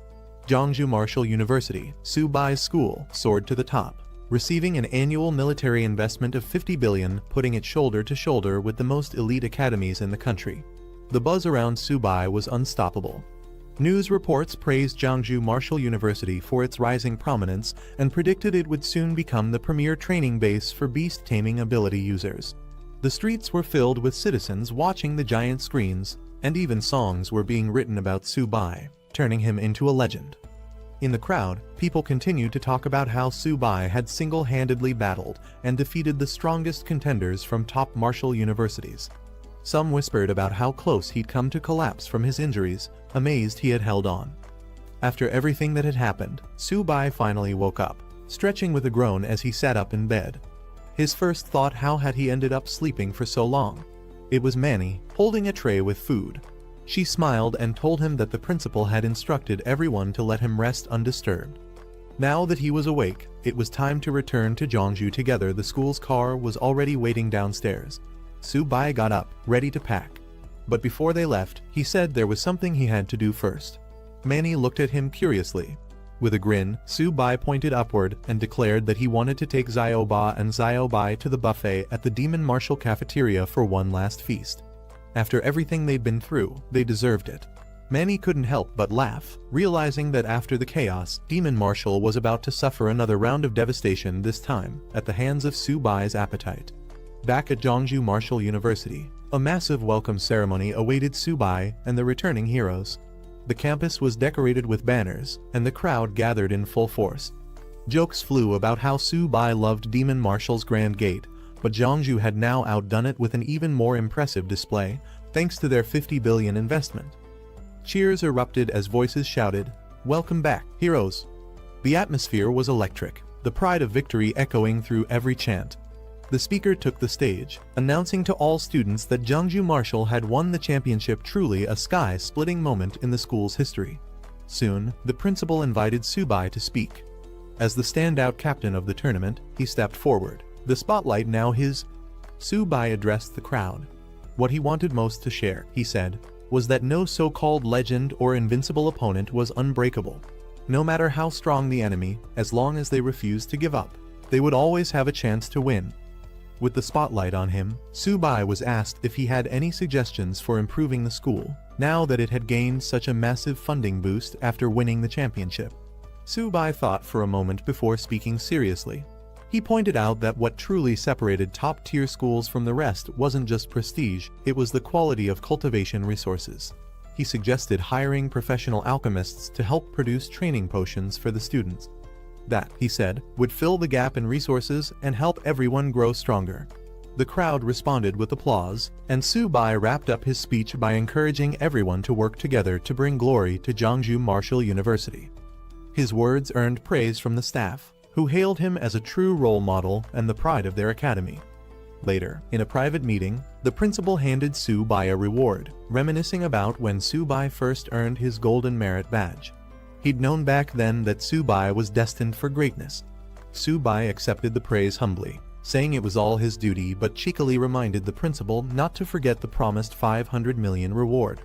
After giving his victorious speech, Su-bai sat down with the principal to discuss a little unfinished business. Su-bai brought up the reward he was owed, cheekily reminding the principal that the school had earned a whopping 50 billion thanks to him. Surely, he joked, 500 million wasn't too much to ask. The principal nearly choked, exclaiming that it was supposed to be 5 million, not 500 million. But Su-bai argued back he had shed blood for the school and made them a fortune. Wasn't that worth a bit more? Flustered, the principal said he'd transfer him 10,000 military merit points and suggested he redeem cultivation resources directly from the stationed officers. Su-bai, still unsatisfied, protested loudly, accusing the principal of betrayal and injustice. Standing in front of the closed door, he pouted and muttered, "Old man, you win this time?" Though the principal didn't give in to Su-bai's full demand, Su-bai accepted the 1 billion with a smirk, muttering that revenge could wait after all. Even a smaller sum would be enough to upgrade Xiaoba and Xiaobai for now. Meanwhile, Su-bai's popularity continued to explode. A group of female students showed up at his dorm trying to catch a glimpse of him, only to be told he wasn't there. Little did they know, Su-bai was already relaxing somewhere else, far from the chaos. Xiaobai and Xiaoba, his loyal companions, were treated to a hearty meal, gobbling down food happily while a hand from above reminded them not to choke. Su-bai lounged above them on his bunk, arms behind his head, finally at ease. He praised them for their great performance during the tournament and told them to rest up well because there would definitely be more challenges ahead. Just as Su-bai was about to fully relax, a sudden flash of golden light filled the room. His eyes widened, body glowing faintly as he sat up on his bunk. Su-bai's Earth-type spirit beast finally evolved, breaking through to the early silver rank. The breakthrough activated its bloodline and even granted it a new elemental talent related to Earth. He looked at the upgrade results and felt like the money he spent was finally worth it. Encouraged, he pushed the turtle to keep eating so it could continue leveling up. Not long after, another flash lit up the room. It was his white tiger, which had also leveled up. Stats and talents updated. It now stood proudly beside the turtle. Su-bai laughed proudly. He joked that even Han-jan had to grind until his 30s to hit early silver, while he managed it thanks to these two food-loving beasts. Now, with both pets leveling up smoothly, he was confident his own rank would skyrocket next. Out of nowhere, a man in a pink shirt dashed into Su-bai's hallway like his life depended on it, calling him a god. Caught off guard, Su-bai sat there confused with his two spirit beasts, wondering what got into this guy. The visitor named Jia could barely contain himself. He grabbed Su-bai's hand and dramatically announced that he had awakened as a beast tamer too, just like Su-bai. Trying to calm him down, Su-bai told him to take it slow, but Jia wasn't done. He proudly pulled out his own spirit beast, a turtle, just like Su-bai's little 8. Su-bai was stunned. He didn't expect Jia to get the exact same kind of beast. Turns out, Jia father was so thrilled about his son awakening that he spent a fortune to catch a bronze rank beast for him. Su-bai, still crouched in disbelief, couldn't help but question, what's a low-rank beast like that really going to achieve anyway? Jia proudly declared he would raise only turtles specifically, ones like Su-bai's little 8. In his mind, any proper beast tamer should raise a wangba, and he even tried to rope Su-bai into agreeing with that idea. Su-bai awkwardly tried to explain that not all wangbas are that special, but before he could finish, something unexpected happened. A system notification popped up. Su-bai had just awakened a brand new talent, Dominion. It allowed him to use sacred beast blood to trigger deeper awakening in other beast tamers, granting their beasts a rare bloodline and transforming them into descendants of sacred beasts. According to the system, with enough synchronization and desire, he could actually help others unlock beast master potential too, and even control life and death of awakened beasts. He looked at Jia turtle, then at his own little 8 and Whitey, and couldn't help but wonder, were his pets about to start taking disciples of their own? Jia noticed Su-bai's strange reaction and asked why he looked even more hyped than him. Su-bai quickly recovered and agreed raising a wangba was the true path of a good beast tamer. He even echoed Jia earlier claim, saying if you're not raising one, you're doing it wrong. He was definitely acting a bit too enthusiastic. Meanwhile, over at Zhongju Martial University, new students gathered for their beast tamer training. The place was now considered one of the top institutions, attracting aspiring tamers from all over. A group chatted about the reputation of the school, and one of them was especially excited, declaring that they came just to learn under Su-bai himself. As the orientation began, an instructor welcomed the students and told them to stay calm. Since they had chosen this path, the school would open its arms to guide them. She then asked everyone to bring out their contracted beasts. And with full confidence, one buffed-out guy loudly announced his own partner and proudly pulled a strange, floppy turtle out of his backpack. The crowd's faces said it all. Expectations versus reality just hit hard. Turns out the goofy-looking turtle wasn't the only one. More students showed up with the exact same type of spirit beast. It quickly became clear, wangbas were trending, and this was less like an admission event and more like a wangba convention. One student, Lei Guang, proudly displayed his turtle and insisted he was a beast tamer too. But the instructor wasn't buying it. She called him out, saying he lacked the qualities of a true tamer and probably was just a physically gifted martial artist. Worse, she questioned whether his spirit beast was even legit, suspecting it was just a cheap wild turtle from the local market. Not stopping there, the instructor shifted her sharp gaze to other students too, starting to assess their abilities. She pointed at another student and pegged him as a lightning type Asura, clearly keeping a mental tally of who belonged where. The crowd wasn't having it though. Lei Guang protested loudly, claiming his turtle was special and that he wanted to be in the same class as Su-bai. Another guy backed him up, arguing that being a lightning Asura shouldn't disqualify anyone from becoming a beast tamer. His turtle, after all, was a lightning type too.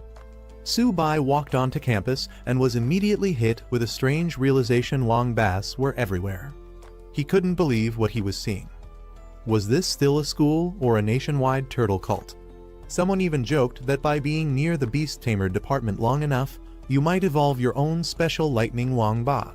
Elsewhere in the crowd, a girl holding a purple beast heard someone mention Subai and froze. She couldn't believe it. Subai was here in person. As soon as someone spotted him, the crowd went wild. People started shouting his name, drawing attention from all directions. Subai barely had a moment to react before waves of excited fans surged toward him. Dozens of students started shouting their admiration. Some claimed they were inspired to become beast tamers after watching his battles, while others wore outfits mimicking his style. One guy even declared Subai's life goals had become his own. Another, not even a beast tamer, ran forward just to be near him. Subai looked around, stunned.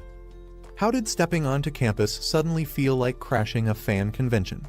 While the campus buzzed with excitement over Subai's appearance, somewhere else, panic broke out. A cloud of smoke exploded in the courtyard as someone frantically yelled for the principal's help. Meanwhile, on the front lines, a high-level military meeting was underway. Officers gathered in a war room, reporting recent intelligence. Surveillance had picked up movements from multiple enemy tribes. Their actions suggested they were paying close attention to human deployments. 13 powerful enemy factions, including spectral cats, six-eared wolves, and diamond bears, were gathering near the human base. Though their intentions weren't clear yet, the threat was too big to ignore. One commanding officer firmly stated that regardless of the enemy's plans, they must strike preemptively. He revealed he had already given the order. 3 elite students selected from the upcoming inter-academy tournament would be sent ahead to Bihui Marsh to carry out a reconnaissance mission. That sparked protest. Another officer stood up, alarmed at the mention of Bihui Marsh, an infamous forbidden zone. He questioned the decision, worried that these students hadn't even graduated yet. Sending them into such danger sounded reckless. Back in the war room, one of the officers hesitated. He suggested they reconsider sending students to such a dangerous mission. But the man in charge, Mr. Yan King, stood firm. As warriors of the human race, the students would eventually face the front lines anyway. This would just be sooner than expected. He had full confidence they'd carry out the task. He stressed that the only thing keeping enemy royalty from moving recklessly was his own presence holding the line. That's why the upcoming recon mission was critical and must be executed immediately. Everyone nodded in agreement. Orders were clear. Meanwhile, Subai burst into the room, yelling that things were getting out of hand. The school was slowly turning into a Wang Ba breeding ground. The timing couldn't have been more perfect. The principal welcomed him and introduced a guest, Cow Man, the head of the prestigious Cow family. Apparently, he'd come specifically to discuss the return of the Cow family's sacred soldier, and that sacred soldier just happened to be tied to Subai. Subai entered the room to find several men waiting guests of the prestigious Cow family. It quickly became clear what they were here for. They wanted the return of the legendary twin blades tied to the Cow clan's legacy. Subai casually pointed out that even the principal said those weapons were being entrusted to him. If they were here to reclaim them, they were a step too late. The Cow representatives weren't having it. They shouted that those divine weapons rightfully belonged to their family. If it weren't for the respect they held for Principal Zhao, they wouldn't have even bothered negotiating. Trying to mask their arrogance with formality, they claimed they had come in good faith to retrieve the weapons, but Subai's attitude wasn't helping. Before tensions could explode further, a loud slam echoed through the room. The principal slammed his hand on the desk. Everyone immediately fell silent. The principal made it clear, Yongwu Academy was not the Cow family's playground. Whether Subai wanted to return the twin divine blades was his personal choice. It was his right to keep them if he wanted. Trying a different angle, one of the Cow family men shifted tone and asked Subai to name his conditions. But Subai just smirked, saying the weapons had been serving him quite well lately, making no sign of letting them go. A woman from the group then stepped in, playing the logic card. She reminded Subai that once on the battlefield against the myriad tribes, strength was everything. Instead of holding on to 2 useless blades, wouldn't it be smarter to trade them for cultivation resources he actually needed? Subai paused, nodding slightly, acknowledging that her reasoning had a point. But the sly look in his eyes said it all. This wasn't over yet. With a sly smile, Subai finally named his price 10 billion. The Cow family reps were floored. 10 billion for 2 weapons. That was outrageous, even by divine gear standards.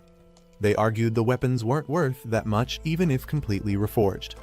Subai, playing it cool, admitted the blades didn't hold much value in his own hands either, but for the Cow family, they were vital heirlooms. He pressed the point further. If these blades were given back to the Cow heir, they wouldn't just be weapons, they'd be his life-saving tools in future battles. Wasn't that worth 10 billion? Not to mention the time and cost it would take to recreate them from scratch. The room boiled over. One rep snapped, saying Subai was blatantly extorting them.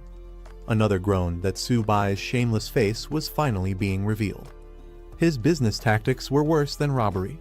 Just when it seemed like the negotiation might fall apart, the calmest man in the room, the Cow family patriarch, spoke up and agreed to the deal.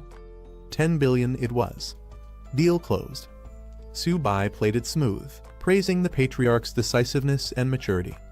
The Cow head said the money would be transferred that very day and expected the weapons returned immediately after.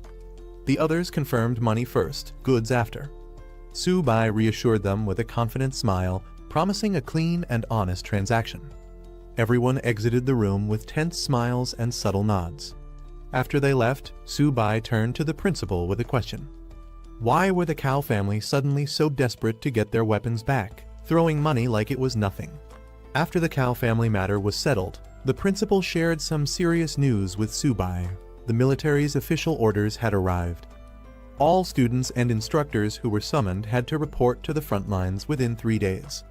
Not only that, Subai and King Shu had been assigned a special mission on top of the regular deployment. Subai was surprised but ready to listen. The principal turned solemn. This upcoming campaign was no ordinary operation. It would be humanity's first counterattack against the myriad tribes in over a century. He reminded Subai that once they stepped onto the battlefield, titles no longer mattered.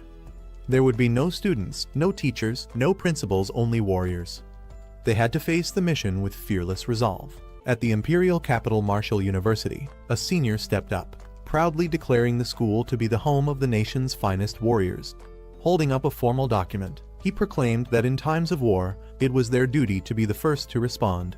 He rallied the students to fight for the nation, for the people, and to stand unshaken through any hardship.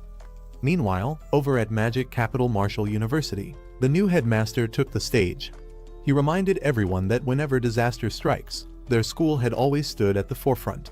He urged the students to repay the country with their strength and resolve, even if it meant risking everything. The students responded with passion, declaring that their names would be etched in history as protectors of their race, undefeated in battle. 3 days later, at the Great Wall military base, preparations were in full swing. Soldiers were hard at work, tightening inspections and running final checks. The large-scale operation was about to begin the next day, and there was no room for error. Weapons needed to be tested again and again, especially the magic crystal cannons. Officers reminded everyone to ensure energy supplies were stable and warned them not to overlook even the smallest detail. They emphasized the importance of watching enemy movements closely. No enemy should come within 50 miles of the wall. If they did, they were to be eliminated on sight. Meanwhile, among the students from Jiangnan Martial University, a few of them voiced concerns. They noticed how students from other top schools were fully equipped with armor, while their own group only had school uniforms. In such a dangerous environment, this felt like a death sentence. They complained to the head of their school, wondering why, despite having money, they weren't given proper protection. After all, hundreds of suits of armor shouldn't be that hard to afford. The teacher responded calmly. He admitted that under normal conditions, the school could buy resources from the military freely. But during wartime, everything had changed. Resources could now only be exchanged through military merit. If they wanted armor, they'd have to earn it through real battlefield achievements. Alarms blared across the base. The enemy was approaching fast. Commanders immediately called for all units to get into position. The defense troops stationed at the Great Wall were ordered to gather and prepare for deployment. Amid the urgency, military officers quickly briefed the school leaders and students, explaining there was no time for formal introductions. Their task was simple: assist in defending the wall alongside the stationed army. However, strict orders were in place. No one was allowed to engage unless given a direct command. Suddenly, a burst of energy surged from the mustached headmaster as he took charge. He called on all warriors from Magic Capital Martial University to follow him to the wall and assist with the defense. Not to be outdone, the representative from Imperial Capital Martial University issued a similar rallying cry, ordering all his people to the front lines. The momentum built fast. As students and staff rushed toward the wall, one rookie admitted to feeling nervous. But the headmaster, leading the way without hesitation, simply reminded him. Their mission was clear: defend the Great Wall at all costs. As the students reached the top of the Great Wall, their eyes widened in shock. The ground shook, and a dark tide of beasts surged over the horizon like a wave crashing down. The students could hardly believe what they were seeing. It was a full-scale beast tide. One of them, overwhelmed by the terrifying sight, muttered in disbelief. Facing such a massive onslaught, he couldn't help but panic. The students watched as countless savage beasts charged forward. Wolves, armored monsters, and winged creatures filled the battlefield. The scale of the horde was staggering.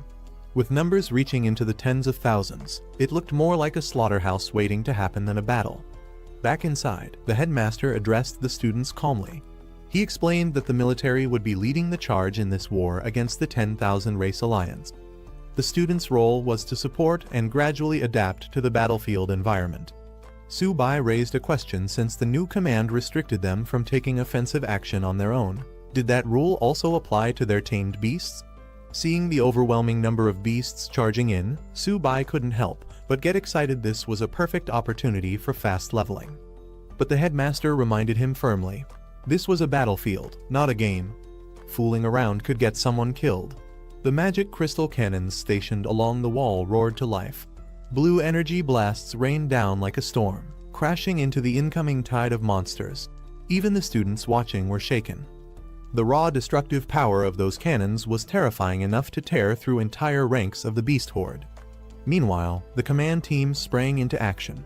Orders were shouted to recharge the cannons and get ready for the next volley. As the savage beasts broke through the outer perimeter, Su-bai was the first to shout the warning they were charging in. The commanding officer issued another directive. The platinum-ranked elites were to move out and intercept. In a flash, several top-tier fighters surged forward, cloaked in powerful auras and elemental energy, ready to unleash devastating attacks on the incoming tide. Their combined power exploded in a stunning barrage of color and destruction, raining chaos on the battlefield and halting the beast wave's momentum. But the fight wasn't over yet. Moments later, even the gold-ranked elites took action, soaring into the air to back up the front lines. Orders went out across the wall. Everyone had to hold their position and guard the stronghold with everything they had. With a thunderous roar, human warriors charged from the Great Wall, while waves of vicious beasts stormed forward from the other side. High-level fighters launched into the sky, engaging monstrous creatures mid-air, while others fought tooth and nail on the ground. Meanwhile, back on the observation deck, the students couldn't stand watching any longer. Fired up by the fight, they pleaded with the headmaster to let them join the front lines and fight alongside the Great Wall defenders. But the headmaster shut them down immediately. He reminded them sternly that this wasn't a game or training, it was real war. The headmaster continued to hold firm, telling the students that the military's orders were meant to protect them. Throwing them into a battle of this scale without proper experience would be nothing short of reckless. Their time would come, but only after they'd proven themselves as real warriors. Meanwhile, the platinum-ranked elites launched a devastating coordinated strike. A massive energy blast erupted onto the battlefield, leaving a powerful shockwave in its wake. A purple-haired mage noticed something strange. The magic crystal cannons had supposedly stopped firing, but a massive energy beam had just gone off. Back in the control room, the officers were equally confused. One of them demanded to know who had authorized the cannon to fire again, especially since the official command was to cease fire.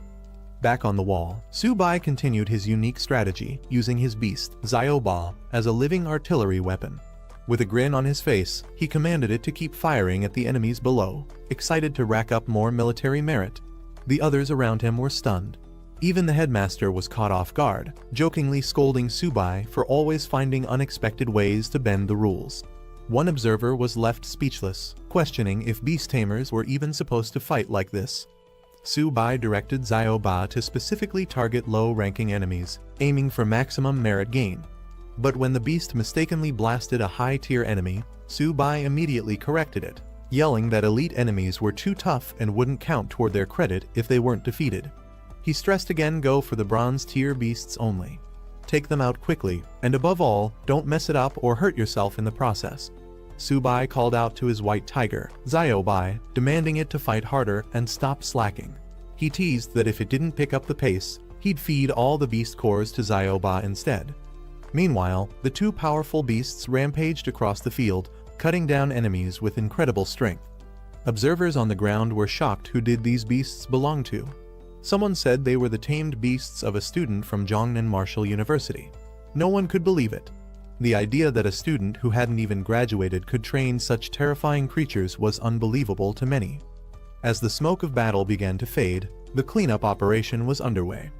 The command issued orders. All platinum-ranked warriors were to pursue and eliminate the remaining fleeing beasts, while the gold-ranked elites were tasked with finishing off any survivors left on the battlefield.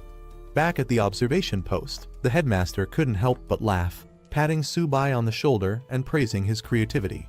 Subai had once again come up with something unexpected and effective. The students, curious, asked how his two summoned beasts had grown so strong in such a short time. Subai grinned and humbly credited the school for providing him with the necessary resources. He jokingly teased the headmaster, asking if this counted as enough merit to earn a little extra support from the military next time. The headmaster smiled but reminded him that technically, none of them had joined the fight directly, they had only been guarding the wall. Still, with how many beasts Subai had eliminated, there was no denying he had earned considerable credit.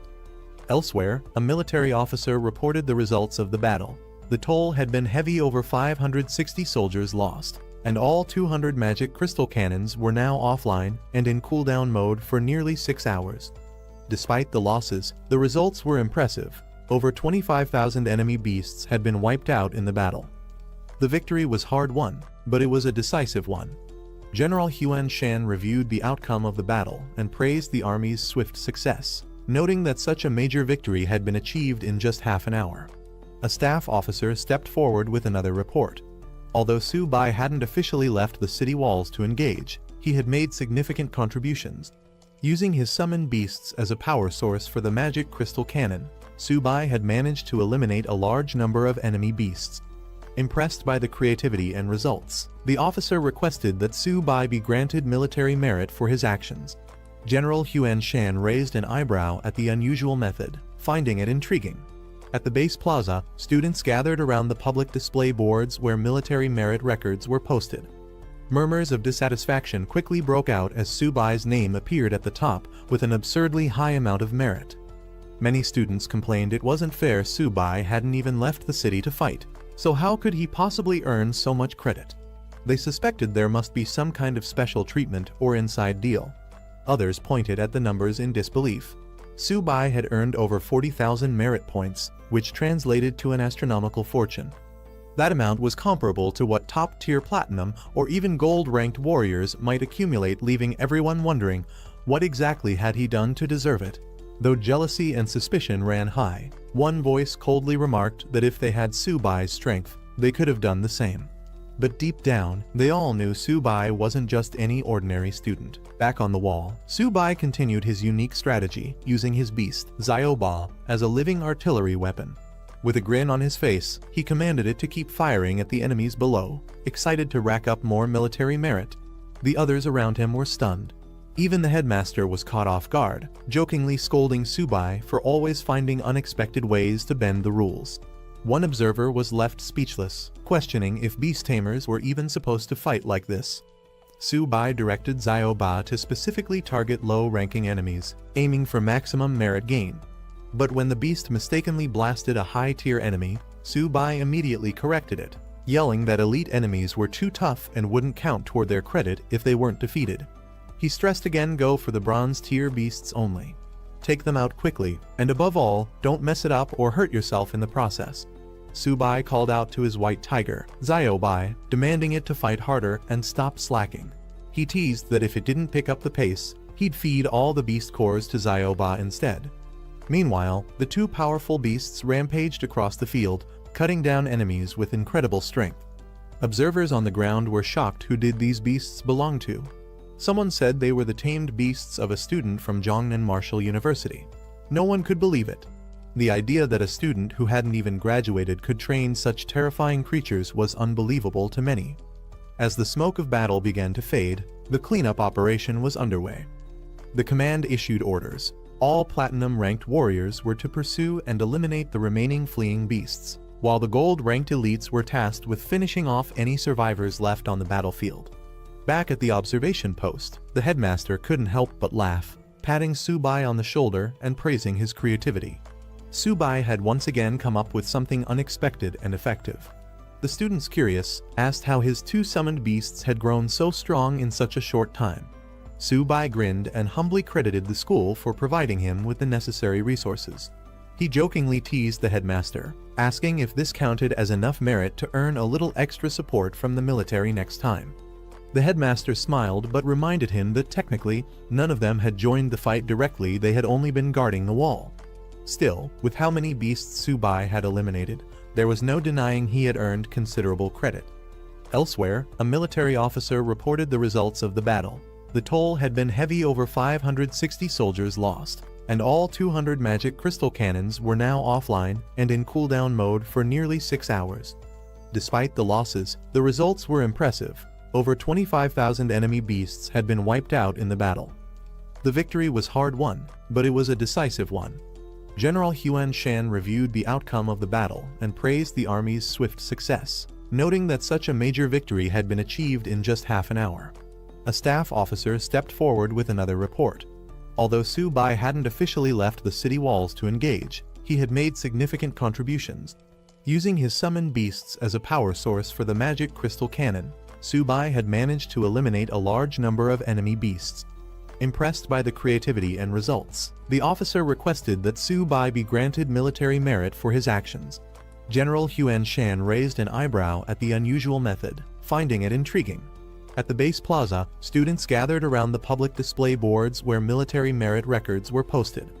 Murmurs of dissatisfaction quickly broke out as Subai's name appeared at the top with an absurdly high amount of merit. Many students complained it wasn't fair. Subai hadn't even left the city to fight, so how could he possibly earn so much credit? They suspected there must be some kind of special treatment or inside deal. Others pointed at the numbers in disbelief. Subai had earned over 40,000 merit points, which translated to an astronomical fortune. That amount was comparable to what top-tier platinum or even gold-ranked warriors might accumulate, leaving everyone wondering what exactly had he done to deserve it. Though jealousy and suspicion ran high, one voice coldly remarked that if they had Subai's strength, they could have done the same.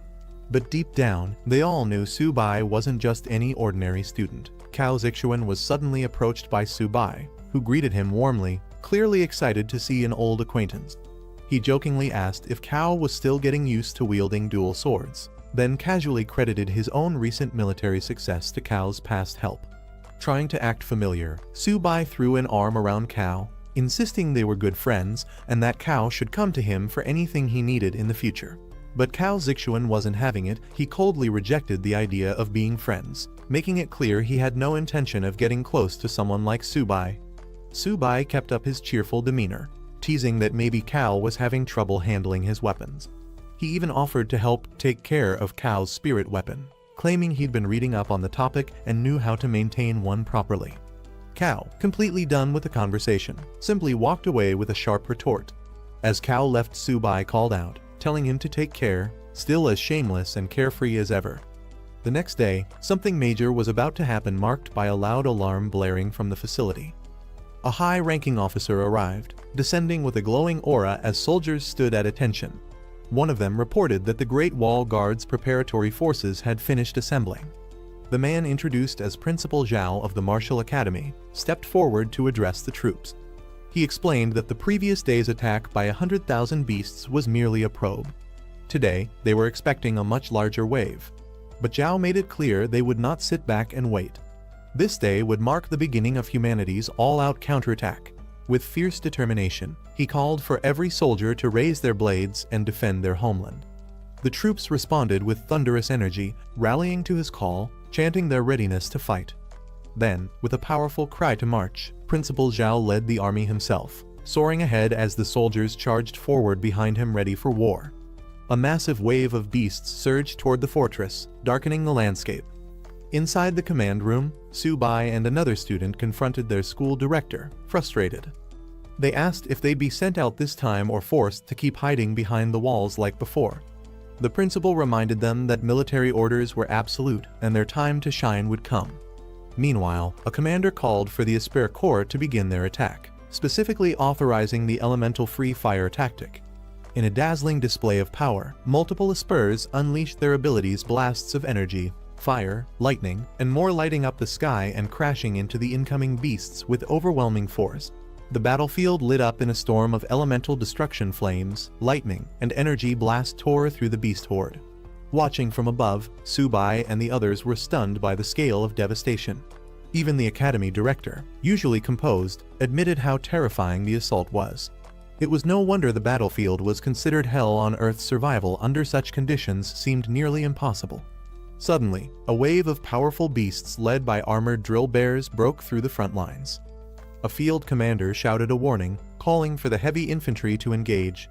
The heavy armor corps answered the call. Their leader barked orders, demanding they intercept the enemy's first wave no matter what.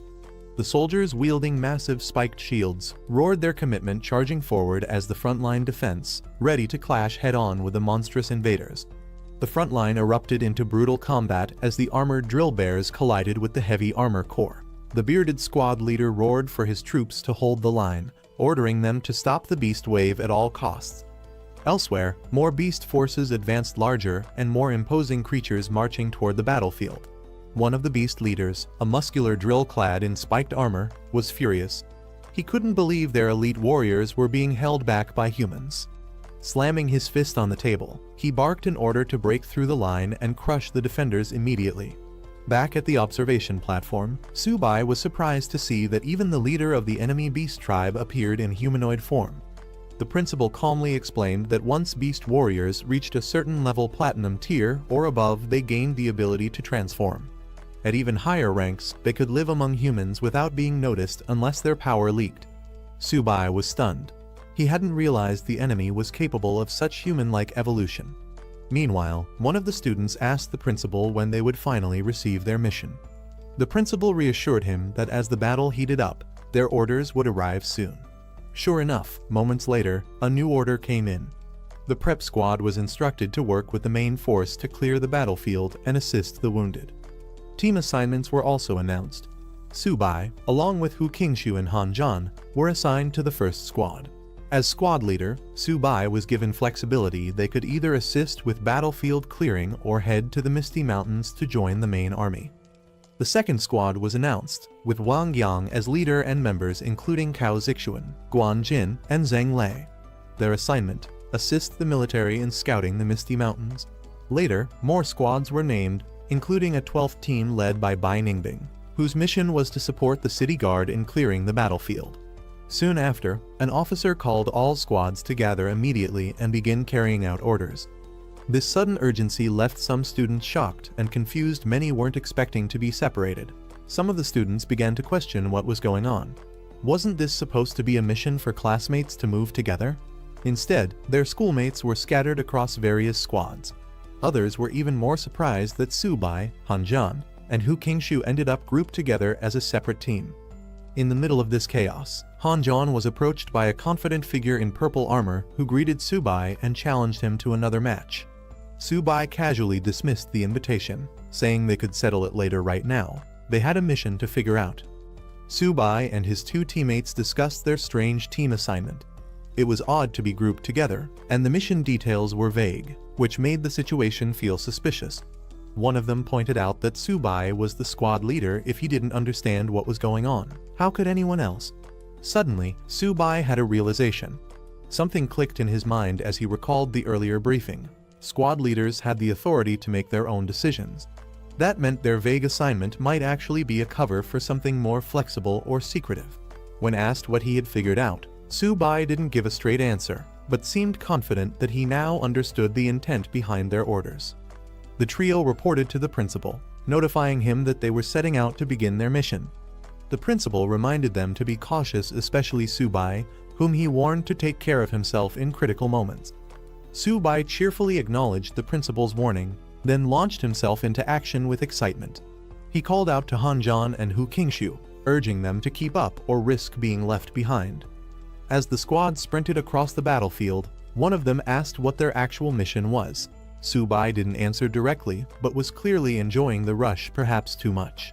One of the others joked that he must have been cooped up for too long and just wanted to let loose. Suddenly, Subai's expression sharpened. He sensed something unusual in the air. Beast core energy. Soon after, the squad arrived at a scene of devastation. The ground littered with corpses, both humans and beasts, along with remnants of the heavy armor core. Subai looked around grimly, acknowledging the brutality of what had unfolded. As the team stood over the fallen warriors, one of them solemnly stated that dying in battle was the highest honor for any soldier. Subai reassured his teammates that he was fine and told the fallen soldier to rest. His duty would now be carried on by the living. Hanjan checked on him, concerned, but Subai calmly responded that this was just part of a soldier's fate.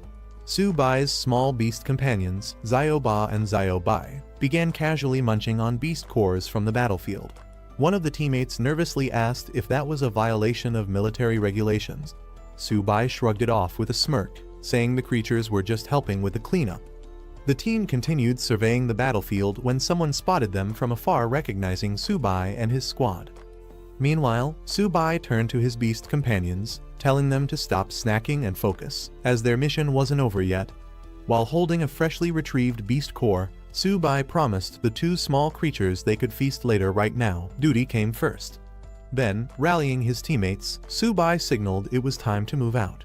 Hanjan and Hu Qingshu asked where they were heading, and Subai casually answered that their destination was the Misty Mountains.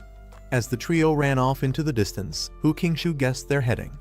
One of them teased him for lagging behind, joking that even Hanjan was faster, and if he didn't hurry, the main army would catch up to them. As armored vehicles rolled out, members of the second squad watched Subai and his team rush ahead into the Misty Mountains without waiting for the other scouting teams. Cao Zixuan, observing their eagerness, noted how impatient they were to get started. Without wasting time, the second squad began mobilizing too. Cao gave the order to move out and head into the mountain range. Their objective was clear: assist in terrain scouting. While the Misty Mountains held dangers, as long as they avoided the high-risk areas, the mission should go smoothly. Eager for action and the chance to earn more merit, the group picked up their pace. The team leader encouraged everyone to move quickly. Early arrival could mean more opportunities for military achievement. Subai is surrounded by blazing energy, commands his summons to quickly finish the battle as he's ambushed by a monstrous serpent. A powerful spirit beast glowing blue with intense force strikes the enemy violently. The serpent mocks Subai, calling him arrogant for underestimating them. The man is caught off guard by the immense energy.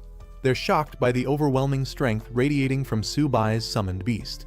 The blue energy blast pierces downward with explosive power, crashing into the ground with tremendous impact. Subai surveys the aftermath of the blast as his summoned beasts stand guard. He notes that any regular opponent would have been defeated by that attack, but this situation might be different. From within the smoke and debris, a serpent begins to rise. The serpent revealing its true form. It mocks Subai, admitting surprise that he forced it to reveal its real body. The serpent charges at Subai with deadly speed, aiming straight at him. Subai comments on its intelligence, noticing it strategically targeted him instead of his summons. Riding atop Zioba, Subai taunts the serpent, saying it's too slow to catch him. He quickly commands Zioba to attack. Zioba launches from the sky like a cannonball, aiming straight at the enemy serpent below.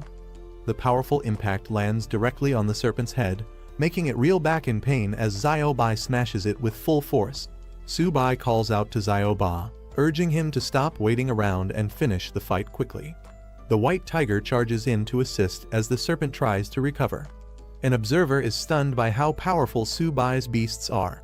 He watches in disbelief as Zioba viciously overpowers the serpent. The onlooker starts to doubt whether Zhongyang can even survive this long battle. Subai steps in to finish the fight himself. He tells his team there's no time to play around since they have other missions to complete. With the serpent knocked out, Subai calls out to Zioba to get out of the way, preparing for a finishing move as Zioba and the turtle beast stand over the downed enemy. A devastating energy surge slams down with massive force, shattering the ground and crushing the enemy with raw power. Subai stands over the defeated serpent, confirming that the battle is finally over. Zioba and Ziobai stand proudly beside him, victorious. just as Su-bai prepares to head off and assist the others. Su-bai is stunned to see the serpent's body suddenly swell and mutate, bulging with glowing purple lumps. A massive purple explosion erupts from the serpent's body. In the distance, Han-jan and Kinshu react with shock as they witness the blast, yelling out Su-bai's name in panic. Su-bai protects himself with a barrier as debris rains down. He realizes he underestimated the serpent, surprised it still had another attack left in it. Su-bai spots the serpent crawling away. Shocked, he questions how it's still alive despite the damage. Han-jan tells Su-bai to stop the chase, reminding him that the serpent is already crippled and their priority is rescuing Elder Wang.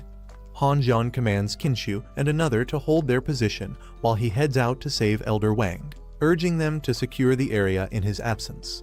The man faces off against two powerful ape beasts.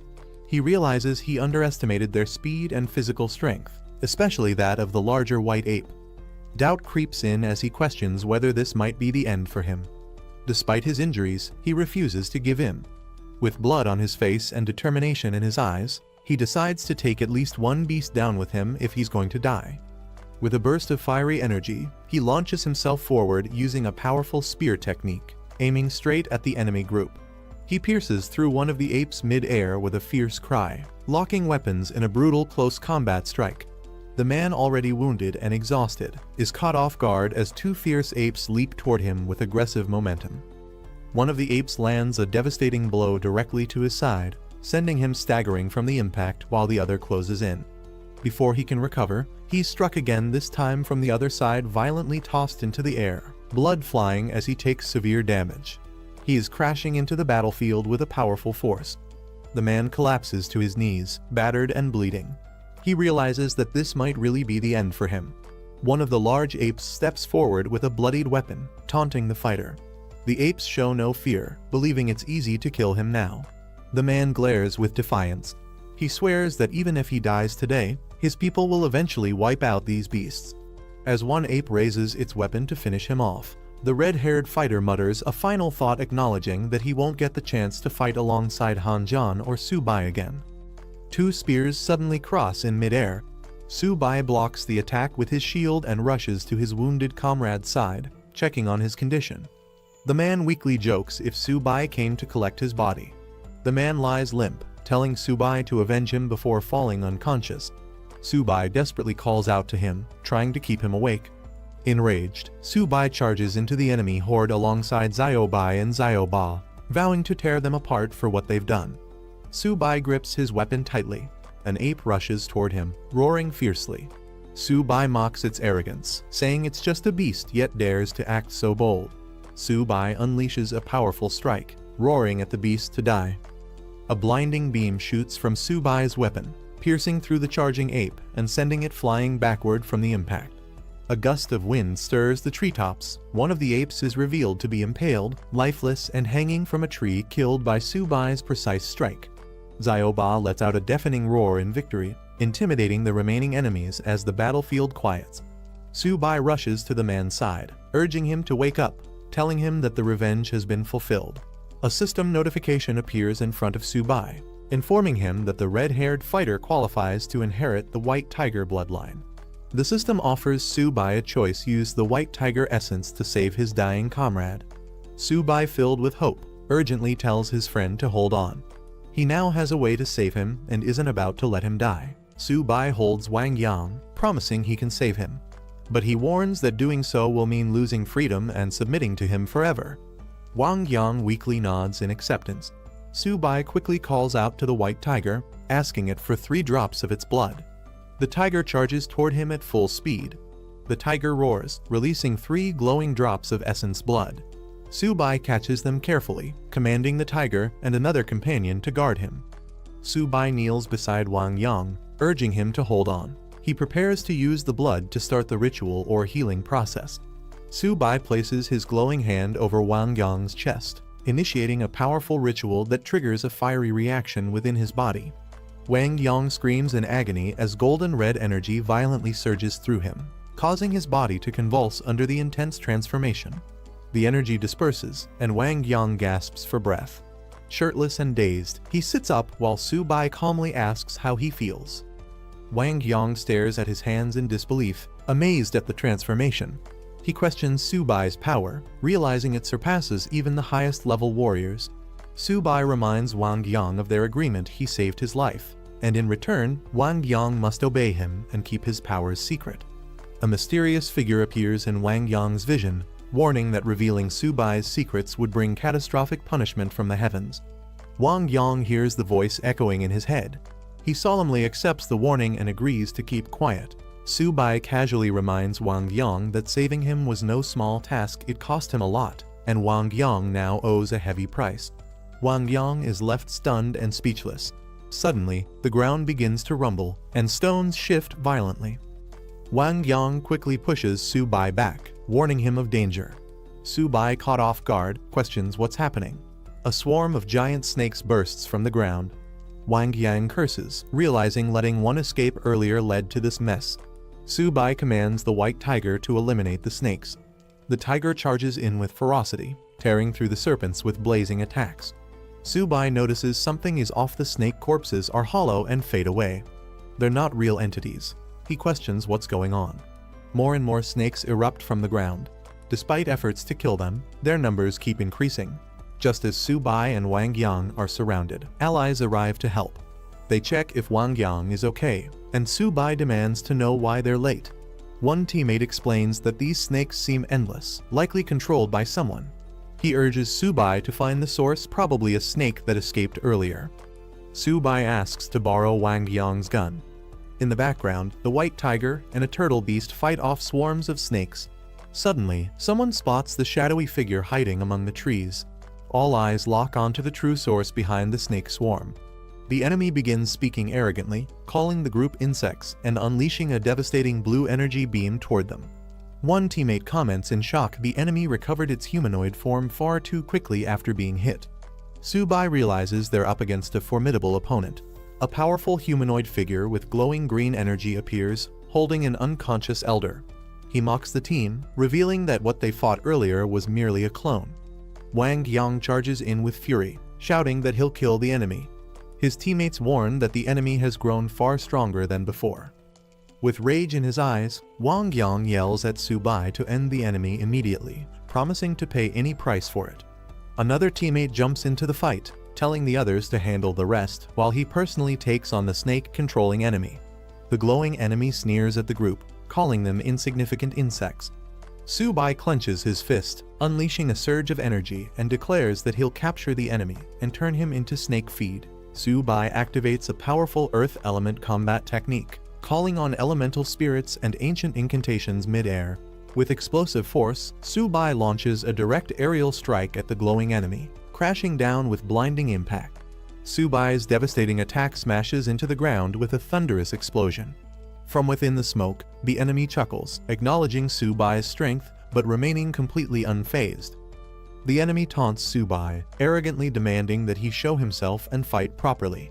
Suddenly, Subai's glowing fist charges through the air at high speed as he yells out, preparing to strike again. Subai dashes forward and fires a blast toward the enemy. The enemy lands firmly and regains his balance.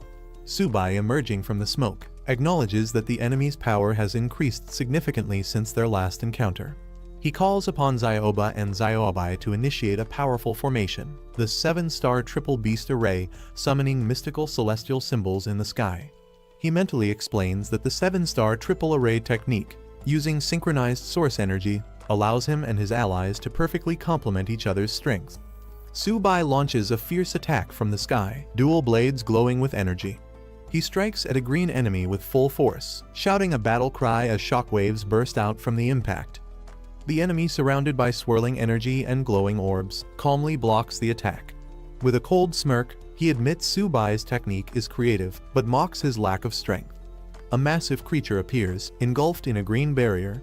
Subai's multicolored attacks clash violently against the beast. A man warns Subai as countless snakes begin to swarm the battlefield. In the distance, a massive 3-headed serpent emerges. One of the Hydra heads unleashes a powerful attack. Its eyes glow, activating a devastating ground-class combat technique aimed straight at Subai. Subai is surrounded by multicolored snakes as they launch a synchronized assault. The technique, Field of Venomous Serpents, activates, locking him in a deadly trap. A powerful shockwave erupts from the ground. Wang Yong stares in shock. He can't believe the destructive power he just witnessed.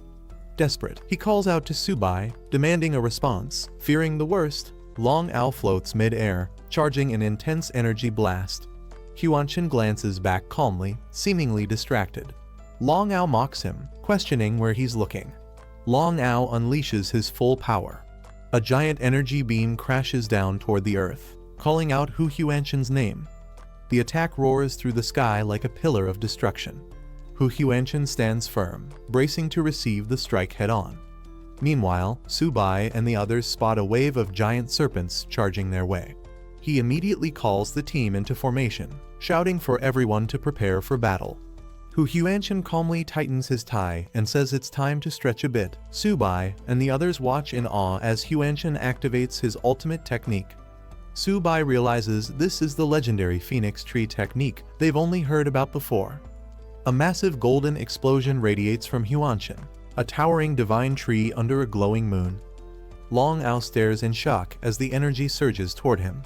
He's stunned that Huanshan has actually comprehended the power of divine laws.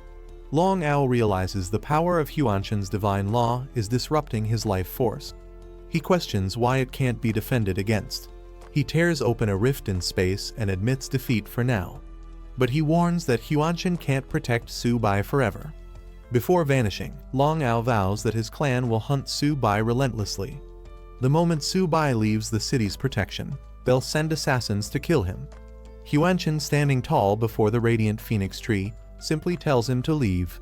Wang Yang and the others remain awestruck by the divine power they just witnessed. They wonder aloud if this is what true combat between the strongest looks like. Subai quietly reflects, longing for the day he can achieve that same level of strength. His teammate praises Huanshan's technique, comparing it to the force of nature itself. Huanshan reminds everyone that no matter how powerful someone becomes, there will always be stronger opponents. The only way to keep up is through constant self-improvement. The team listens respectfully. As they gather inside a glowing teleportation array, Huanshan calls out that it's time to return. The team arrives through a golden teleportation portal. Subai is amazed by how easily it was activated with just one person's power, impressed by the level of mastery. Subai and his team admire the feat, joking that if they had such power, everything would be easier. He quietly wishes he could be that strong. A powerful official appears, congratulating Subai for unlocking the sacred beast armor. Huanshan stands nearby, and Subai is unsure of the man's identity. The official instructs Huanshan to bring Subai to the conference room. Subai looks puzzled as the man vanishes again before he can ask anything more. Subai, surprised, asks who the mysterious man was that vanished earlier. Huanshan is surprised he doesn't recognize him. Huanshan explains that the man was Yan King, a heroic figure of the human race and a king-level powerhouse. Subai reacts in disbelief. As they walk together, Huanshan recounts how Yan King once stood beside the legendary Luo Fan, awakening martial spirit during a dark time. His bold declarations earned mockery at first, but history proved him right. Huanshan describes Yan King's vow to rise for martial justice and the glory of humanity, devoting his life to it. In a bustling hall, a female staff member announces Subai's name with excitement, highlighting him as the one chosen by Luo Fan's legacy, a new wielder of the sacred beast armor. Others around her mention how things might have been different had Luo Fan not fallen years ago. Two women observe Subai entering. One expresses hope for the future if Subai rises successfully, even if their own generation must endure hardship. They remark on the immense pressure he must feel. Huanshan advises Subai not to rush, he still isn't ready to shoulder the nation's burden. He urges Subai to focus on improving his strength. Inside a dimly lit strategy room, Huanshan introduces Subai to a table of high-ranking officials and elites. Subai, a bit nervous, admits to feeling pressured by the sheer presence of so many big names. Lin Zhenan, nicknamed Old Tiger, one of the strongest in the diamond rank. He questions why such a powerful figure is even present at this meeting. Another elder with fur trim explains that the situation is urgent. After Subai awakened the sacred beast armor, the enemy clan mobilized heavily and even sent a lord-level assassin to eliminate him. Everyone is asked to voice their stance on the matter. A calm strategist responds that it's been a century since Luo Fan's armor reappeared among humans. If Su Bai can mature fully, he could lead the human race to glory. That makes it vital to protect him at any cost. A man in a suit proposes assigning Su Bai the best instructors and resources enough to help him reach Lord level, or even King rank. He jokes that Su Bai's life is now worth more than all of theirs combined.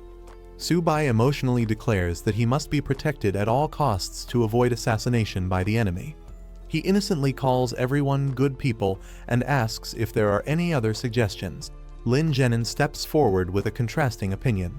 He believes Su Bai should continue training on the battlefield against the enemy clan. Real strength is forged in the crucible of life and death, not in comfort. Lin Zhenin emphasizes that true warriors are forged through hardships, not by shielding them. Su Bai needs to sharpen his will and achieve invincibility through trial. A more cautious official counters that sending Su Bai to the battlefield now is too risky. The enemy clan views Sacred Beast armor as a serious threat.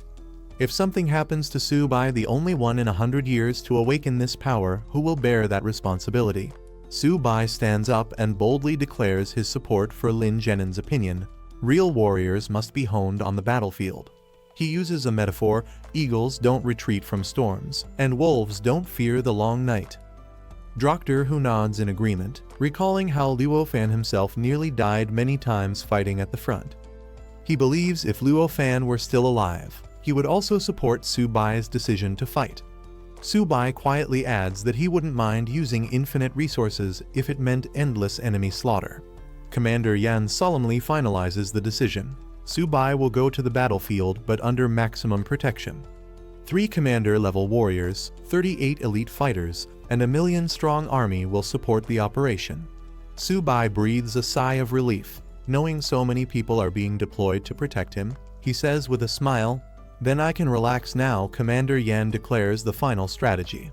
This time, they will use Su Bai as bait to lure out and eliminate the strongest of the enemy forces in one clean sweep. The team responds with resolve: victory for humanity. Su Bai is completely stunned. His jaw drops as he yells in disbelief, "Did I hear that right? I'm the bait?" In the 9 Nether Royal Castle of the enemy race. Inside the Grand Hall of the enemy's palace, someone remarks ominously, "The reappearance of the Sacred Beast armor reminds us all of the terror brought by Luo Fan. I'm sure many here still remember that day clearly." The Netherworld race sits on his throne with cold eyes. He declares that he will never allow another human like Luo Fan to rise again. The target is clear: Su Bai must die no matter the cost. 2 muscular leaders, 1 horned and 1 feline, receive their orders. They are told to lead 8 Lord-level warriors and 42 elite Diamond-level fighters to the Misty Mountain frontline. The elder of the ancient Phoenix clan coldly announces that her clan will not send a single soldier to this operation. Seated elegantly, the elder of the 9-tailed Fox clan agrees. She states her clan will also not participate in the war effort. The ruler of the Netherworld, seated high on his throne, slams his hand on the armrest. He accuses the other 2 royal clans, the ancient Phoenix clan and the 9-tailed Fox clan, of cowardice for withdrawing from the battlefield at such a critical moment. The Phoenix elder and the Fox elder stand defiantly. They state that their purpose for coming was to explore the Forbidden Zone, not to join the Netherworld clan's vendetta against humanity. The Phoenix elder declares they won't be tools of genocide. She refuses to participate in any further bloodshed and turns her back on the Netherworld ruler. As the 9-tailed Fox clan also withdraws, the enraged Netherworld ruler shouts after them, furious at their betrayal and lack of support. The Netherworld Lord furiously declares that even without the support of the other clans, his clan will complete the mission alone. He warns them not to regret their decision. The Phoenix matriarch questions if the Sacred Maiden has been located yet, noting that both humans and their own forces are already mobilizing for war. Her subordinate responds that the girl's life force is unstable, but a large-scale search has already begun.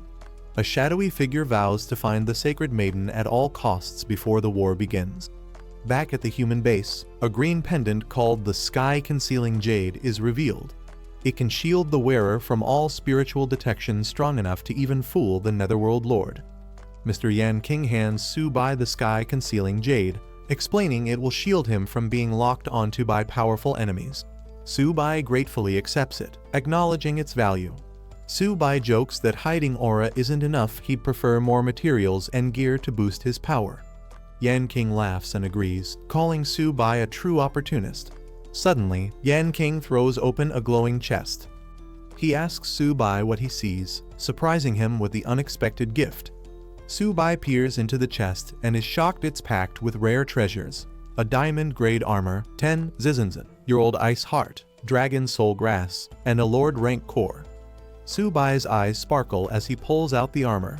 He's thrilled at the amount of gear and medicine, asking if it's really all for him. Yan King nods and says it's all his, but warns that giving it all now would hinder his growth. Su-bai groans, shocked that it's being handed out in installments. Hugging the diamond-grade armor tightly, Su-bai pleads to keep it, saying he doesn't want to die and leave it behind. The armor suddenly vanishes. Yan King laughs, saying Su-bai isn't ready yet. Su-bai panics, calling it cruel. Yan King tells him to hurry and train properly. Su-bai regrets his past hesitation. He remembers how he once had treasures within reach, but wasted time. He bumps into a tall man in the hallway and freezes in shock. It's Lin Zhenin, Mu Ran's father. Su-bai is stunned to meet him in person. Lin Zhenin tells Su-bai to follow him. He wants to speak privately. Su-bai nervously agrees, clarifying he has nothing to do with Mu Ran and feels innocent. Lin suggests leaving Su-bai on the battlefield for growth. Su-bai smiles awkwardly but reassures him that he understands it's all for making him stronger. Su-bai tries to explain his relationship with Mu Ran, saying they're just friends who know their boundaries. Uncle Lin scoffs, confused why Mu Ran even likes him. Uncle Lin decides to let it go. He hands Su-bai a shining piece of armor and tells him to be careful in battle, he doesn't want him dying recklessly. Su-bai's eyes sparkle with excitement as he accepts the gift, thanking Uncle Lin repeatedly. The golden armor gleams in his hands. Su-bai promises to train hard and not let him down. Uncle Lin brushes it off casually, sending him off with a final push. All right, go already. The next day, the warriors begin preparing. The boy solemnly says farewell to Zhang Lei, noting Su-bai has already avenged him. Su-bai arrives proudly, showing off his new golden armor. The boy in purple asks where he got that gear. Su-bai grins and tells him not to worry about it. Their leader, Yan King, addresses the troops, calling them the warriors of humanity with a commanding presence. He announces that the enemy army is advancing toward their city in massive numbers, millions strong, highlighting the urgent threat ahead. The human warriors raise their weapons in unison, chanting victory, as their leader boosts morale, vowing that humanity will prevail despite the overwhelming enemy. The boy in purple explains that although Yan King is strong enough to defeat the king of the Nether clan, the enemy will likely send several powerful commanders to challenge him. Su-bai wonders what they can do, and his companion replies confidently that everything depends on strategy. Orders are issued for scout teams to begin reconnaissance missions in Misty Mountain. The battle explodes into chaos, energy blasts erupt across the field, and the soldiers charge forward as the fight with the enemy begins in full force. As explosions erupt in the background, a man in glasses warns the group that powerful enemies are nearby. He suspects that high-level diamond-tier fighters from both sides have already clashed. The purple-uniformed warrior confirms their expectations: enemy forces have arrived. The atmosphere becomes tense as the group prepares for confrontation. Beasts emerge from the distance, a turtle-backed wolf and a giant antlered deer lead the charge. One of the men identifies the creatures and confidently calls them weaklings. Suddenly, the beasts charge from all directions. The warriors realize they're being surrounded, and one of them notes that the enemy must fear their escape, thus forcing them into battle. The warrior shouts with excitement, ready for combat. He charges ahead, engaging a wolf with confidence and encouraging Su-bai to hang back, calling the enemies mere weaklings. Su-bai smirks, stating that even if they're weaklings, he can't let them take all the credit. He calls forth his companions, Little 8 and Little White, to join the fight. With a burst of energy, a powerful white tiger bursts into the battlefield, slashing down enemies with blazing speed and power. A massive turtle beast crashes in next, launching enemies into the air with a ground-shaking impact, turning the tide of battle in Su-bai's favor. The red-haired and purple-clad warriors complained jokingly, calling Su-bai ruthless for taking all the glory again and not leaving any military credit for them. Su-bai's summoned beasts Little 8 and Little White stand tall and fierce, their overwhelming aura pressing down even the enemy beasts, who tremble in submission. The enemy monsters Wolf, Turtleback Wolf, and Giant Antler Deer are frozen in fear. The oppressive presence of Su-bai's beasts strikes deep into their bloodline, suppressing any will to resist. Chaos erupts as Su-bai's beasts charge forward. The green armored beast barrels through the enemy horde, while the white tiger slashes through the front lines, scattering the opposition. Su-bai looks confused as the enemy beasts suddenly stop attacking. He wonders why everything came to a halt and what that strange noise is. A system screen appears before him. It congratulates Su-bai on unlocking the army domination ability, which allows him to convert surrendered beasts into his own troops and control them mentally. The system asks whether he wishes to accept the submission of the turtleback wolves and giant antlered deer. Su-bai is stunned and amazed by this sudden new power. With glowing red eyes and a crazed smile, Su-bai laughs out loud, thrilled at the idea of recruiting entire beast armies. As Su-bai and his team continued their journey, Xiao-ba trudged ahead, while someone pointed out that the mist had noticeably thinned. The group looked around and confirmed that the environment had become clearer. They realized they were finally emerging from the misty mountains, and their relief turned into cheerful laughter as they walked forward. Su-bai praised Xiao-ba for successfully leading them through the thick fog. However, one of the members suddenly became cautious. The group reached a clearing and looked around, confused. The area didn't resemble Clearwater Lake at all, prompting them to question Xiao-ba's navigation. One of them checked their location using a digital map. According to it, they were only on the outskirts of Clearwater Lake, which didn't match the surroundings they were seeing.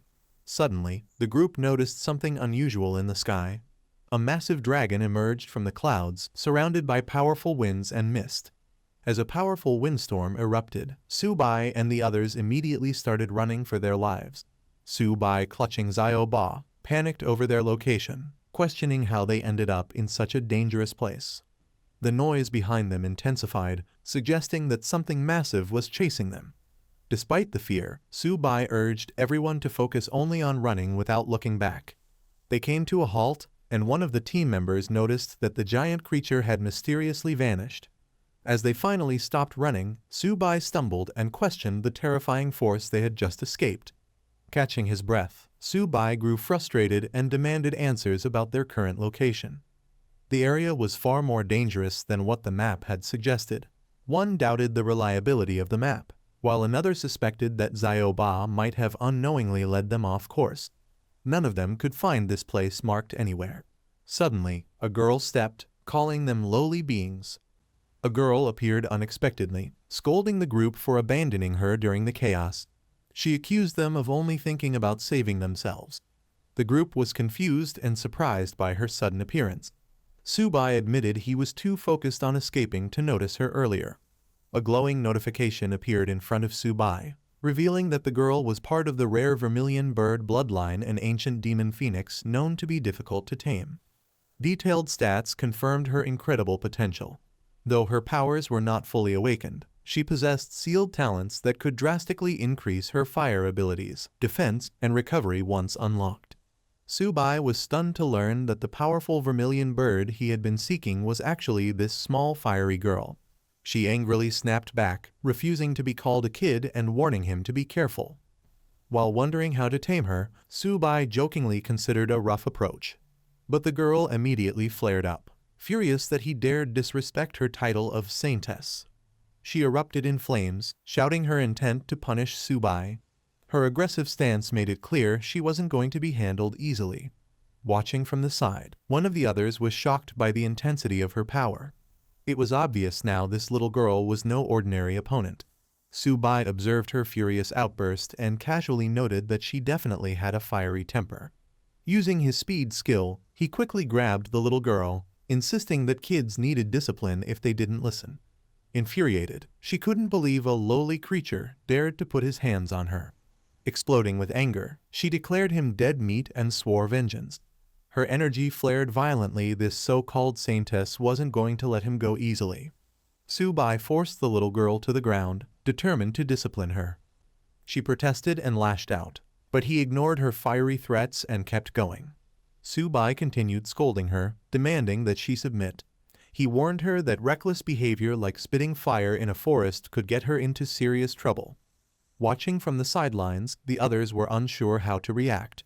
One of them questioned if Su-bai was going too far, but the other reminded him that she was no ordinary girl, she was a beast from the myriad clans. Eventually, the girl broke down crying, swearing revenge. She shouted that once she grew stronger, she'd get back at Su-bai, and even promised to spank him in return.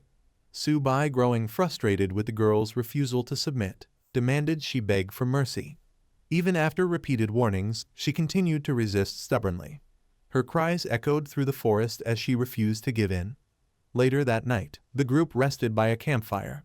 One of the men offered Su-bai a chicken drumstick, suggesting they eat and regain strength for future fights. Though Su-bai agreed to pause the fight for now, he warned the girl that things weren't over yet. She tearfully vowed revenge and mentioned her clan's elders, threatening that they would deal with him when they arrived. As the girl continued to throw a tantrum, Su-bai told her that if her clan elder appeared, he'd beat them too. While holding the struggling girl, Su-bai was handed a roasted chicken. The girl arrogantly claimed that she'd eaten all kinds of rare delicacies and that bronze-level chicken meant nothing to her. She couldn't hide her amazement. The girl curiously asked what seasoning was used on the roasted chicken.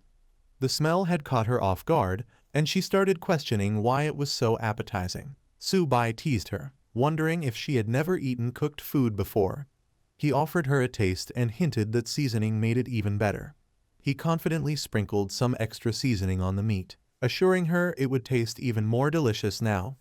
Unable to resist, she reached out for the chicken. The rich aroma overwhelmed her pride, and she quietly admitted that it smelled amazing. The girl finally took a bite of the roasted chicken and was immediately enchanted. She couldn't believe how good it was. Overwhelmed by flavor, she declared the drumstick unbelievably delicious, far better than anything she'd ever eaten. As she continued eating, she confidently stated she would now eat this every day, claiming it was tastier than even her elders' so-called spiritual food. Seeing the opportunity, Su-bai offered her a deal: follow him and do as he says, and she'd get drumsticks with every meal. Without hesitation, she agreed, completely won over by the food. The girl reminded Su-bai to keep his promise. He confidently assured her he would. Right then, a system notification appeared, confirming he had successfully tamed the ancient demon phoenix and advanced to silver high rank. Su-bai grinned to himself, amused that all it took to tame such a powerful being was a single chicken drumstick. Later, as they rested by the fire, Su-bai called out to Xiaoba and Xiaobai, inviting them to come and greet their new companion. Su-bai introduced Xiao Hong to the group, declaring that she was now part of their family. Excited, she admired Xiaoba and Xiaobai, calling them adorable. Xiaoba growled, reminding her that he was her elder brother, not a pet. Xiaobai also chimed in, demanding respect. But Xiao Hong simply giggled, thinking they were too cute to be scary. As she hugged the turtle and cat together, Su-bai gently reminded her to show respect. They were her big brothers now. Watching from the side, the others wondered if Su-bai was truly raising a powerful beast or just playing around. One of them even suspected Su-bai's intentions weren't entirely noble. The group sat around the fire, surprised at how Su-bai had suddenly tamed the girl and leveled up. One of them even jokingly accused him of being a lolicon, while another grew suspicious of his sudden progress. They asked Su-bai directly if he had really advanced to high silver rank. Su-bai casually confirmed it, acting as if it wasn't a big deal. But the others weren't convinced. They pressed him, asking if he had some kind of secret technique that helped him level up so quickly. Su-bai hesitated, playfully dodging the question by saying he had a system, but couldn't reveal more.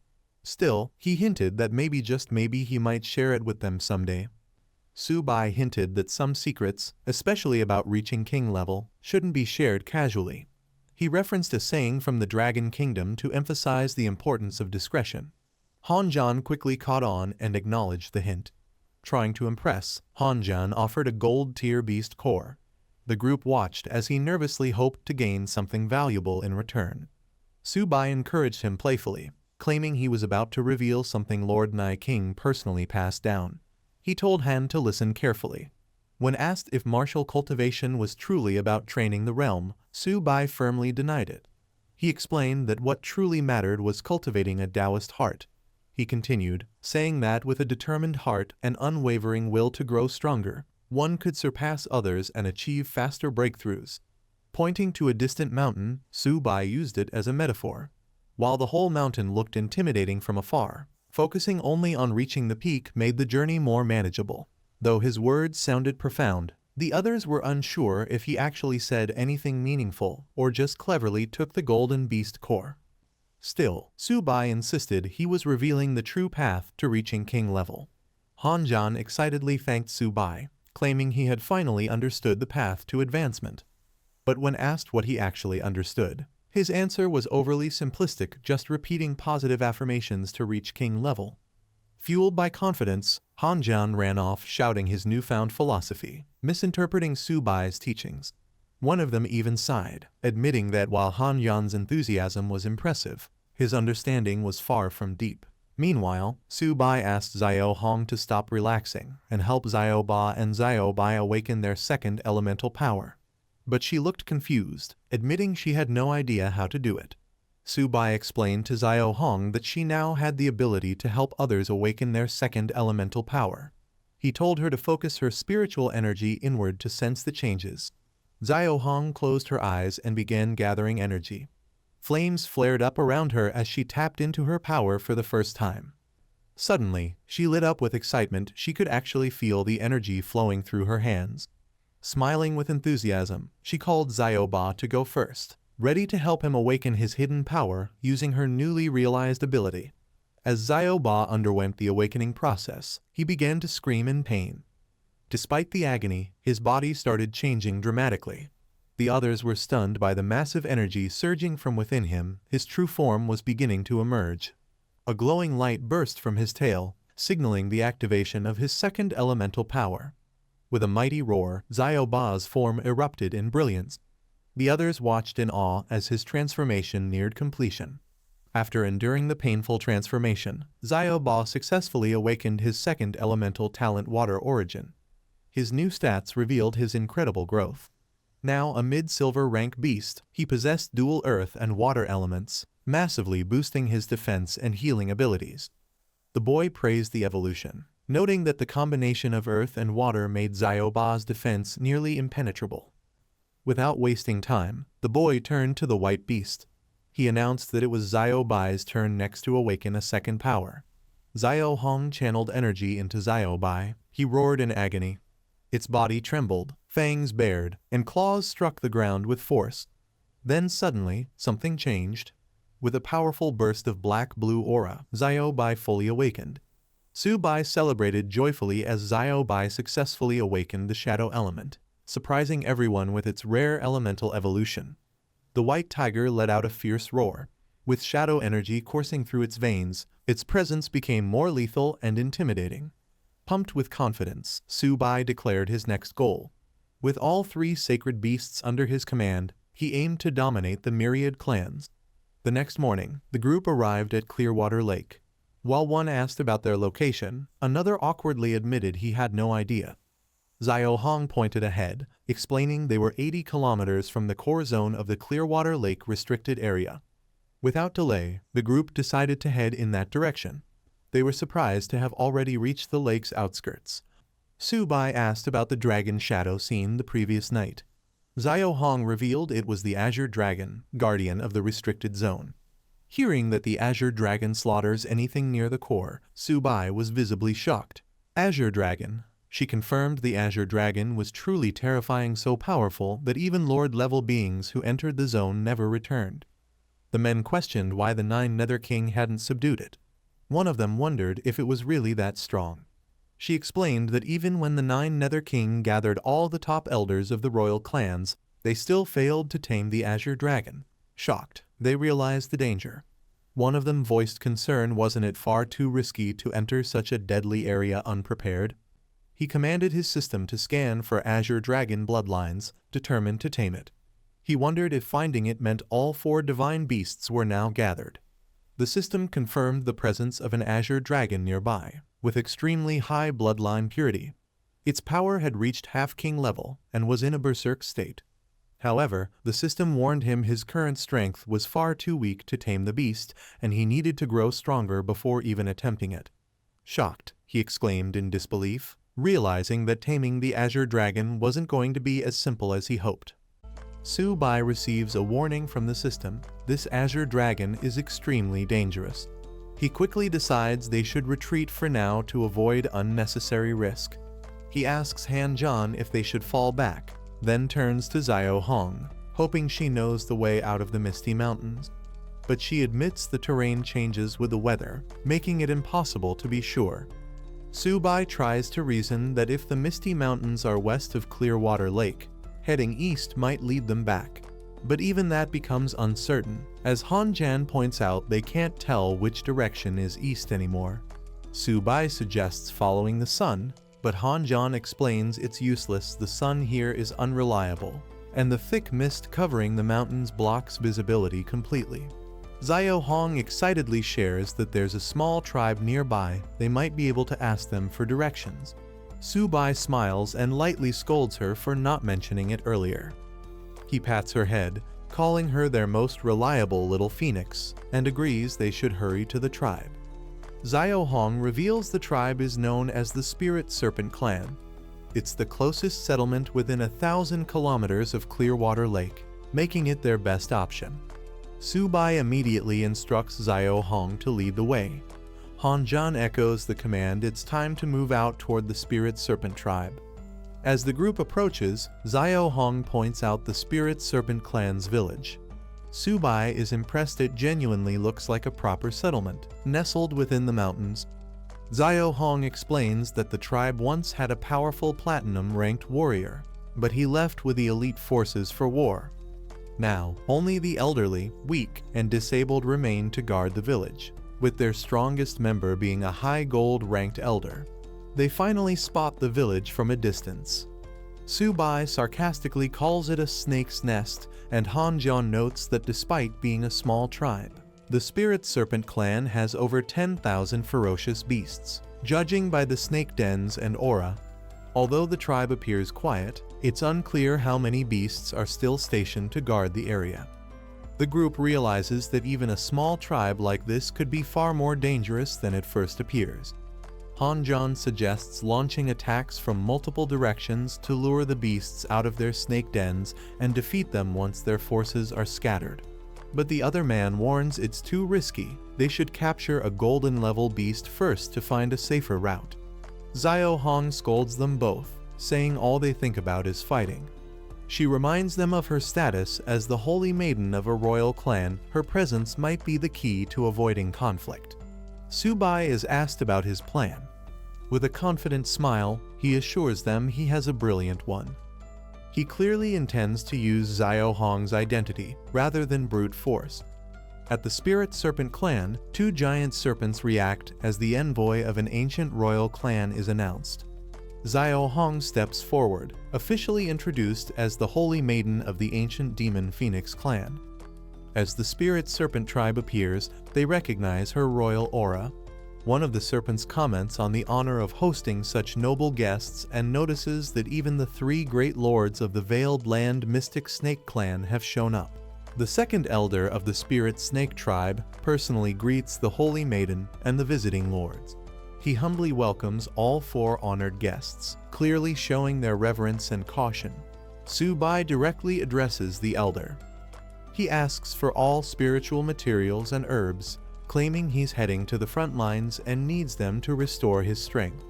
Su-bai's companions whisper in confusion. They thought the goal was to ask for directions, not spiritual materials. Despite the surprise, the Spirit Snake tribe responds respectfully. A serpent elder assures them that their visit is a great honor, and they'll be given a proper welcome as distinguished guests. The serpents present several glowing fruits, calling them spirit fruits, a humble token of their respect. The offering is made without hesitation, recognizing the group's assumed high status. Su-bai and the others examine the fruits, amazed to find they are 4th-grade spiritual herbs known as spiritual berries. These powerful fruits can fully restore a golden-ranked warrior's strength in no time, validating Su-bai's bluff with unexpected success. Su-bai decides it's getting late and declares they'll rest in the spirit snake tribe for the night. Pleased with how things have gone, he praises their hospitality with a satisfied smile. He casually points to a grand building and tells the others they'll be staying there. He also asks for someone to deliver a map of the surrounding terrain for later planning. One of the serpent elders nervously informs him that the building he pointed to is the clan chief's residence and cannot be entered without permission. Panicked and sweating, the elder quickly offers to construct a new, even larger house for Su-bai instead, hoping to avoid conflict while still showing respect. Su-bai becomes stern and confronts the elder serpent.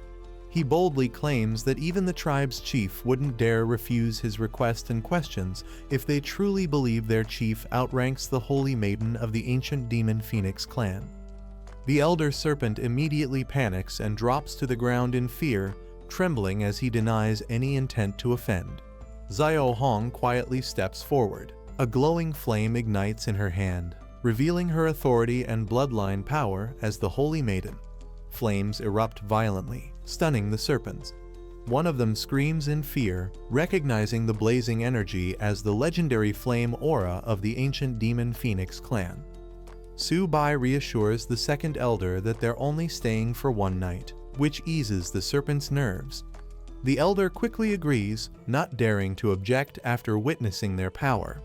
Before heading inside, Su-bai reminds the tribe to bring him the terrain map later. Meanwhile, one of his companions quietly suspects that the spirit serpent tribe might be hiding a trove of treasures. Inside the grand hall, Su-bai tells his team not to act hastily and wait until the map arrives. While pretending to casually ask for water, he keeps up appearances to buy time. A serpent brings the map as requested. Su-bai acknowledges it with a simple nod, while the elder nervously observes that nothing in the room appears disturbed, still unaware of Su-bai's hidden intentions. The second elder sighs in relief, thinking he had overreacted. He assumes the prestigious guests wouldn't bother coveting anything from their humble spirit serpent tribe.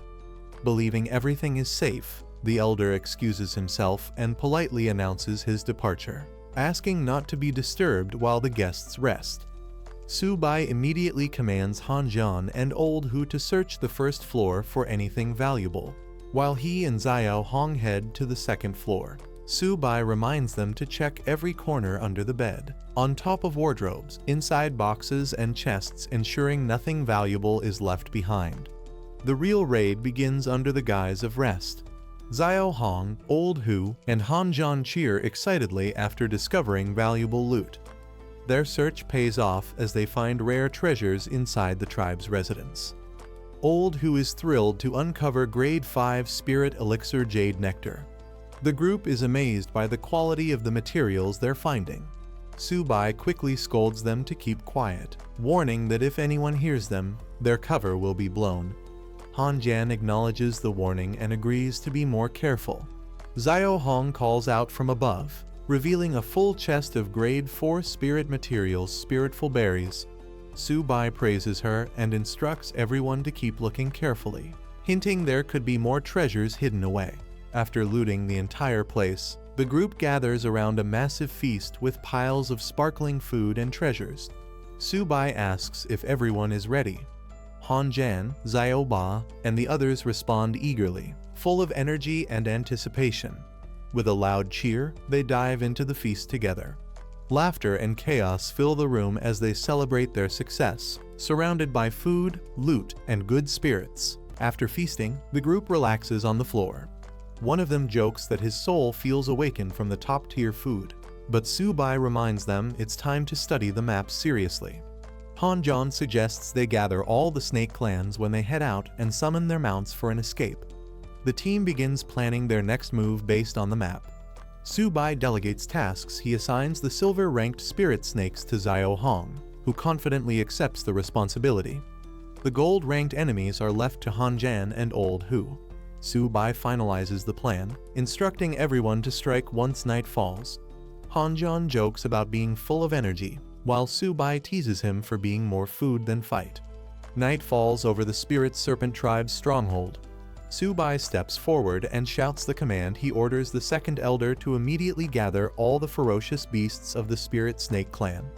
In response, massive snake beasts begin to stir and emerge.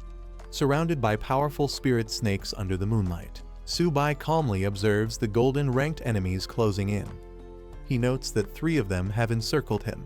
Su-bai pulls down his hood, muttering, "What a joke." He lunges forward with a powerful claw technique, aiming directly at one of the serpent's heads, catching them completely off guard. One of the snakes shouts in shock about a human attacking alone. But Su-bai's ambush lands hard, while another voice commands the Spirit Snake clan to kill without mercy. A furious spirit snake roars that it will tear the intruders to pieces. Han-jan and Old Hu charge in with full force, shouting to kill as they strike back without hesitation. Zio-ba transforms into a massive form and crashes down on one of the enemy snakes, crushing it with overwhelming power. At the same time, his white tiger spirit explodes into action, wrapped in a blue aura, as it tears through the battlefield. Zio-hong calmly grips her weapon as flames begin to rise around her. With blazing phoenix fire surrounding her, she leaps into the air and unleashes a scorching inferno, shouting about roasting snake meat. Su-bai watches from afar, stunned by her overwhelming power. He remarks that Zio-hong's phoenix bloodline is terrifyingly strong. A massive explosion of fire engulfs the mountain. The Spirit Serpent tribe cries for help, chaos spreading as they're consumed by the inferno. Zio-hong's attack turns the tide with devastating impact. Su-bai turns to Han-jan and tells him to handle the last remaining beast. Han-jan smiles confidently and readies his weapon, saying to leave it to him. A giant serpent spots them and angrily asks who they are. Su-bai answers coldly they're the ones here to take its life.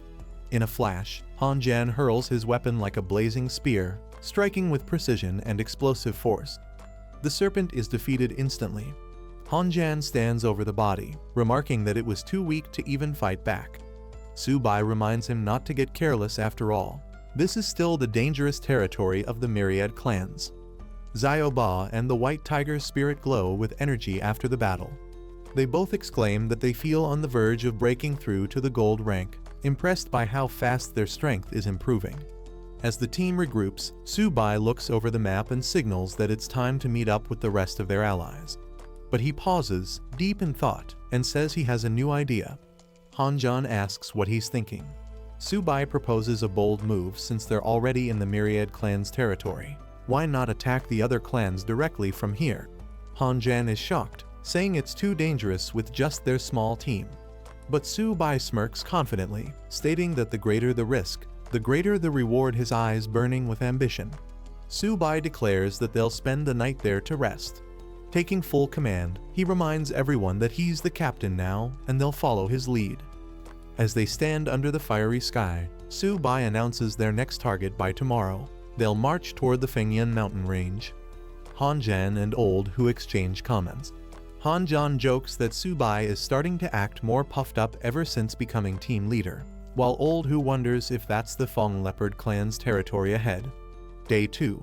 In a new area, a group of leopards lays around under the sun.